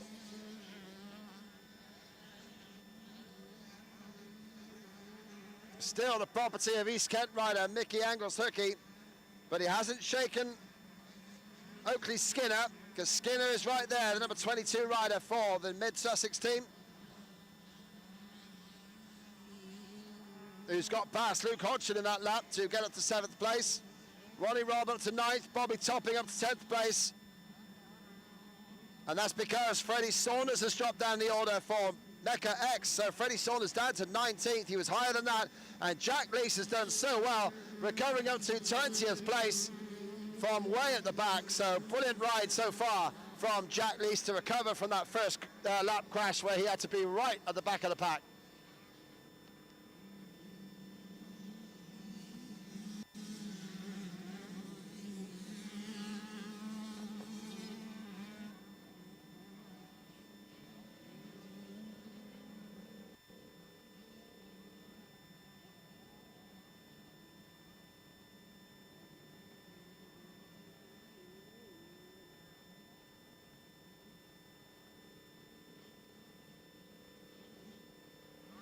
Through it comes Alfie Getterscreen now at the end of the start straight. Firing down the hill he goes, that twisting long left hand down the hill, rough of course, and a bit damper today as well. Grabs the 1-2-5 up the inside corner. The inside rut, I should say, number 1 in good style, Blake Ward-Clark. If only yesterday didn't happen for Blake Ward-Clark. Well, it didn't happen, that's why he's got no stake in the overall standings at all. And Lee is closing in on Caden Boyd for 4th place. Harry Lee looking like the overall order is going to stay. Gator Screen, Casey and Harry Lee, but Harry Lee looking to at least get a couple more points for Guest Hastings by catching Caden Boyd. He's almost at the same jump pace now as they head up towards the far end of the track. That's the battle going on for 3rd place, 4th place actually. Still, Mickey Anglesirky riding very well at the moment to keep back the number 22 of Oakley Skinner up the hill.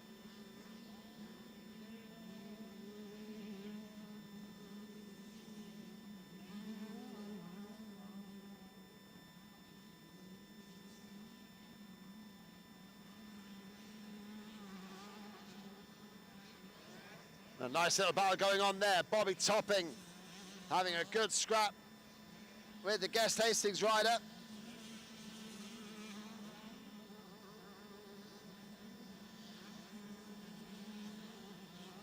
And that's Matthew Head, who's just gone past Bobby Topping to get into the top 10. Oh, but Topping takes it back. Great little scrap there at the top of the track.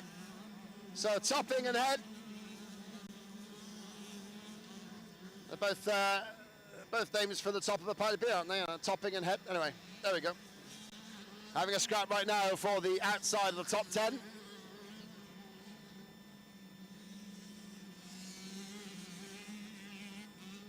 Last lap time then for Alfie Gitterscreen. Comes down the hill one more time, in control of this one. Ben Casey still looking good, the number 1 rider for Peterborough in 2nd. And his Peterborough teammate Blake Ward-Clark will make it good for the club here in 3rd place. Certainly getting more height than most off of this big uphill jump here. And the battle for 4th has got one more lap to run. It's Caden Boyd at the moment, 44, looking over his shoulder nervously as the 99 of Harry Lee charges up to his back wheel. Gets the corner wrong. Lee's on the gas. They look at each other down the hill. Just looked after you, no, after you. Boyd holds the inside for now. Keeps Harry Lee back there. That scrap is going to run the entire length of the final lap, I'm sure, because Boyd will not move over for Harry Lee.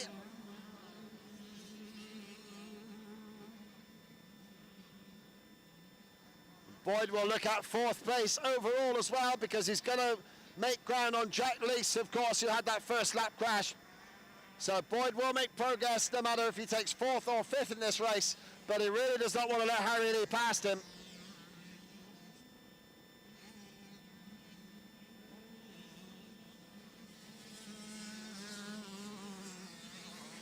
Oh, Boyd's got a lap rider in front of him. That could be tricky. They both get through. Oh, no, Harry Lee it is that gets held up by the lap rider, and that really has put paid to his charge for 4th. As we keep our eyes open for Alfie Gitterscreen at the front of the pack. He takes the checkered flag. Race win number 4. Perfect weekend for Alfie. Absolutely brilliant riding from him. Takes the situation. Takes the race win. Perfect job there.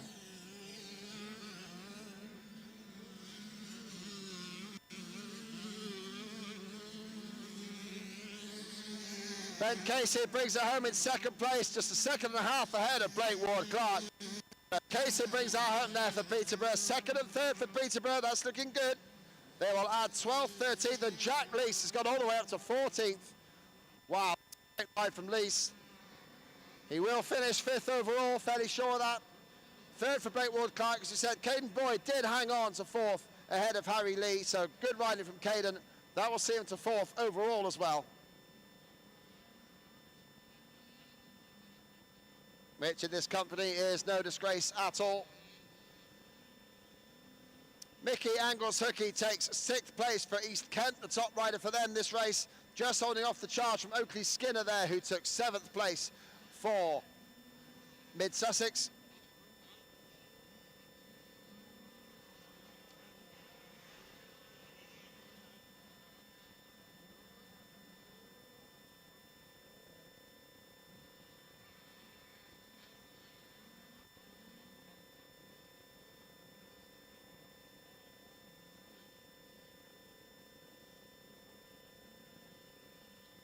got a bit of a wait till the next riders come through to round out the top 10 here. But yeah, for sure, Alfie Geddes Green, the overall winner there. Ben Casey taken second overall, and Alfie rounding out the top 3 for the podium. 8th place did go to Bobby Topping. He won out in that clash against Matthew Head for 8th. 9th for Matthew Head. 10th there for Jack Desborough. Came through to score well for Peterborough. Ronnie Robb dropping down to 11th on the final lap. So Rob dropping 3 places down that final lap. That would hurt East Kent. And Jack Lease getting all the way back up to 12th from the very back. So Peterborough, great scores for them. 2nd, 3rd, and then 10th, 12th, 13th. So 5 riders inside the top 13 for sure. They look like they've got one hand on the Compass Cup right now. Now that's the 1-2-5s done for the day. And for the weekend, of course. So we've got coming up then the autos, getting ready to sort things out. Their final race coming up right now.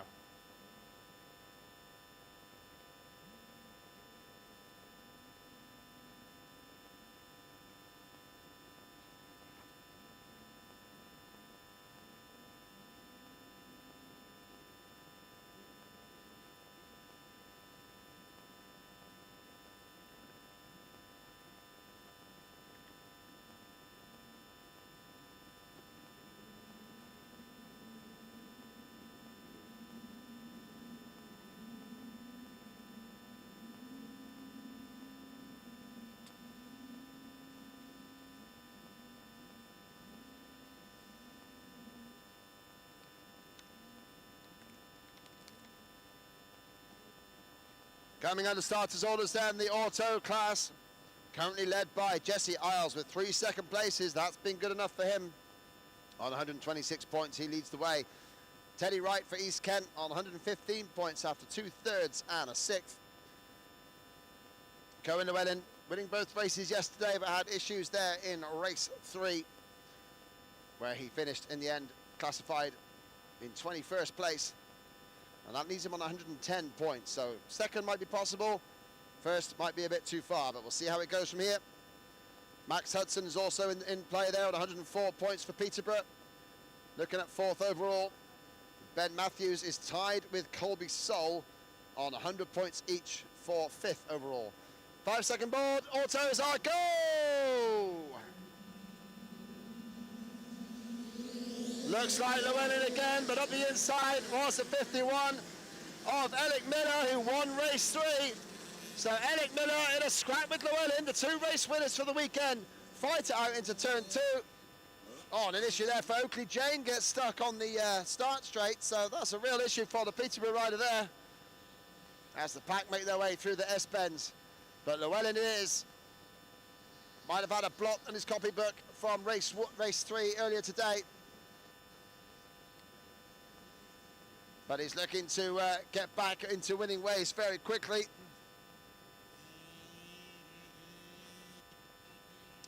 As number 35, Harrison Hesse has a problem at the end of the start straight. He gets going again under power there for Norfolk and Suffolk. Wow, look at this.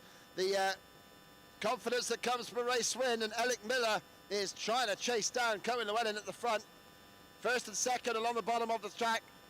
Looking in good form at the moment. Got a couple of East Kent riders, I think, there. 3rd and 4th. They've got 2 riders in red anyway. White crash helmet. That could well be Teddy Wright, who has done well so far. The 65 rider looking at 2nd overall for the weekend.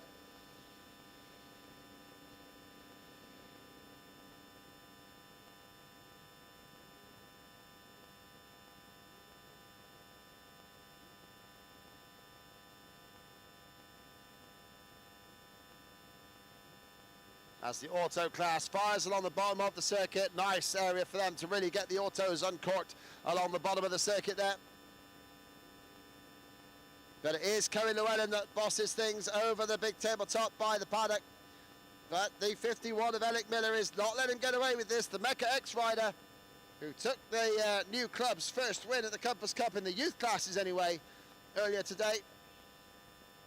After Steve Bixby scored their first race win, full stop, in the vets yesterday afternoon.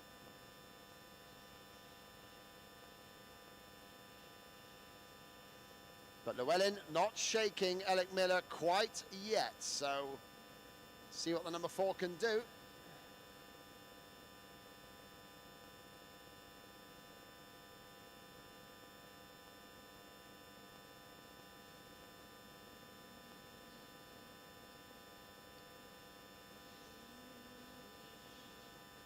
Out front again, it's Jesse Isles that's there in third place, the number 11 rider. Looking at the overall possibly as Llewellyn tries to pull a gap on, struggling through that corner a little bit. Teddy Wright in fourth place there behind Jesse Isles. In fifth place is Ronnie Crutchley, the number 44.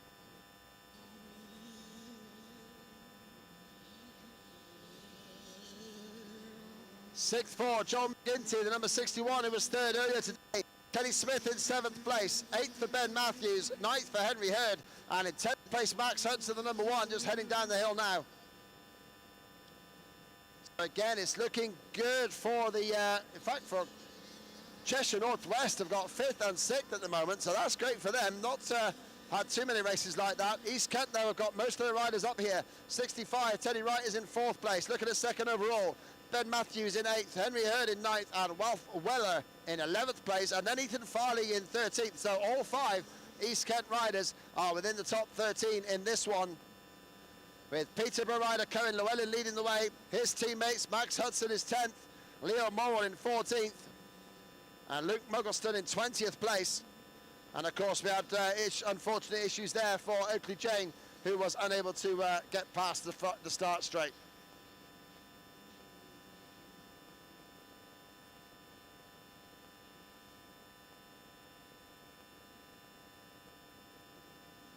And the racing here is so good, even the Hawks have got their eyes on it.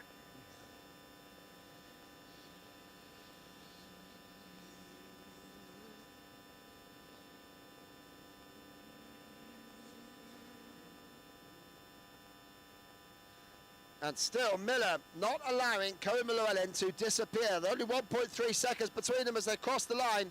Miller really is giving Llewellyn as much hassle as he might have expected. And it looks like Llewellyn's made it. Oh no, Miller did actually lead briefly. Wow, Miller took the lead there, but Llewellyn takes it back up the hill.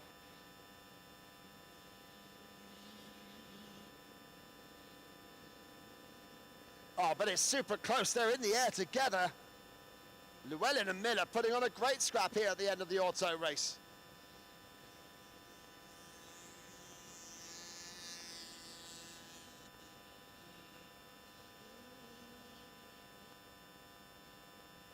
Wow, with his number 51, Alec Miller really starting to challenge Cohen Llewellyn, which we did not think would happen after such a dominating day yesterday. But Miller, of course, sidelined in race 1, possibly a mechanical issue, did not score points.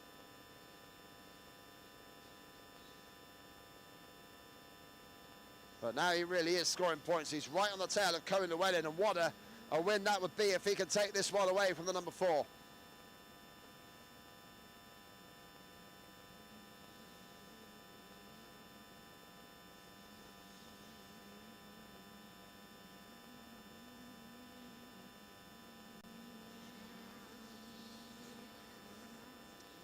Jesse Isles still there in 3rd place, the number 11.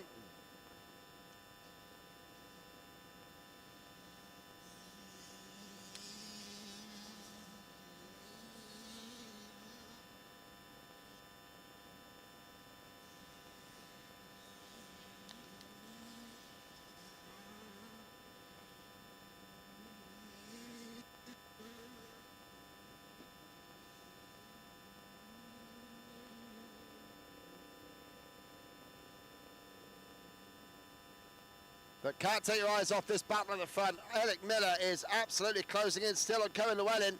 He's got a rider in his path slightly up the far end of the circuit, up the tram lines. Not too much of a delay though. And well, Alec, I mean, you could almost call him, if he reversed his name, that'd be Killer, baby. So it's the Killer Miller. Approaching Cohen Llewellyn right now. Down the hill they go. And Miller is right on his case. Lap rider though, oh, the rider slightly holds up Llewellyn. Not much though, still close between them. 7 minutes into this race, it's last lap time as well. So then the last lap, Miller trying to chase down Cohen Llewellyn, and what a scrap this is. This could be the best auto race I've ever seen. Usually you got one rider massively faster than anyone else, and that looked like Llewellyn this weekend, but Miller is right on his case. As they head up towards the spectator area, give them both a cheer. These two kids are absolutely flying, ladies and gentlemen. Really entertaining here this weekend. Miller goes up the inside line. Oh, the bikes! Oh, the bike's suddenly coughed. Oh, the bike's packed up. It looks like Miller's bike is smoking like a chimney. He's still under power, but it just gave out a big puff of smoke, and I don't know if Miller's bike is going to last the race.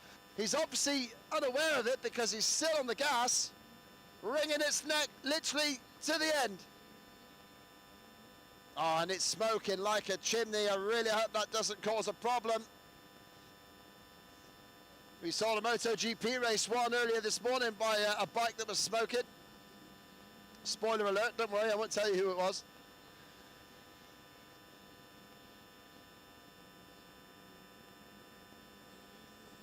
Oh, Miller, he is absolutely wringing the neck. Can't keep your eyes off this at the front because Llewellyn is getting a challenge the likes of which he hasn't had for a time, I feel. And Miller is right there. There's a whole horde of lap riders in front of them. 5 riders in their immediate path. And what is they going to do as they approach this group now? We've got them on the live stream from the drone cam. Llewellyn works his way around 2 of them. Miller, oh, he gets held up. And Llewellyn has done supremely well there. Tucks up the inside of 3 lap riders. Miller quickly through as well. But there's just that little bit of breathing room. Llewellyn nearly overbalanced in the rut. And it gives Miller a chance with just a few corners to go. Wow, I've never seen an auto race quite this close. This is exciting up here. And the smallest riders of them all. Llewellyn still has Miller right up his backside.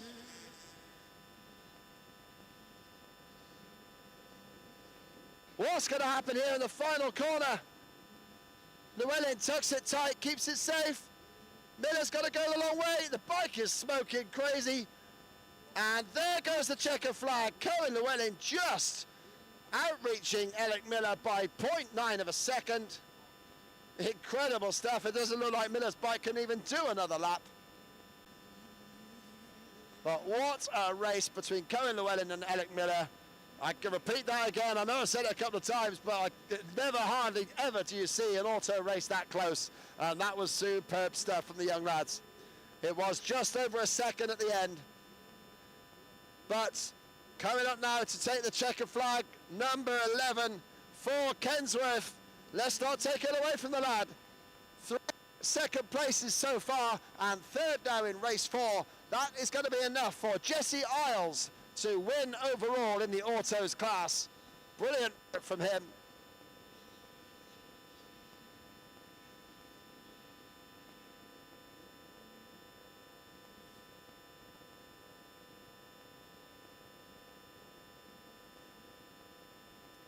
So Jesse Isles brings it home there in 3rd place to take the overall win. No doubt about that. Teddy Wright has now crossed the line in 4th place. He will be, in fact, he will be 3rd overall because Llewellyn, that win would have taken 45 points, gaining 7 on Teddy Wright, and he was only 5 points behind. So Llewellyn will take 2nd overall, and Teddy Wright will take 3rd place overall with 3-3-6-4 scores. So there we go, stunning racing there from the auto class. Great action between Llewellyn and Miller. Miller got the fastest lap, 2 minute 30.9 by 1/10 of a second over Cohen Llewellyn. Amazing. But yep, Teddy Wright taking 4th. 5th place there was Henry Hurd, number 61. Did very well there for East Kent to back up his teammate Teddy Wright. They take 4th and 5th, the East Kent boys. Ronnie Crutchley takes 6th for Cheshire Northwest. John McGinty 7th, also for Cheshire Northwest. Max Hudson 8th for Peterborough. 9th Ben Matthews for East Kent. And in 10th place Kensworth rider number 15 Colby Sol.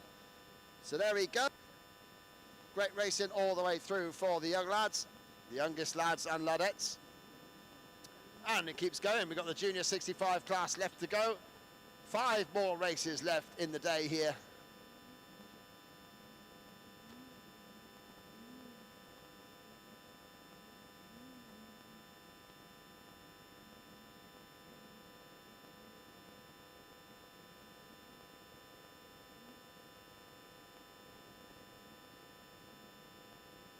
And this one is particularly close then. We have got Harley James Barrow, the number 3 for Peterborough, on 130 points to 2 wins and a second. But Roy Townley won race 3 earlier after 2 seconds yesterday. He sits on 129, so just 3 points between Barrow, number 3, and Townley, number 51. Then third overall currently Harry Hackett with 2 thirds and a 6th place, lies on 115 points. Got a bit of a cushion. Kobe Roberts, number 2 for Peterborough, is currently 4th, 6 points behind Hackett. That's the number 2 rider for Peterborough after a 5th, a 6th and a 4th. So Roberts sits on 109 points, just 1 ahead of Travis Meese, the number 12 for Kensworth. Lining up there currently 5th overall in the standings, 2 points ahead of Max Miller for Norfolk and Suffolk, who's on 106. So watch for this between numbers 3 and 51 for the overall win. Number 1, Harry Hackett, currently sits 3rd. Number 2, Kobe Roberts, is in striking distance. And also watch for the 12 and 33 of Travis Meese and Max Miller. They come in the starters' orders then. Getting fired up, another full lineup. Don't think we've lost any from this class, so that's great. So they've all got through to start race number 4.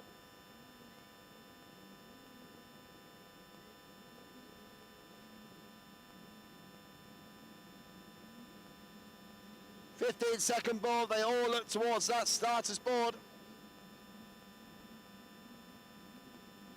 Who's it going to be that takes the vital hard shot? 5-second board, Junior 65cc, race 4. Let's go! And it looks like the 63 has gone through. That's Stanley P. Oh, but it's the 3 of Harley J. Barrow that ties up the inside to take the lead. Barrow it is that leads.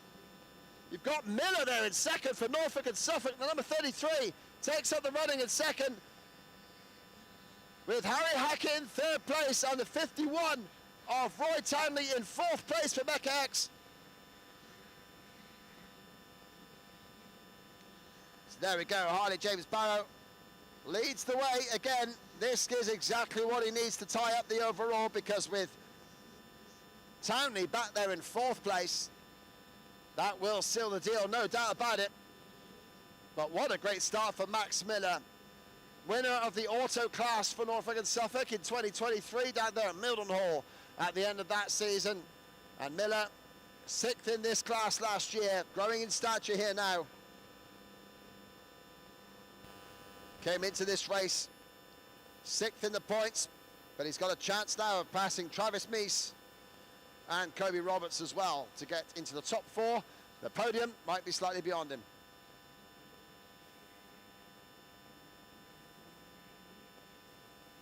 And Stanley P also got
So apologies there for the live stream. We just had some issues with the microphone there, but at the end it was Harley James Barrow that took the win there in the Junior 65cc class, both in that fourth race and in the overall. Roy Townley took second in the race and second overall, and Harry Hackett recovered to take ninth place after a first lap crash, and that nearly cost him third overall because he just got ninth, putting him on 147 points. Max Miller was third in the race, putting him on 146. So that was mighty close, but in the end, obviously 1 point there, deciding it for Harry Hackett to get third overall.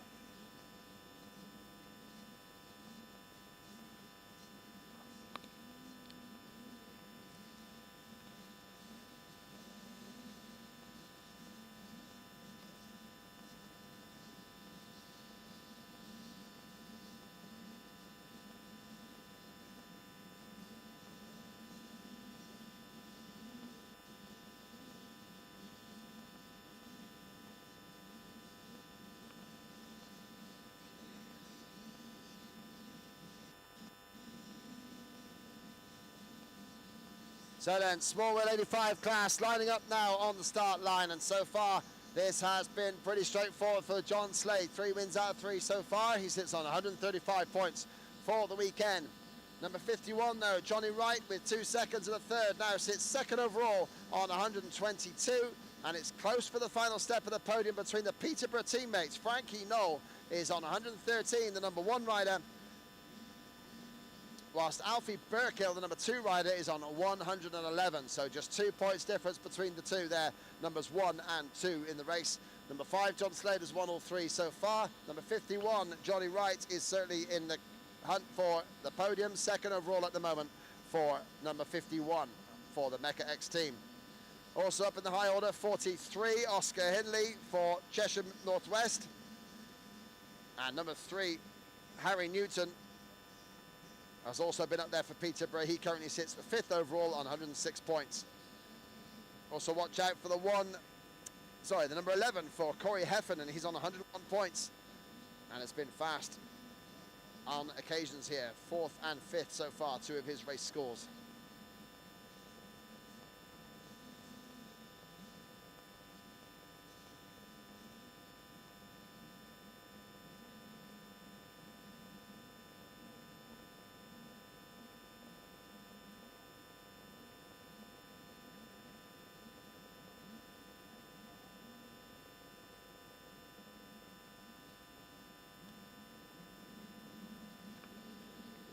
Here we go then, green flag flies. Small wheel 85s getting ready for their final race of the weekend. Watch for the number 5, the number 1, the number 51.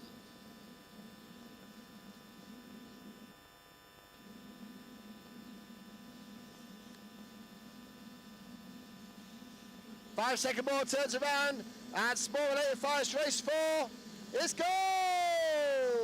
Ah, number 43 still on the line. Oscar Hindley has had a nightmare. He's got to start from the very back. But heading through the first corner, John Slade already in command. And up the inside is one of the mid-Sussex riders making a charge. Watch for very fired up Oscar Hindley on the number 43 to come through the pack. Oh, looks like Slade's bike has stopped. John Slade has come to a stop.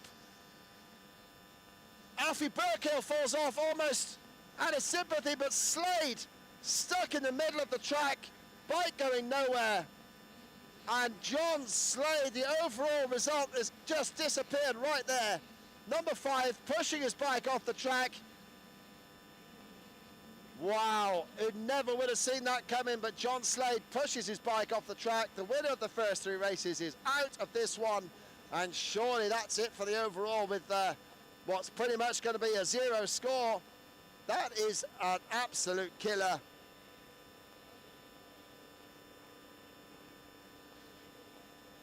And 2 of the top runners also having trouble there. Alfie Burkill, we mentioned that he was in the hunt for the podium, and he fell off just trying to avoid John Slade's bike.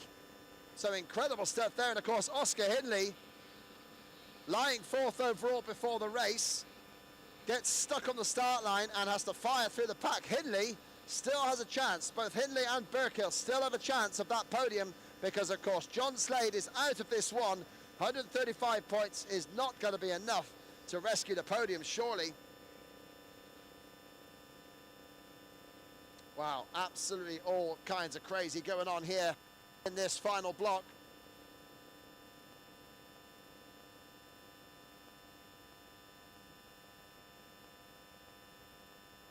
Action here. I got a late bird on my pad. Oh, he's gone. Okay, that's fine. Don't like squash them. There's bad luck in it. That's good. Sorry, it's been a long weekend. Here we go. Wow, who has inherited the lead there with John Slade disappearing out of the reckoning.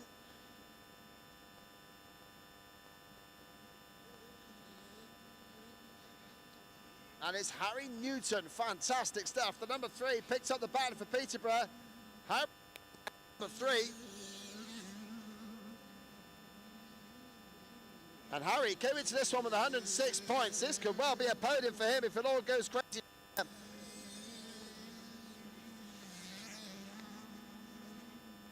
Second place is the number 25 of Archie Logan, so that's a great score so far for him. So a lot of the big winners having issues here on this first lap in the small 85s.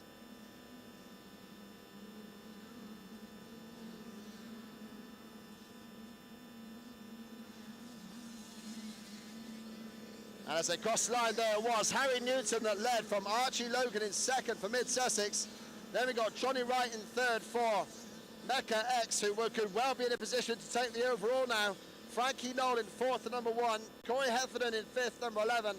Finley Smith in sixth place. Luke Wirtz in seventh. Albie Cowell eighth. George Hutchings ninth. And Jazz Beach in 10th place. Well, Newton.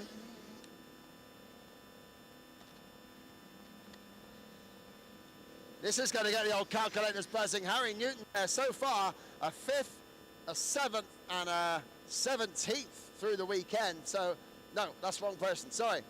6th, 5th and 6th again for Harry Newton, but this time out in front on 45 points at the moment. That will put him on 151, so we'll see how that compares to other riders, because the now is all thrown up in the air. John Slade is out of the race and not going to register even a single lap to score a finishing spot.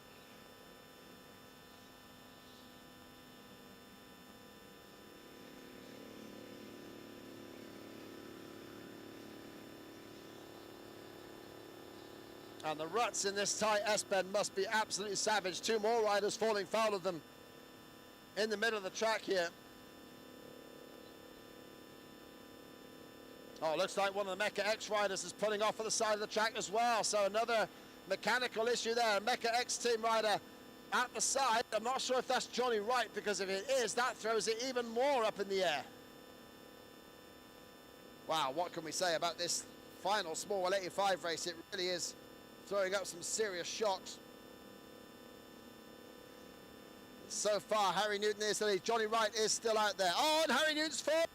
Harry Newton falls in the corner by the end of the start straight. He gets back on as 2 other riders go either side of him. What a scrap. It's Frankie Knoll that now leads the race. So Knoll leads it. He's got ahead of Archie Logan in second, as Harry Newton restarts in third spot. Johnny Wright is there in fourth for Mecca X. But Newton, looking at the prospect of a race win, suddenly came to a stop that he's just got past Logan for second. So Newton recovers. It's still a Peterborough 1-2, would you believe?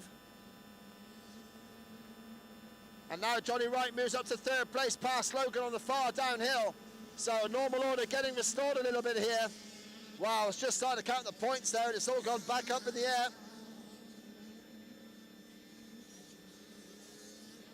Johnny Wright as it stands. Wow, Johnny Wright at the moment is attacking the rear wheel of Harry Newton. 45 for Knoll would see him on 158. Remember that number, 158 for Knoll if he wins this one. Because Johnny Wright would be on 162 if he takes third, 164 if he wins. So Wright is in the driver's seat at the moment. Knoll looking like second overall, but third could well be the property of Harry Newton, even if he gets past here.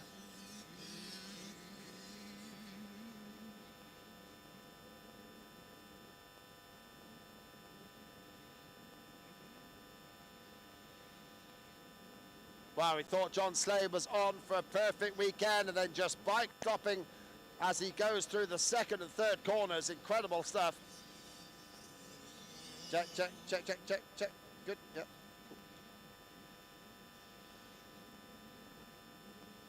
Oh, number 98 there having a slight issue there. The Guest Hastings rider, Frank Huntley, but he gets back going okay, no problem.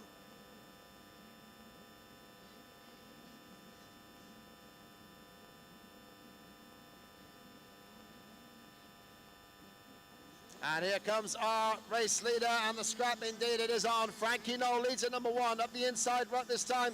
Brave to do that when riders have fallen there. But Harry Newton stays on the gas, second place. Johnny Wright, though, is hanging off the back wheel, giving it some down the hill. Archie Logan, number 25, is looking good there in 4th place. We've got to bear in mind that Logan so far has been twice in 12th place yesterday and nowhere near it also in race 3 earlier. But Wright moving around the outside there of Newton. Johnny Wright takes second place. He will want to seal this deal with the win for sure. But he's got to chase down now. Frankie Knoll is quite a way ahead of him. Newton, though, now down to 3rd place. Harry Newton would be on 146. That's still enough unless Alfie Burkill charges through the pack. And there is Burkill, number 2.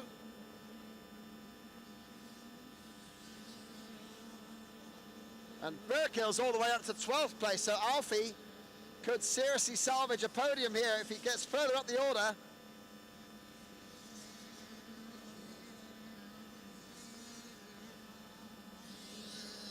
Wow, this one's going to leave me scratching my head all the way through. I can tell you one thing for sure, and that's that John Slade's no finish will really hurt him, take him off the podium overall.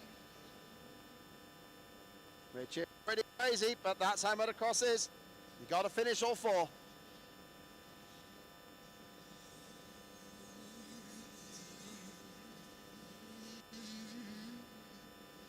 So then to find the track, Johnny Wright just jumps into view now. He's got to chase down Frankie Knoll.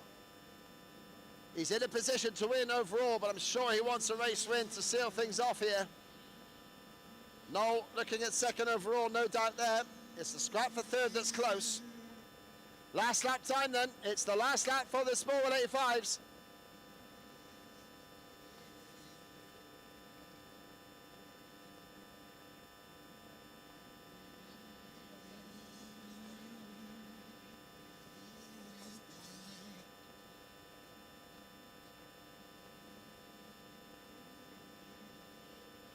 Here he comes, number 1, doing the number justice there, Frankie Knoll. 45 points for 158. Johnny Wright in 2nd place. That would be 42 points, putting him on 164. 3rd for Newton would put him on 146. And we'll just see where Alfie Burkill is, because he's the other one that could get in the mix here.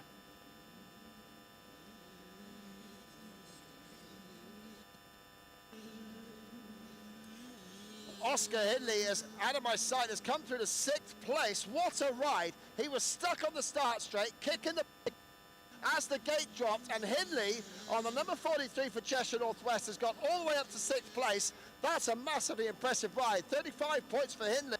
See him up to 142. It's still not quite enough with Newton in 3rd. It looks like Newton's going to grab the podium, but where's Burkill? Burkill was in the equation as well. And it looks like Burkill's dropped it. The number 2 rider is down again, so Burkill has knocked himself out of the equation there.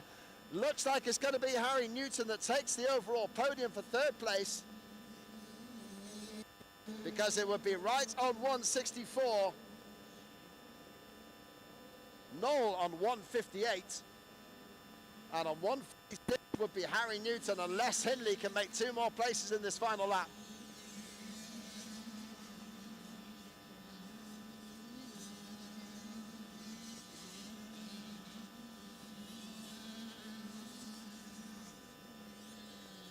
Well, we'll get things rolling through. Looks like Johnny Wright is over the jump by the tabletop, by the paddock. As we watch for our race leader, Frankie Knoll, the number 1.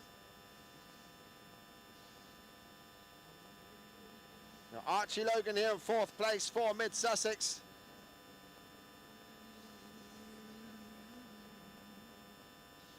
But the checker flag flies in for your winner. Frankie Knoll takes the win in race 4. But Johnny Wright takes 2nd place, and that's going to be enough to take the overall win. So Johnny Wright, with 2/3 and 2 seconds, takes the overall win. Brilliant result for him. Frankie Knoll will kick himself for that middle race. That 3rd race where he ended up in 12th place.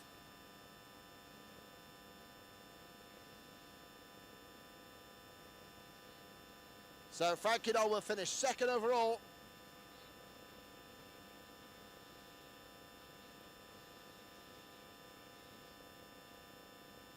And coming across the line to finish 3rd. Fastest lap, in fact, went the way of Harry Newton, taking 3rd in that one, and that is enough for 3rd place in the overall. 146 points. With Alfie Burkill dropping down out of good scoring points, and Oscar Hindley, after getting stuck on the start, Hindley getting all the way up to 6th place, and he will finish just a couple of points shy of the...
So they're coming to starters orders then. This is the last race for the Big Wheel 85 class. We have got a battle still on for this one. Riley Ray Barrow currently leads on 127 points for the weekend.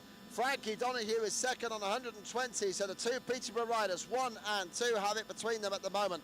Ned Jones on the number 25 for Mid-Sussex is also in the hunt on 116, so it certainly is close. But Chase Panther has won 2 of the 3 races so far, but with a big crash in race 2 yesterday, he's out of the reckoning at the moment, but he could still spring a surprise with anything that can happen here. Riley Butterworth, number 5, is also in the mix. So watch out for these riders as they come through. The 5-second board will turn now, and Big Wheel 85cc class race 4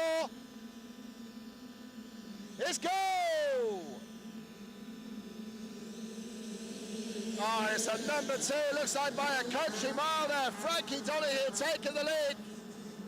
Frankie down the hill, he's got the 25 of Ned Jones on the inside of him, but Donahue squeezes Jones to the inside. Jones stays there, the pack gets through.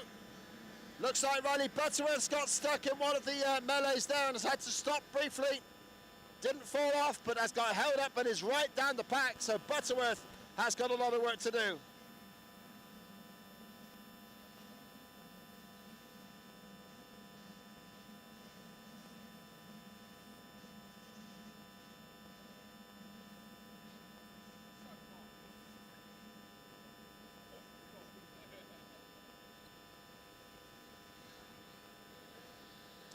Here we go then, Frankie Donahue doing his best here. We're not quite sure where Riley Ray Barrow is. We'll keep our eyes open here as they head down the bottom of the track. But Ned Jones is interested in that lead for sure. And looks like we got Barrow in 5th place. So that's not done with. He needs better than that. And it looks like he's getting better. I think he's just made a pass there for 4th place as they went through at the end of the circuit.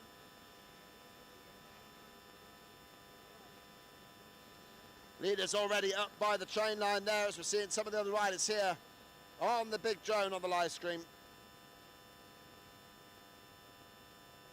Number 3, Theo Stead, down the order somewhat there with work to do.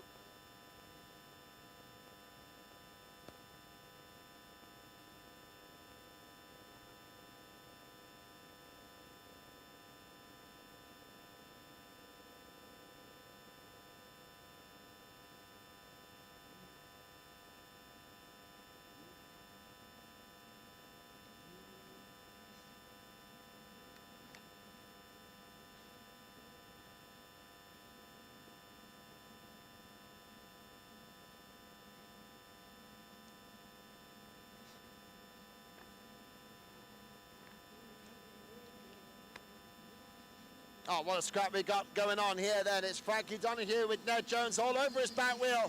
Also in the case, Panther in 3rd place. And in 4th now is Riley Ray Barrow. That could well be enough, but it's still very close.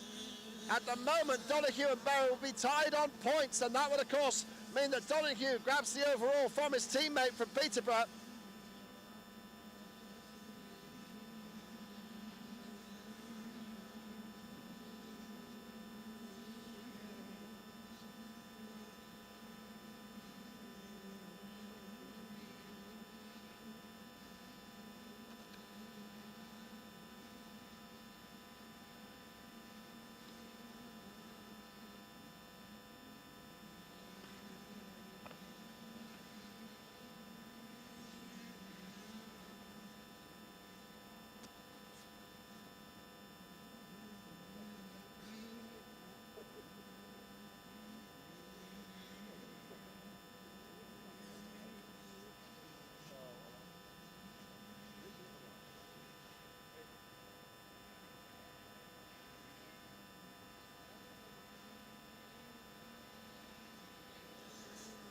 So Frankie Donoghue it is that leads at the moment.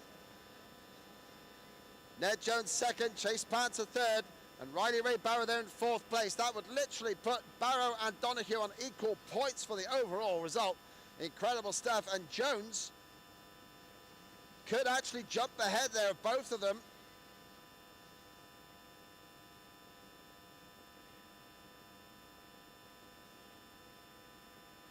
And in fact, that's pretty much how it is. Wow, check this one out. We'll have to see how this goes through as we see the race develop. But at the moment, it looks like it's getting close for a 1st, 2nd, 3rd. Chase Panther is the spoiler in the mix, of course, because he had that crash in race 2 yesterday. But look at this at the moment. Frankie Donoghue. Well, of course, he would still win overall at the moment if it stayed like this, because Jones has to pass him. Simple as that. Jones has got to pass Frankie Donoghue to claim the overall win, but Panther's all over the back of Ned Jones now. And Riley Ray Barrow's not out of this one in the 4th place as Panther goes to 2nd. Chase Panther gets in front of Ned Jones.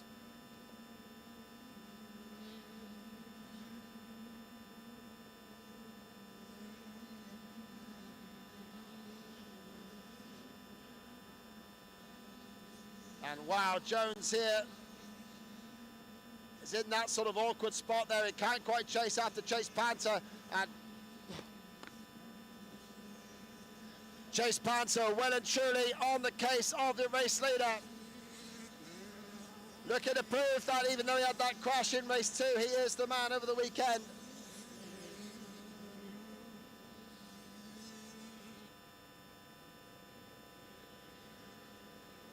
A win would put Panther on 149 points. It's probably going to be enough just for 4th place overall.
Need help.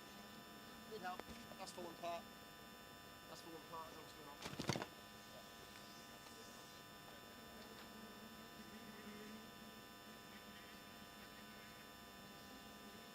Mike, can you check how much battery is left in the mic? No, he just returned it to me.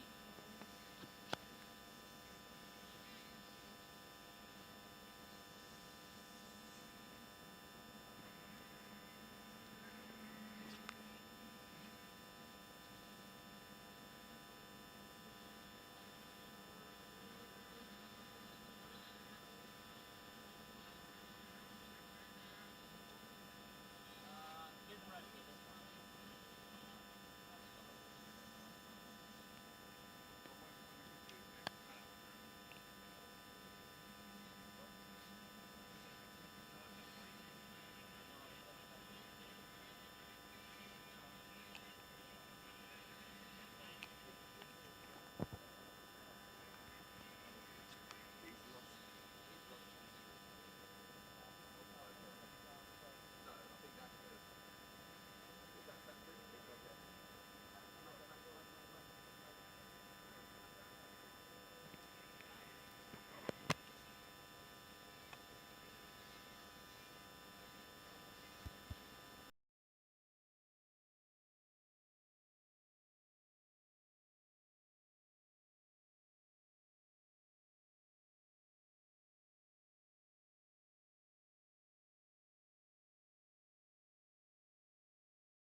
gets in front.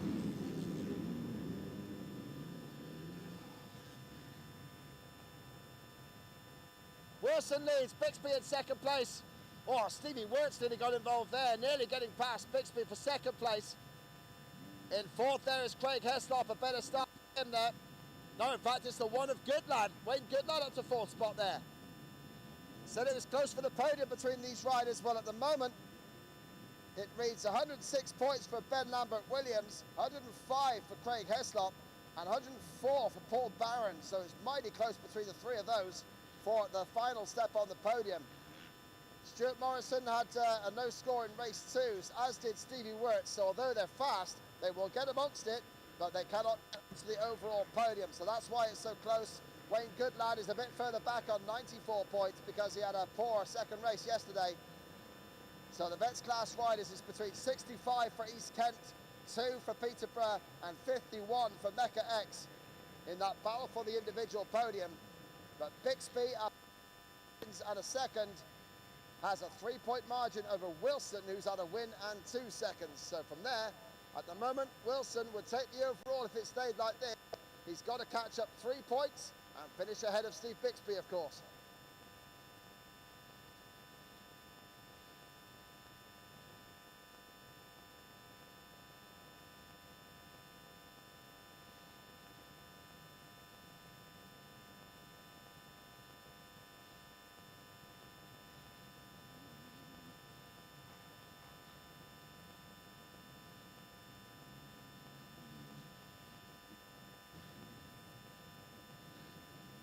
Looks like there's a scrap going on. Paul Barron, the 51.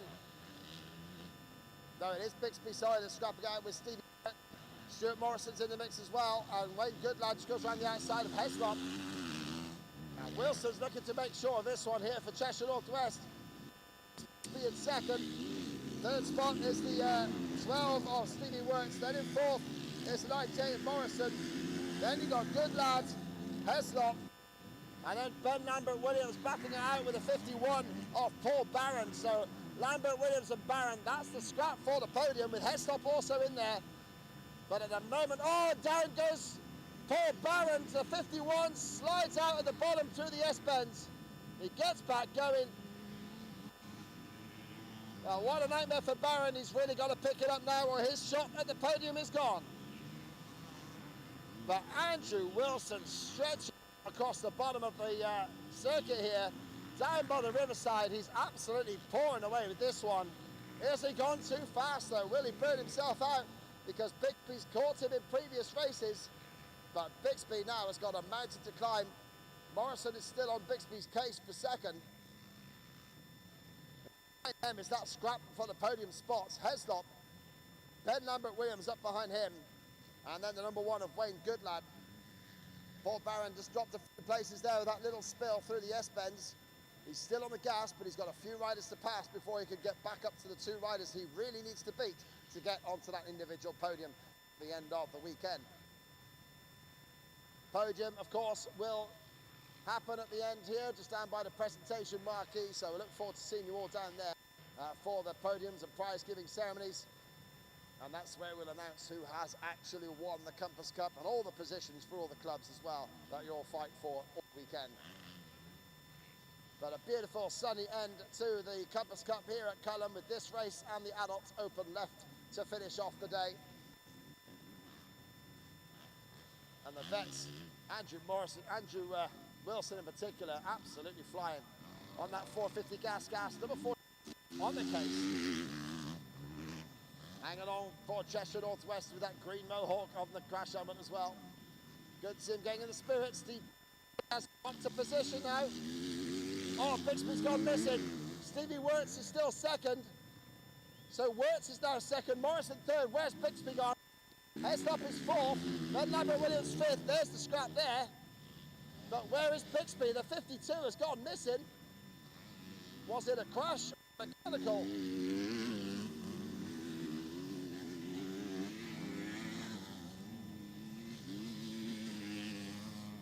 And we're not in him, so if he can't score any points, well, here he is. Bixby almost looks like he's got a brake stuck on. Wow, now then, Bixby has got some work to do We'll see where he is in the running order.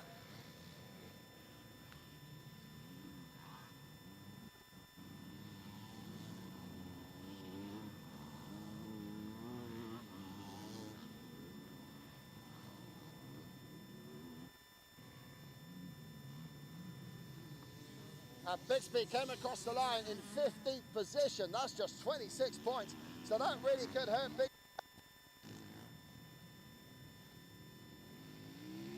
And he should have enough. He's had a big gap over the other riders. So Bixby there, well, he'll need to at least stay on and score some points because for sure the other guys are going to scrap with him. And number one has also fallen down the order there. Wayne Goodlad cruising at the moment.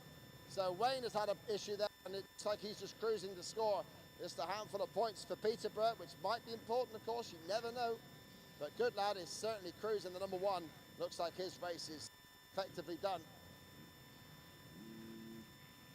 But one man's race is far from over. Andrew Wilson, if you're wise on the pit board, I'd tell him that Bixby's out of there, because that would help him relax for sure.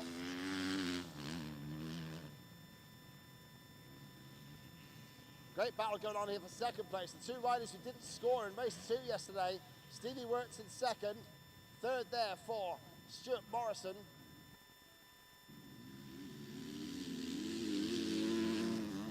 Great little battle going on between those two. KTM versus Gas there. But Williams has come into 4th place. He was the one who's in control for that podium battle. Heslop has to pass him though. Again, there's just a point between them. 106 was Lambert Williams, 105 was Heslop. So the two of them disputing that 3rd step of the podium. Here comes Sean Frayne on the gas on the big Kawasaki, then down the hill. You've got Rory Wooden getting stuck in, number 24. And Bixby is moving back up the order. He's just got past Kevin Gom there, the number 3 rider.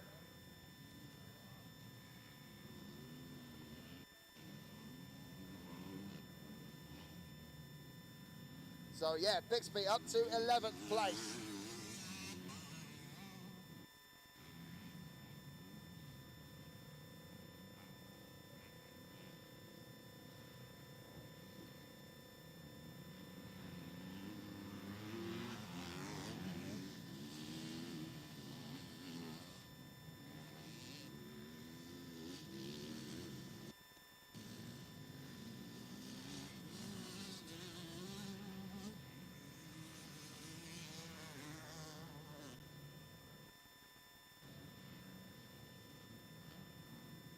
Paul Barron also trying to get through the order as well, recovering from his fall earlier. So the Mecca X riders not quite on what they hoped for. At the end of the day here, these precious points, they're all fighting over. Andrew Wilson absolutely in control again. Number 41 for Cheshire Northwest, looking in control here.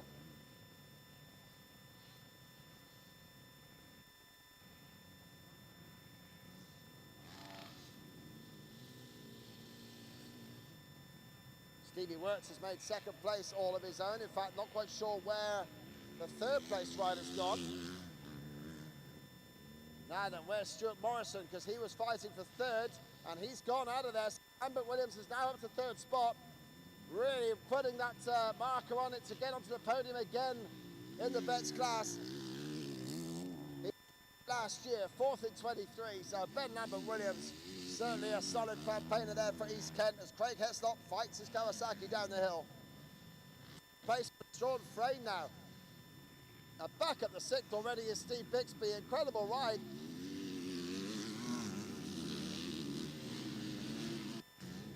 Seventh for Rory Wooden, but he's got, he's got Paul Barron right alongside him. So Barron, and coming to a halt there is Wooden. Wooden has stored the bike in the middle, gets it restarted quickly, loses the place to his teammate Max Wood. And the 3 of Kevin Gom is just right up behind him now. So Morrison, there's Stuart Morrison at the bottom of the hill. So Morrison has got back onto the power at least, but certainly, well, sporting a bit of a stained shirt there. So Morrison has come to grief somewhere and looks to be running at about 60%, I would say.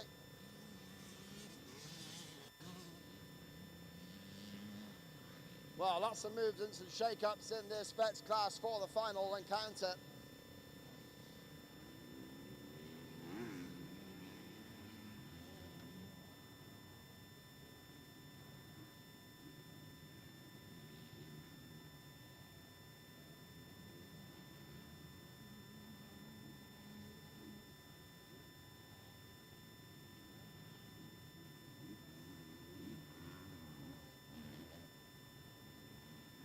Barron just closing up to the back wheel there of the Kawasaki man.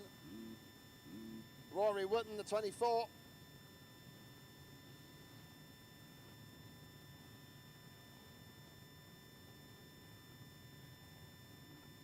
And then Max Wood, the number 22, is right behind him as well.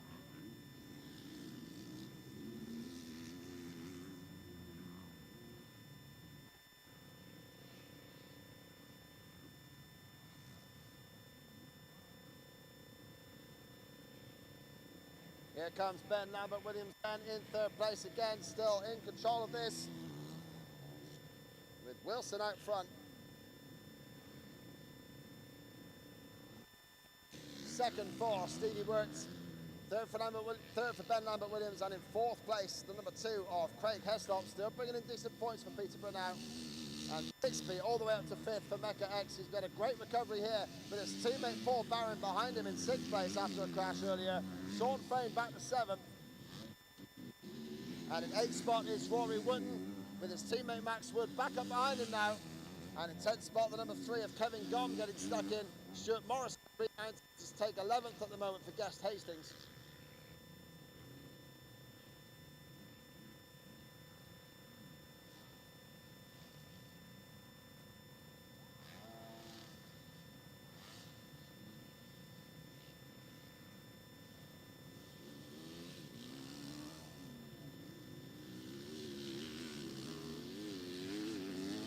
As Andrew Wilson gets the last lap flag, then final lap time for the Vets class. I know from being a Vets rider myself, that last lap flag was always very welcome. The last time you'll see this corner, last time you'll go over that bump, last time you go through that bog you've been worried about. Oh, one rider has one last fall off as well. That's about that. Wilson powers down the hill at the end of the start straight, looking in control. Chester Northwest rider is going to take the overall a tiebreaker.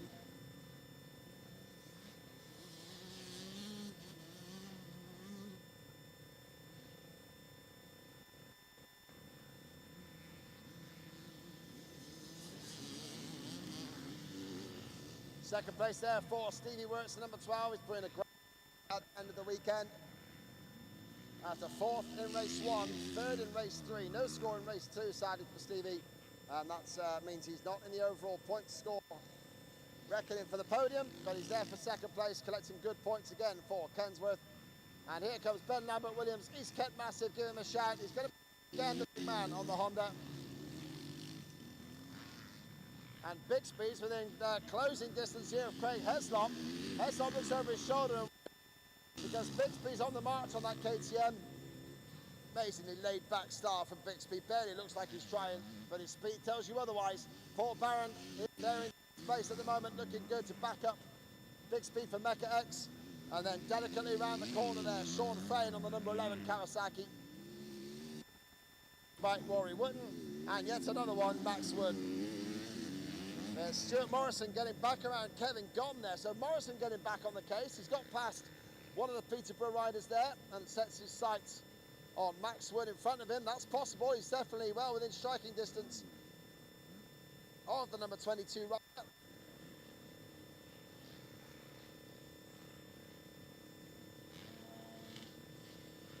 But it's all about Andrew Wilson. Takes the checker flag. He wins half the races, 2 out of 2. And he takes the overall victory there. Andrew Wilson, a great score for him. Winner of the last race and the overall as well.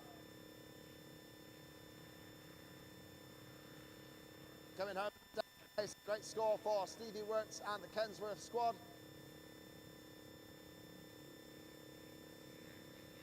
And then with a couple of corners still to go, Ben Lambert Williams, Big Ben, heads down the hill.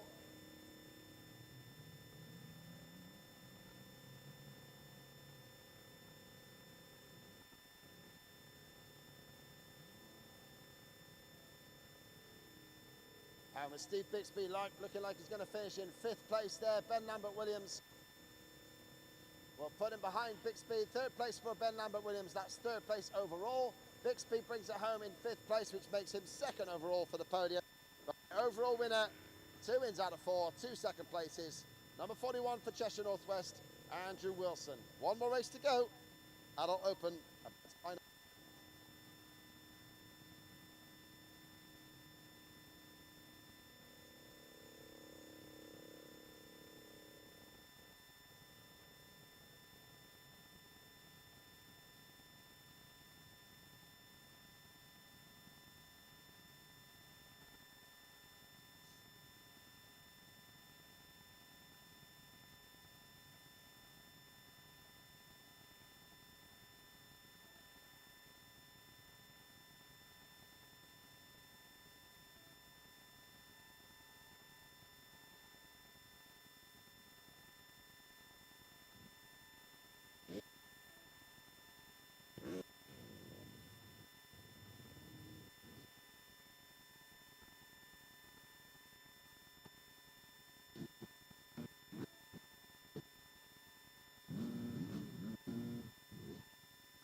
Okay, then here we go. It's the last race of the day, the Adults Open class.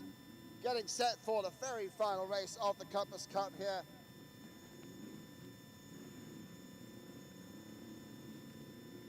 So far, Rob Wood, number 11, has taken 2 wins out of 3, but the third race earlier today was won by the 95 of Sam Only. So it's between the Kensworth rider and the Guest Hastings man for the overall record, in 5 points between them. And the podium looks like Wood, but it's close. Adults Open, final race of the day. Let's go! And Only got a good toss. Only has got the whole shot by the looks of it. Tied up, no problem at all. Down the hill it goes. Looks like we've got Rob Wood in 3rd, going through to 2nd place. It is. Thought that's Rob Wood. And it looks like Matt Wood is there in 3rd, 4th place. No, it's the 15 of Creevy, Carl Creevy there in 4th spot. Well, the Mid-Sussex crew is there on the Kawasaki. I think that's 23, Matthew Dowes, or it could be the 22 of Ryan Daniel. Both riders been fast out the gate all weekend. And Rob Wood instantly attacking Sam Ongley for the lead. He goes up the inside. This is the pass he got wrong in the previous race and caused a crash, but this time he nails it. Rob Wood goes to the lead, takes the lead there for Kensworth with Guest Hastings rider Sam Ongley there in 2nd place. Pretty sure that is the 22 of Brian Daniel in 3rd of the Kawasaki for Mid-Sussex. Then you got a couple of Kensworth riders behind them. So more than likely that's Matt Wood and Kyle Creevy. So the Kensworth adults starting to pick themselves up. Of course, this could all mean big points and big differences between East Kent and Kensworth. I think we're pretty sure Peterborough's got it tilled up, but of course all of that will be revealed come the podium time. But Peterborough were looking strong. Kensworth and East Kent was the battle for 2nd with Rob Wood absolutely launching over the paddock tabletop. Daniels lost a place by the looks of it to Creevy. I think that's 15 Kensworth rider that's got through to third place just there. And another rider down through this boggy section from the first lap. That rider looks to be okay as his bike gets pushed off.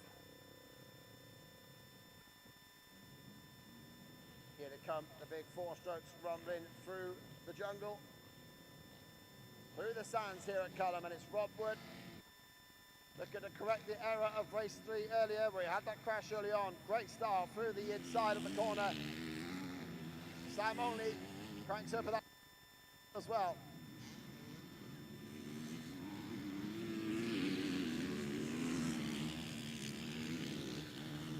It's the 99 of Craig Down is having a good scrap there for Guest Hastings. So 2nd and 4th for the Guest squad. That will help them. They're trying to battle Chester North West, who of course just recorded that race win with Wilson just now. But Creevy's there in 3rd place. Looks like Matt Wood in 5th, just behind Craig Down. Got Ryan Daniel from Mid-Sussex. And it looks like yet another of the Kensworth crew. That could be Ben on the number 12 trying to fight his way early up as well.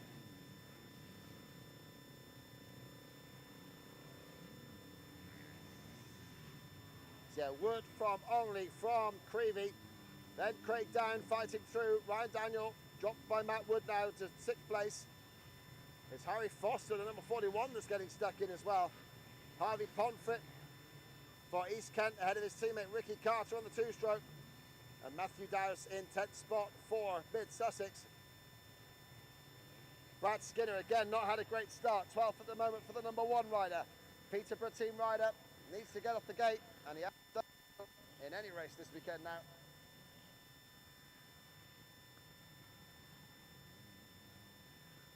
But it has got pace, so watch for that to try and press forward as they get through this final moto of the weekend.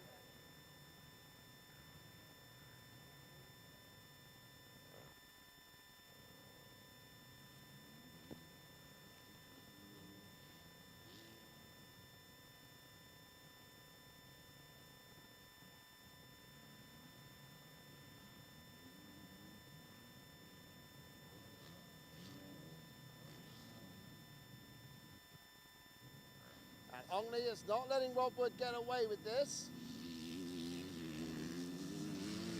Only still in with a chance here. If he is first and Wood is 3rd or worse, then Only will take the overall reckoning. 3rd place for Carl Creevy's having a good ride at the moment. Creevy was on 105 points before this one. Sits on 145 right now. Matt Wood on 112 coming in, should still hold on. But Wood there in 5th place.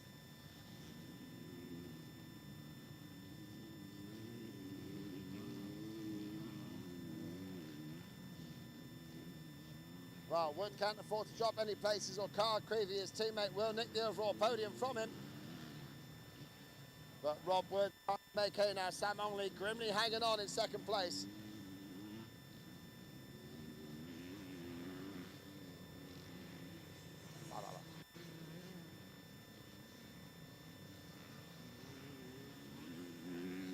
Beautiful sunshine lashing the Cullen Valley right now as Rob Wood skies the bike down the bottom. It really is all action, and Only is sniffing at him, putting pressure on. And in fact, Craig Down is also chasing down Carl Creevy, so we've got Kensworth versus Guest Hastings in both for battles for both 1st and 2nd places and 3rd and 4th. Matt Wood in 5th at the moment. It's got Harvey Pomfret up behind him.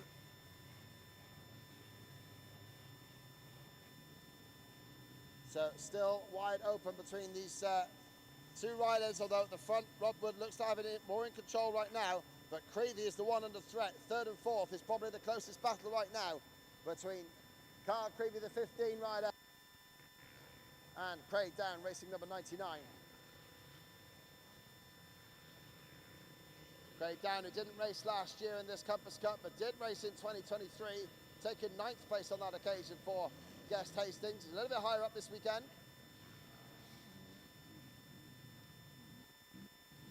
Oh, Rob Wood getting a little bit of a tank slap around that corner, but he's certainly pressing on now, building a gap over Sam Ongley. They will be first and second overall. And here is Creevy in third place, but it's Matt Wood. In fact, Matt Wood has dropped down behind the 61 now. Carter, the two-stroke hero, firing that two-stroke Honda, I think it was the KTM, I think. 252 stroke on the gas either way. And here it comes with a late race charge. It's the number 1 again of Brad Skinner.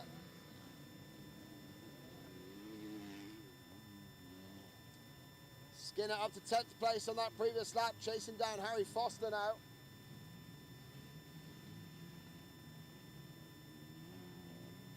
In fact, he's passed Foster already. Up into 9th place has gone Brad Skinner.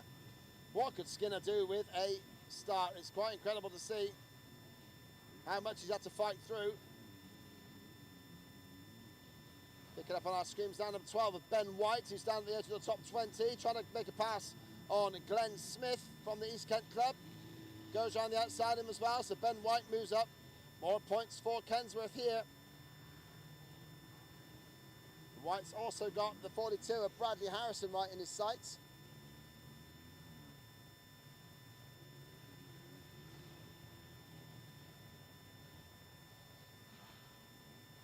In fact, that's the number 4 of Sam Beebe there that the number 12 of Ben White is passing. So yeah, Ben White making a couple of positions on that lap, helping Kensworth out with some more points.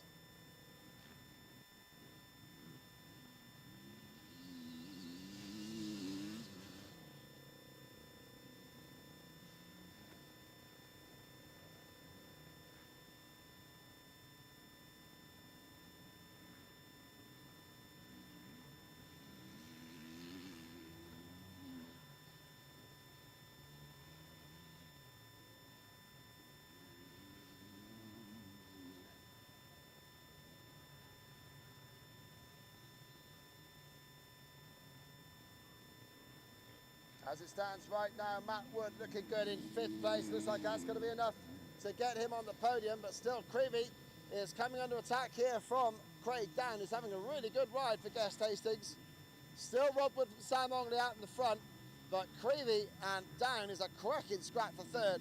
Down is all over the back wheel of the Kensworth man, getting close.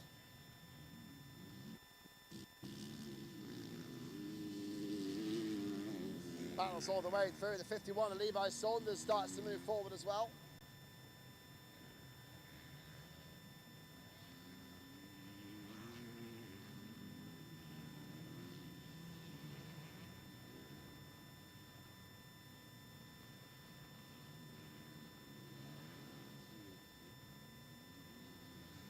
Number 2 of Jacob Russell having a scrap mid-pack. He's now got Ben White up behind him, so Ben has moved past another rider there.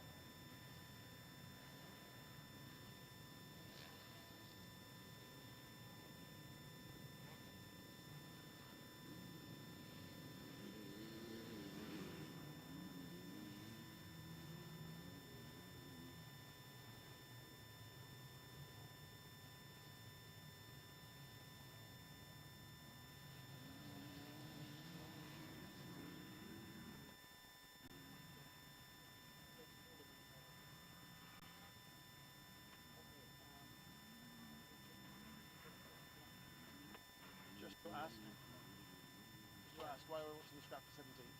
17th? Yeah. Going to Fulham, yeah? No, why are we watching the scrap for 17th? No. Yeah. Okay, we can It's this gap towards the front guys coming because the first and second, third and fourth are close.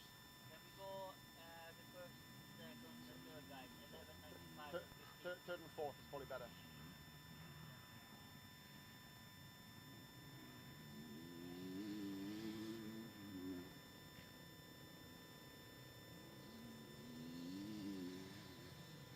Time ticking down then, surely got to be close to the end of this race here.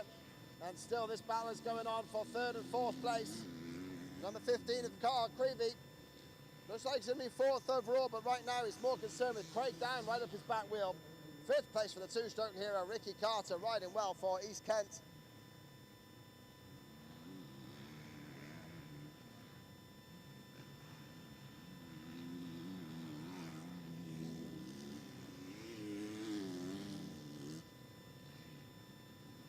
Brad Skinner now ahead of Ryan Daniels, so Brad's made some progress in these last couple of laps.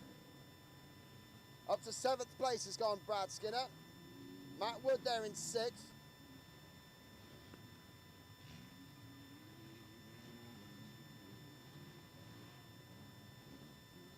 And Creevy right now in 3rd place would finish on 1:45. Matt Wood in 6th place would finish on 1:47, so only just enough to get that top step. And Skinner's about 5 seconds behind Matt Wood, so if Skinner makes a move, that could deny Matt Wood the podium because it would level him on points with Kyle Creevy.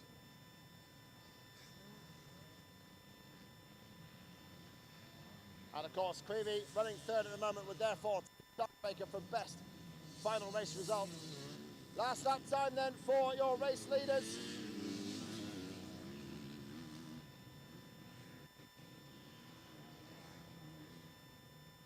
Last lap flag is out.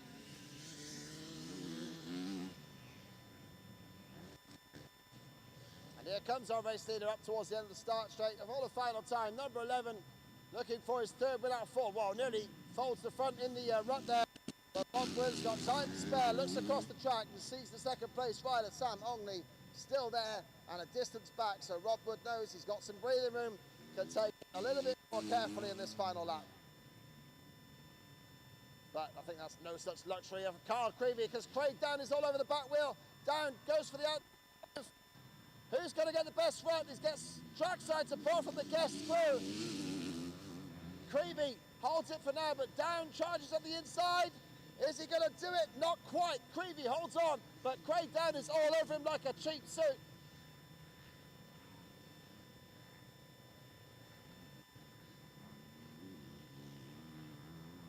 Creevy still 3rd, holding on, and Craig Down looks like he might be giving in a bit there. Definitely looked a little bit tired coming up that hill. 5th place, still great for Ricky Carter. 6th for Matt Wood. And Brad Skinner closing in, but maybe not quite enough to deny Matt Wood the podium. Looks like it's going to be Wood Brothers 1st and 3rd overall for Kensworth here in the adult class.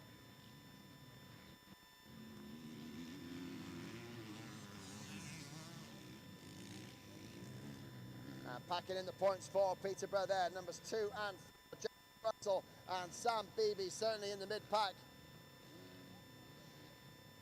All packing up there in the top 15 or top 20 at least.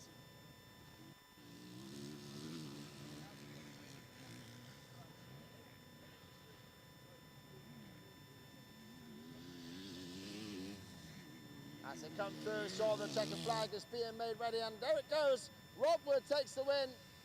3rd race win out of 4, and he takes the overall victory there. Great result for him. And of course the Kensworth Club cashing those points in. Guest Hastings rider there, Sam Ongley takes a solid 2nd, and that's 2nd overall for the weekend.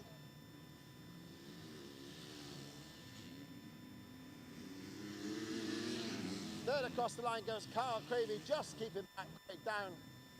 So Creevy will score 4th place overall, because as long as Matt Wood comes across the line next in 5th, then it will be the overall podium for Matt Wood.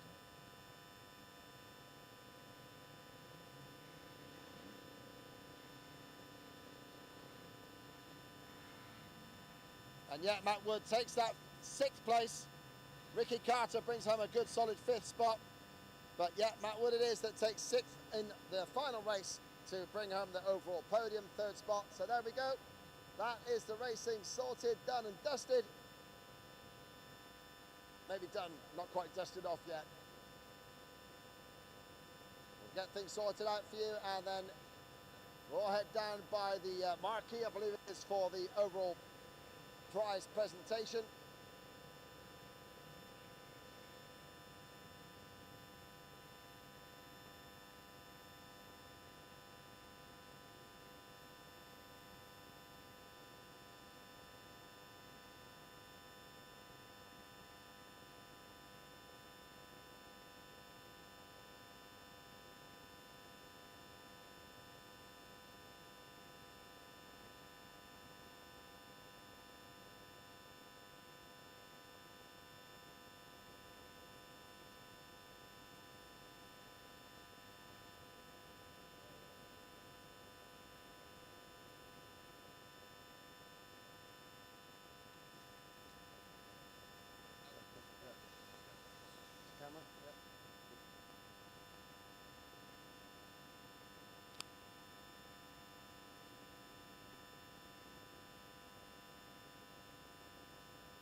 So great work then. We'll get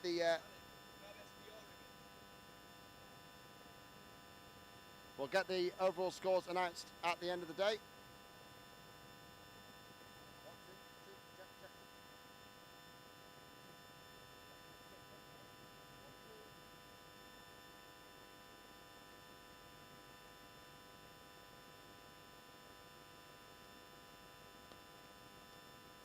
Okay, well, massive thanks to everybody for tuning into the live stream. I hope you enjoyed the coverage. I know it's probably a little bit different to a lot of the live stream you would have seen, but yeah, just going through some of the experimental processes here for the Compass Cup. And yeah, hope you enjoyed the FPV footage, the live GoPro as well, looking like a great addition to motocross coverage. So we'll get things sorted out as quickly as you can, and just give you one little sign off to make sure we're good to go. But yeah, been a good one.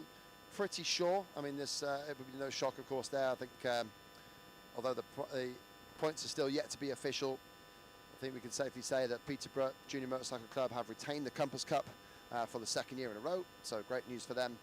And yeah, it's going to be close there. Keep a look on 9 and the Compass Cup stream to jet things over. We'll get things sorted out here.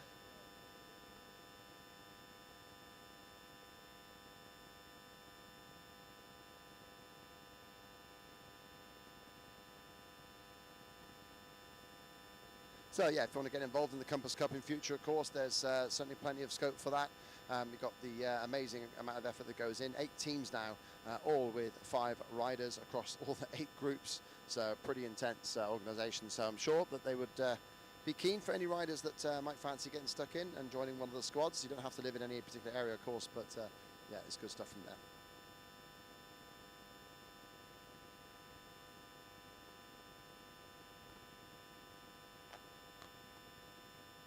Okay, thanks very much for joining us on the live stream here at the Compass Cup at CULHAM. It's been a really beautiful afternoon, of course, and a great weekend of racing across the classes.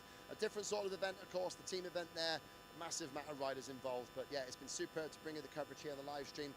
So I hope you'll tune in future. We'll keep things going here, and yeah, look forward to the next events in years to come. So thanks massively. Thanks for tuning in. My name's Ben Rumbold. Wish you a good night, and yeah, Motocross of Nations coming up next. See you soon.